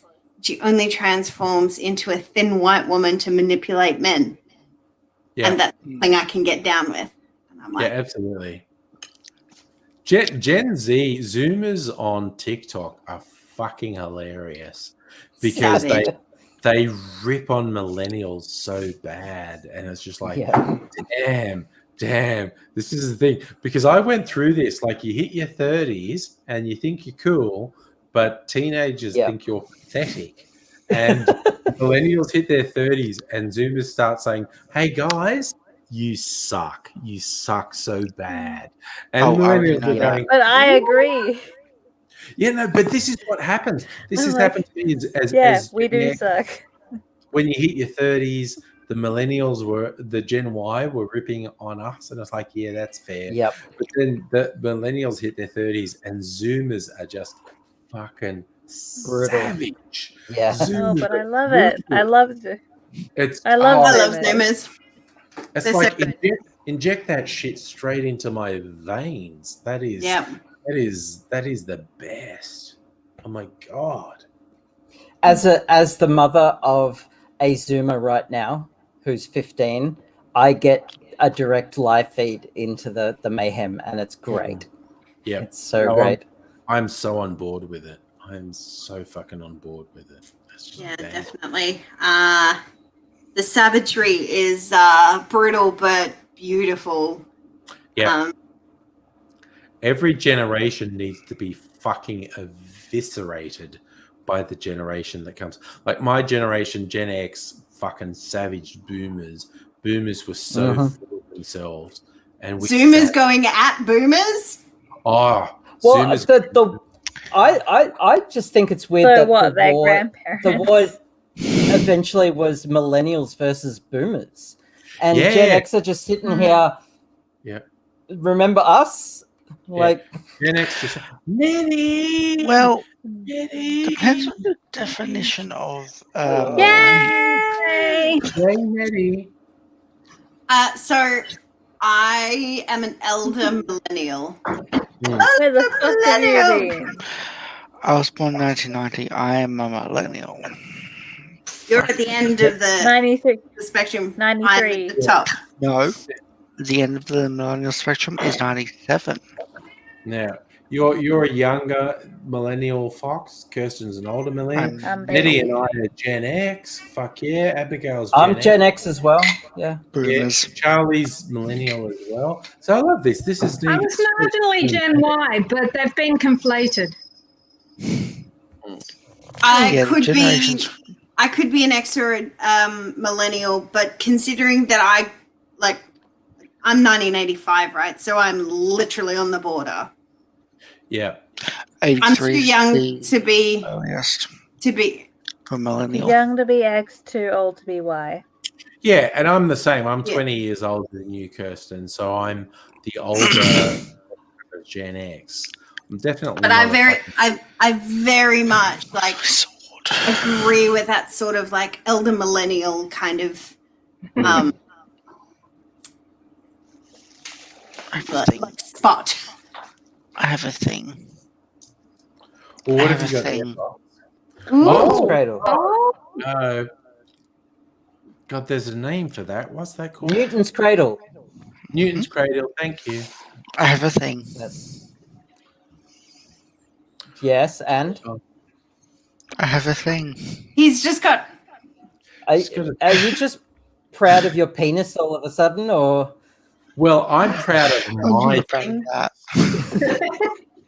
I'm not saying I'm going to whip it out, but I'm not saying I'm going to whip it out. So, fucking I want to know. crazy. I want to know what's the deal with dudes who constantly draw penises on things.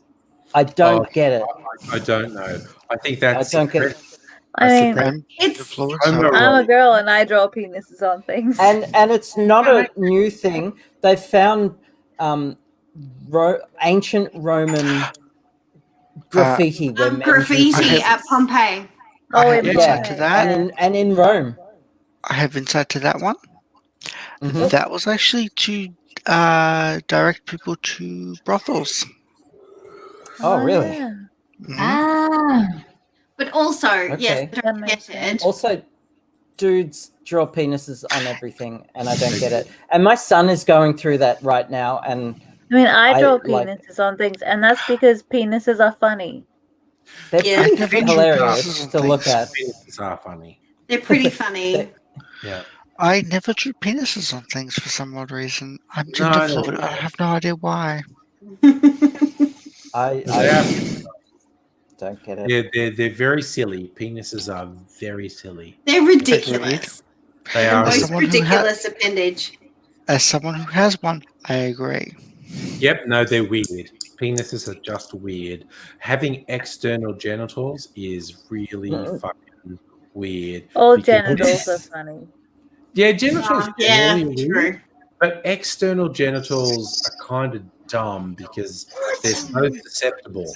Like there is nothing will stop a guy quicker than being kicked in the balls. If you could retract your genitals and have them all be internal, you'd be way safer. And Nettie's just like, yep, perfectly normal conversation. Oh, No, then he's got to Penis. get on board with Penis, it. penis, penis, cat. Penis cat. penis cat. Wait, is that cat male or female? There you go. Stella says she's done penis graffiti as well. There you go. To Well, make for a it- cat that's been neutered, he's very amorous with people's legs. Oh god, that's disturbing. Kinky. That's a dog thing. When I was a I kid, know, he's so weird. He is the weirdest cat. Yep. when I was a kid, I used to think dogs, they're playing football. They're trying to tackle me when they're actually humping your leg. And I was so naive. I was like, it's trying to play football and tackle you. It's like, grab your leg and go, humping. And I was so naive, I didn't know what the male dog was actually doing.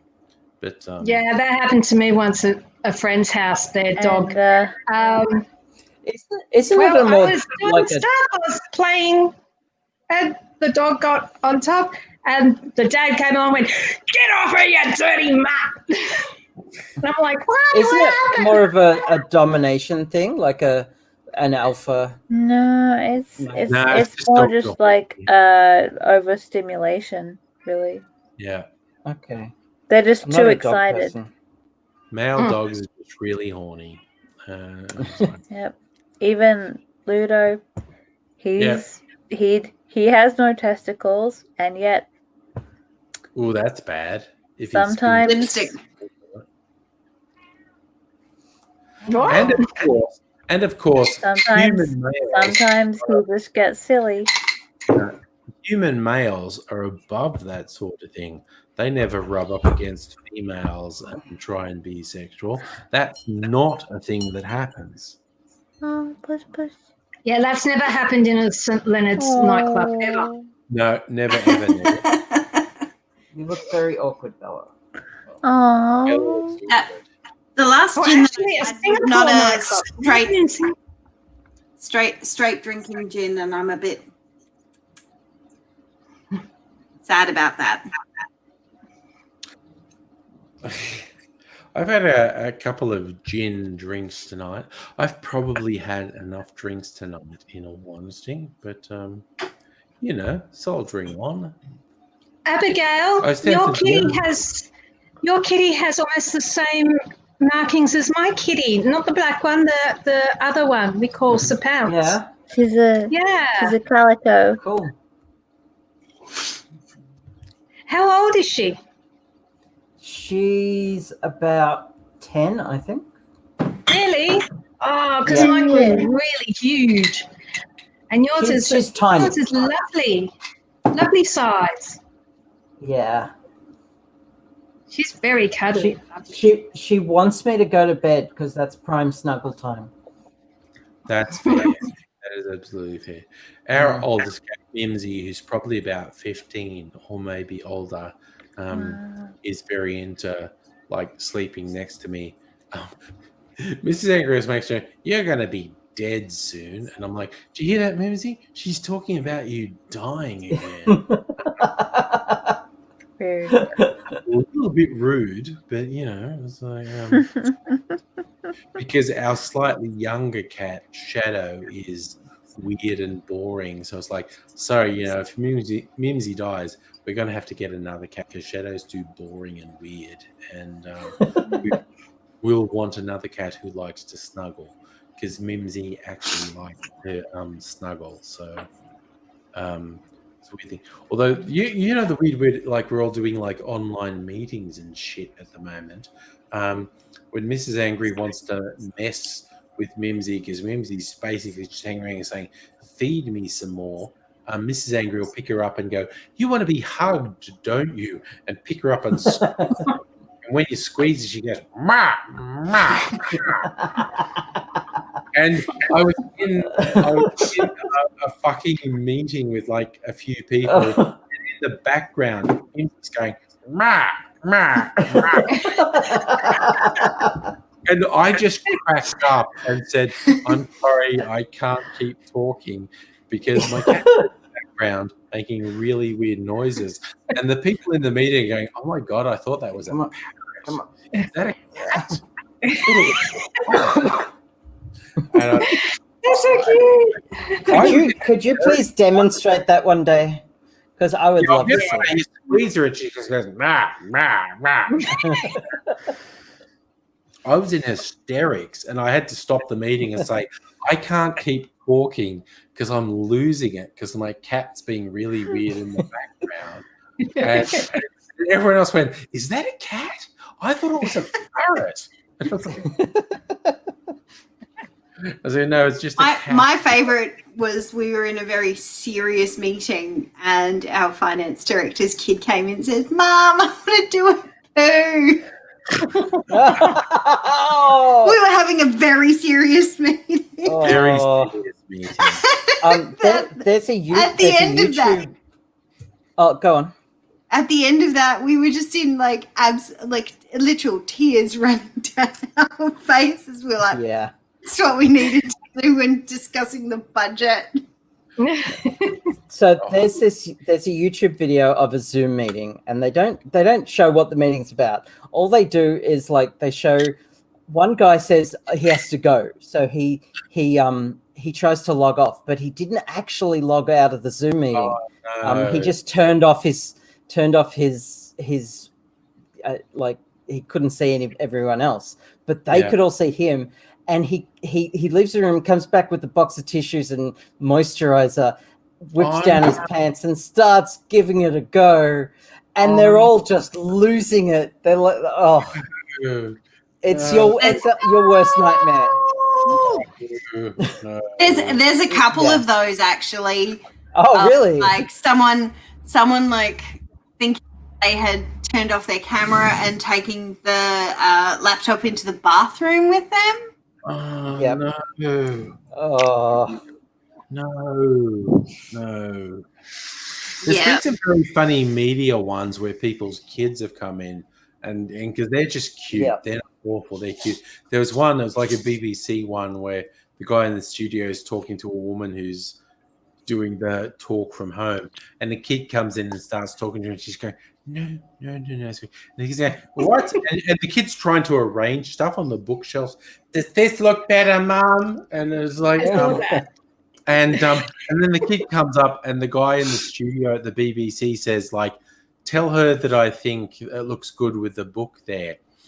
And the woman's going, I'm so sorry. And he goes, oh, don't be sorry, just tell her I like that. And she says, go away now. And then the kid realizes the guy on the screen is talking about her, and the kid just leans in and goes, what's his name? And the mum's going, shut up. Oh.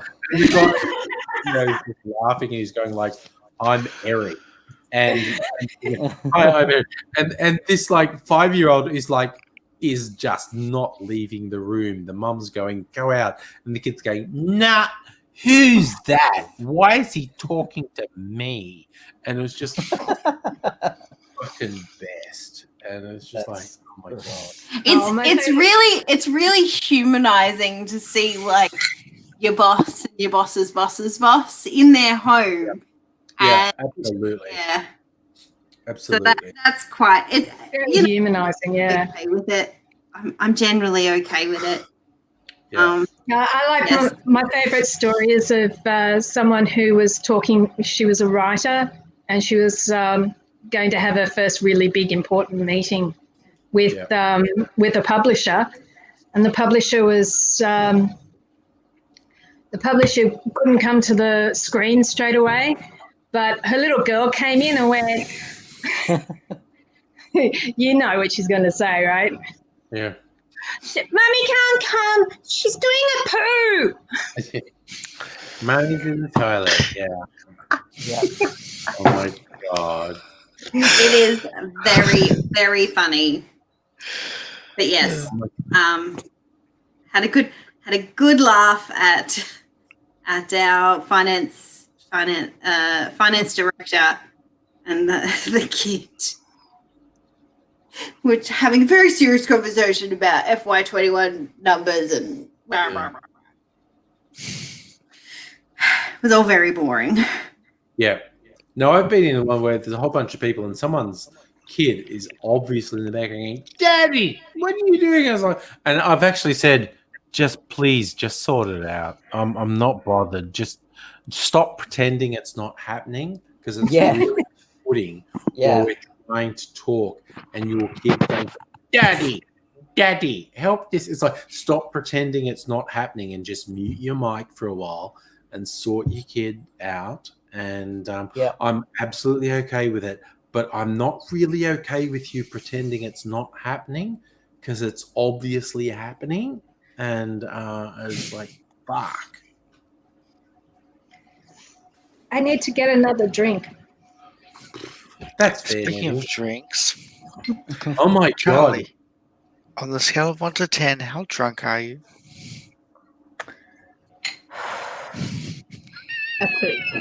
I'm about a 7. I'm about I'm a 7. 0. I'm not drunk at all. No, Abigail, you're responsible. 8. I've only had one drink and I nursed it over hours. No, Charlie, 8, I'm going to guess. 8 is where it starts to get out of control. I've had several drinks. I'm probably like a 5. Like, I need to be careful when I walk over the cord that's just here and I'm going that way. But otherwise, I think I'm okay.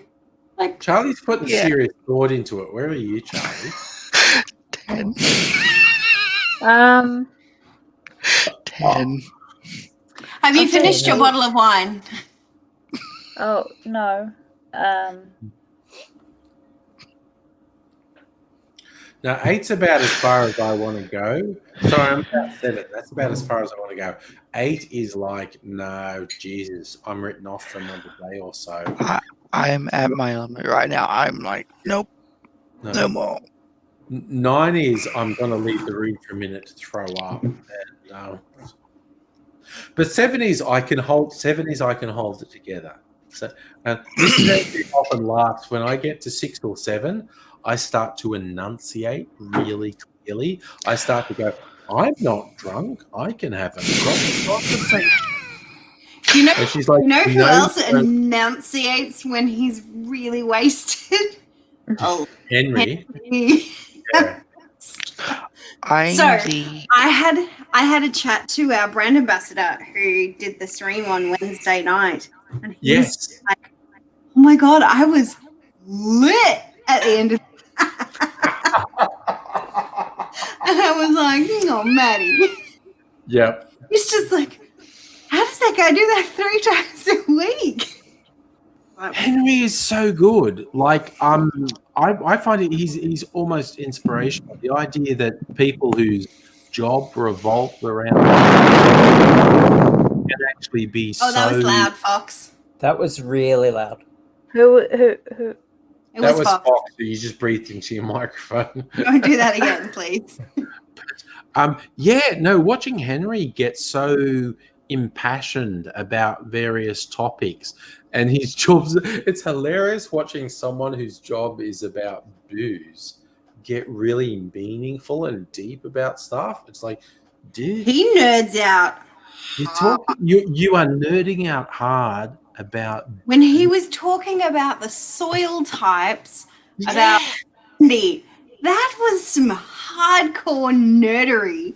And watching someone nerd about booze is hilarious. not that much.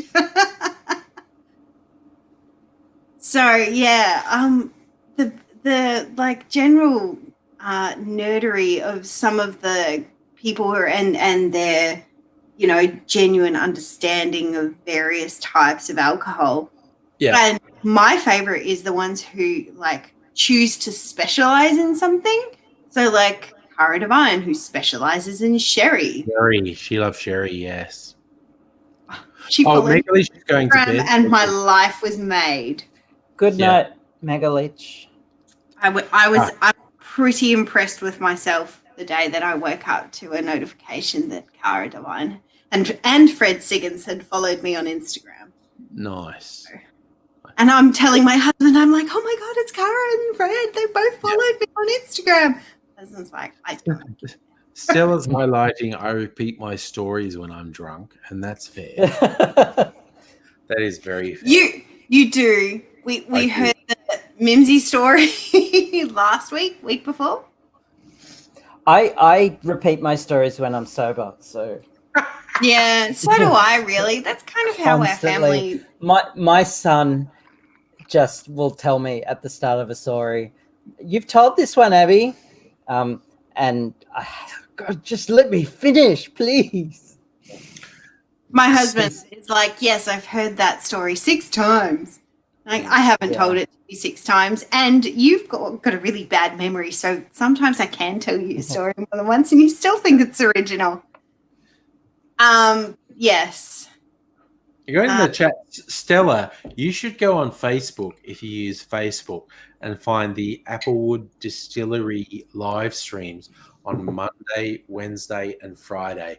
It gets so fucking nerdy about booze. It is really good. Yeah, the just the knowledge and the passion.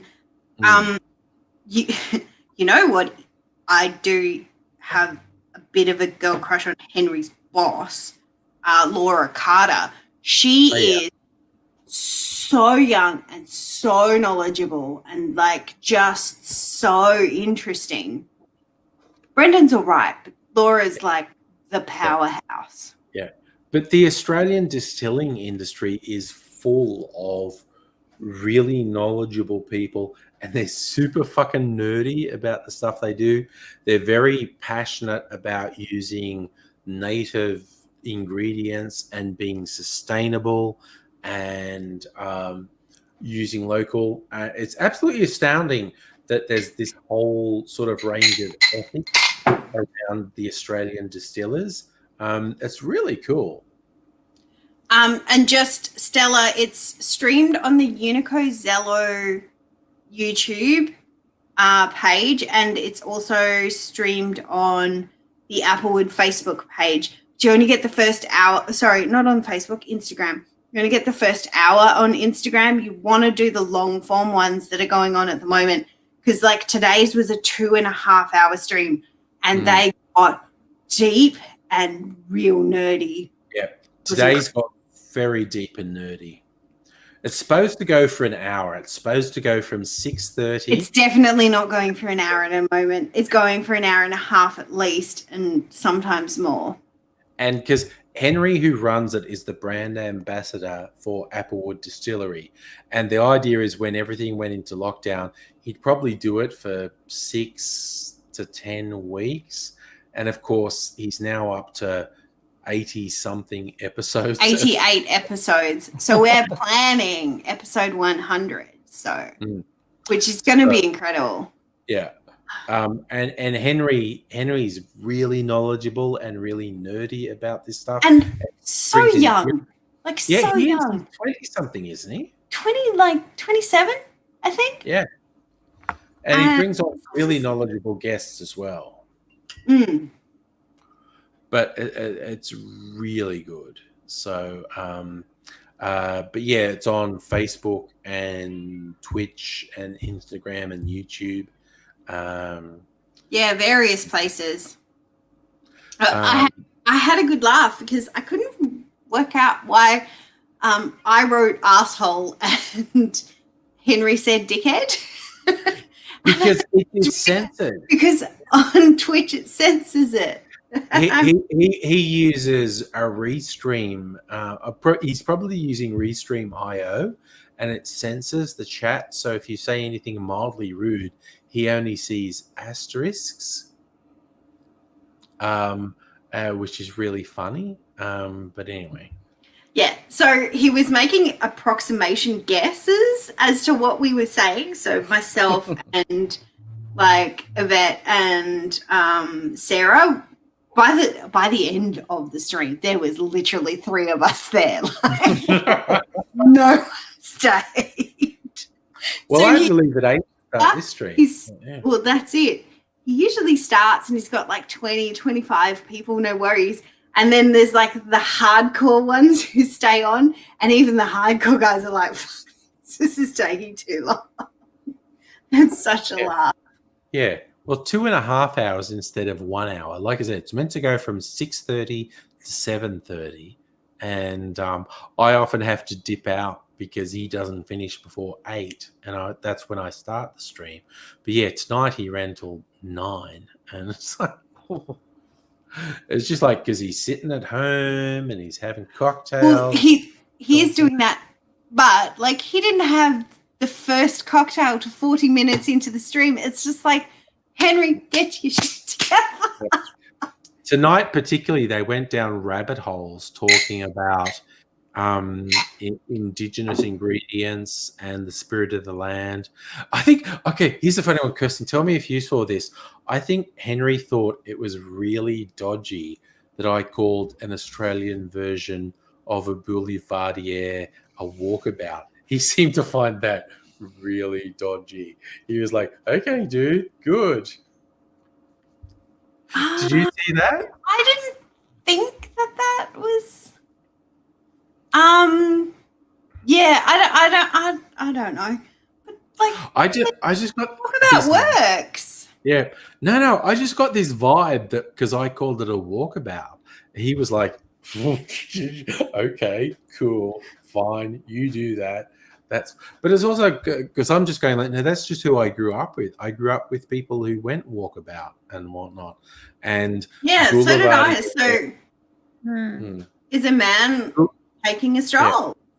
Yeah, boulevardier is the French term for a man who walks the streets of the town. He's a man about town. And I grew up it makes complete sense to me. Yeah. Who did I grow up with? Indigenous people. I grew up with guys who literally would go walkabout. And it's like, shit's too real at the moment. I'll see you in a couple of weeks. And they would go walkabout. And that was the principle of walkabout. It's like when shit gets a bit too real, go walkabout. And when you come back, either it's not important anymore or you've come up with a solution. Yeah. And it's like, yeah, that's 100% what a walkabout is for. It's for that contemplation, that reflection time. It's either you get away from it, you come back and you realize it was never important, or you had enough time to think about it and you've got a solution when you come back.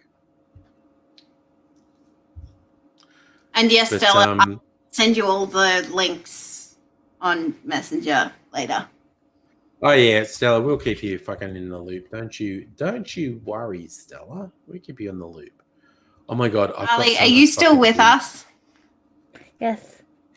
I've got so much booze arriving in the next week. I'll try and work out for you what I've actually got coming. Open my Gmail. What does the Dan Murphys tell me? Something's arriving tomorrow. And seriously, like earlier in the week, I was like, I have enough booze. I don't need to organize anymore. And then I was looking and I just did a bunch of what I call fuck it orders. And it was just like, yeah, you know what? Fuck it. I'm buying that. Live your best life. I did that last weekend. Or was it the weekend? Anyway, I bought all these things from the Superfood. All these, I don't know if they're testers or it's finger lime, David. I'm not even sure. Yeah, because you said something about finger lime, so I think that's why I got this. Are those from the finger lime lab or? No, they're direct from Superfoods. What's this one? Ryeberry. And I feel like I could do plum. Pretty amazing. Like, and what was this one? Davidson plum. Yeah, but I don't know how much I should put in, or what they're supposed to taste like, or what they should go with, or anything. I just bought them. Dingle joined us in the chat. Yeah. And she said that she got a second account so that she didn't have to add any acquaintances. That's fair. That's like people. Friend purchases are a thing. I I've got once a bunch had to of get a people that second account. I once had to get a second account because Facebook was dead naming me on my Facebook page. Oh no! And there was no setting to remove it. It was like in a list somewhere, and anyone could access it. And the only way to hide that was to delete it and start again. What? Which it sucks. But friend purges are a thing, and Yeah, People do that. I Yeah. often unfriend people on their birthdays. Like, who the heck are you? Why are you on my Facebook? I have a couple of friends that I made friends with, when we were traveling 7 years ago. When, what was really funny is when we were really early in our travels. We'd probably been to our second country and we'd be going for like 6 weeks or something. We met this couple and we're like, oh, let's add each other on Facebook. Let's be friends. And they were like, no. And they'd been going for a year. And we were like, oh, they were so rude. Like, oh my God, I can't believe they were so rude. At a year, we were like, nah, sorry, you add nothing to my life. I've had a drink with you and we don't need to be friends. And it got a little bit we got a little bit choosy. Little bit antsy. Yeah, one day totally, totally legit thing to like hide someone or remove them as friends on Facebook if they'd add nothing. I've done that. People who just give me the shits, just remove them. Don't need it. Don't need that noise. Oh, I've been. A couple of relatives have recently been permanently blocked from my timeline because of the. To be honest, I've got a relative who lives in the USA, and I just couldn't take their politicking anymore. And it wasn't that they were going for Trump or anything. It was just like, this is too much. Yeah. Not. Yeah. Yeah. Now I've been offing people who are in the COVID conspiracies and it's like, no, I have no time for that. Off. If you're that stupid, fuck off. Which reminds me, look what I found in my mailbox today. What did you find in your mailbox today? This. Oh, I got one of those. Oh no. Is it still here? There it is. I've got a bunch of thank you notes from distilleries. Is it Joho's? I had a postcode from those people. But I did actually find in my email the fun things I'm getting from Dan Murphy's is some white rum, some elderflower liqueur. The Mari Brizard is on special this week at Dan's for members. So I'm getting some cherry brandy and some elderflower liqueur. I'm getting some Midori because it's like, you know what? There are just some cocktails that have Midori in them. So fuck it. They're offering a special deal on Midori, so I'm going to get Midori. And I got this stuff. It's an Australian maker called 100 Souls, and it's a cane spirit. So it's like rum agricole, and it's infused with Colombian cacao and cinnamon. So chocolate and cinnamon. So it's a chocolate cinnamon infused sort of white rum, basically. So I'm seriously looking forward to that. But this was those 5 things. That was one night. I was just like, I shouldn't order anything more. And I started looking through the specials. I mean, you know what? Fuck it. I'm buying that. I'm buying that. Yeah, fuck it. So in my book, that was 5 fuck it purchases. I just went, fuck it. I'm buying that. I finished a sleeve. Oh, nice. Well done. Amazing. Hey, Nettie, have you got your Starwood delivery? No. Oh. I'll It follow hasn't it. arrived. Sorry. Let me personally apologise for fucking Australia Post. Yeah. They're either good or they're bad. It's There is literally no in between. Literally, my Australia Post deliveries have varied. They're either 2 days or 2 weeks. It's like there's this gap. If you don't get them straight away, they take more than a week to get to you. Oh man. I think I got a text message saying that they were on their way or something. Oh no, that's right. No, I got emails saying that it had left the building. Yeah. So I get a lot of those. Yeah. So I've been ordering things. I ordered a fucking ice cream maker, but you're actually supposed to have a mixer to go with it, which is probably a separate fucking implement that probably costs $1,000. And so I fucking hate myself for ordering that badly. But So I fucking feel better by. Don't give in to the sunken cost fallacy.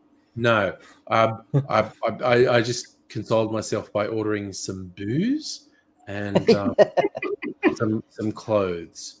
I got this thing that advertised to me on Facebook called Dracula clothing, which is like really like goth clothing.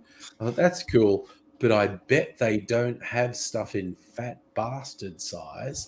And I clicked thing. I bet they do actually. The full sizes on it were 3XL and 4XL, and I went, oh.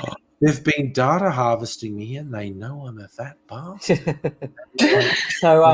So across the road from where I live is a little store called Victorian Gothic, and they have been there for decades, and they are closing down, which is really sad.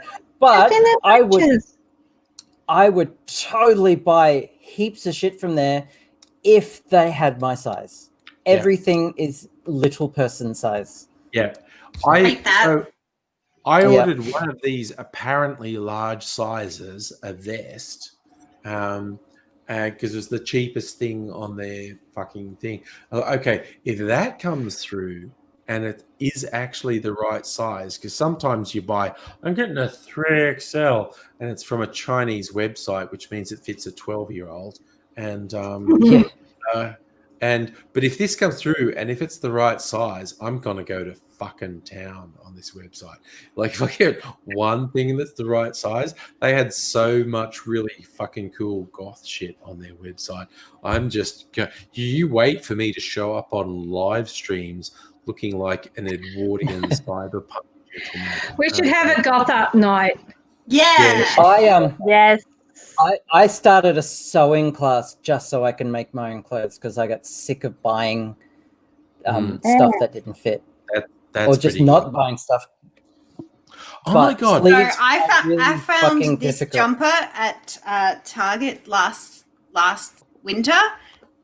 It's everything that I ever wanted. So it's like sequined across the collar, but it's still like just a sweatshirt jumper.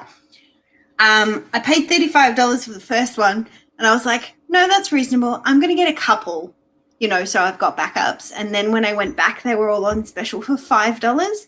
So I got. So I have 8 jumpers that are identical. So you think that you're seeing me in the same clothes, but I'm not in the same clothes. I am definitely in a new jumper. I just have 8. That's fair. That's One brilliant. of the things I'm still on the mailing list for is the thing, like everyone in my household got onesies about, 6 years ago when onesies were a thing. And I never unsubscribed from the mailing site because it's a Chinese clothing site, and they have just an absolutely absurd array of stuff, from onesies and cosplay stuff to really basically kinky fetish stuff.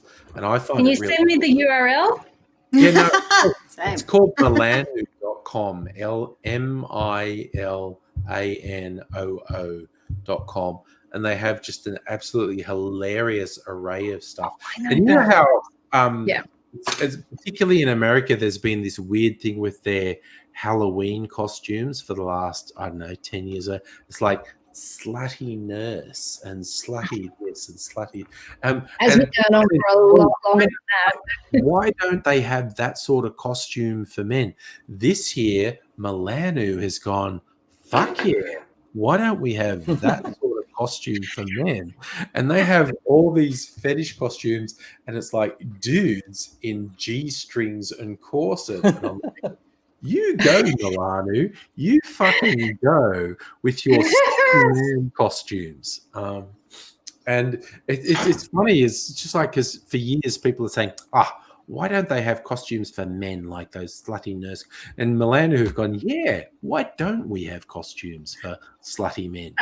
So Milano now have all these slutty men costumes, which I find fucking brilliant. And I love that I only ended up on this site because I bought onesies. Like my Totoro onesie came from that site and whatnot, and Pikachu onesies came from that site. But they also sell all this weird borderline, not even borderline, full-on fetish stuff on the site. And it's like, yeah, cool. That just makes my email more interesting. Yeah, about 10 years ago, a friend of mine recommended Milano for big ass goth boots. Oh, they sell a bunch of goth stuff. Yeah. Yeah. I had a custom made corset that I paid an absurd amount of money for. It's still too small because when I was 19, I was much thinner than I am now, even though I was giant. Yeah. Even though that happens to us all. Yeah, And but I swear, I sold my Demona boots. Yeah. Which just hurts my heart. And now my sensible husband says, no, there's absolutely no reason for you to buy giant buckle boots. Like, I don't think you understand who I am. And he's like, bitch, you're 35. Yeah. But I swear to God, I don't know how many weeks it's going to take for this Dracula clothing vest to arrive, and I'm thoroughly prepared for it to be far too small because their idea of 3XL or 4XL is still like a 12-year-old Chinese girl size. And but if it's the right size, absolutely expect me to start showing up as a gothic Edwardian gentleman on the streams because I will buy. I used with to have your cocktail night, with your cocktail videos. Cocktail night, definitely. Mm. I used to have 4 top hats. Top hats were my thing. Mostly stealing them off the heads of people and then keeping them for my own. I have several hats, but not top hats. I've got a couple of Kubras that fit my stupidly large head. But that's another question. All right, it's actually after fucking 1 a.m. for fuck's sake. Yeah, Fox and Charlie are most definitely. I know. Fox and Charlie are actually falling asleep on the stream. I'm amazed you people have been up this long again. But look, all right, it's weekend. Everyone. Have a good time, everyone. Good night, everyone. I am going to be on for Saturday night. I'll probably be dressed up to make some cocktail videos. Have a good time. Good night, everyone. Later today, Angry. Later. About, I don't know. Night. Good night.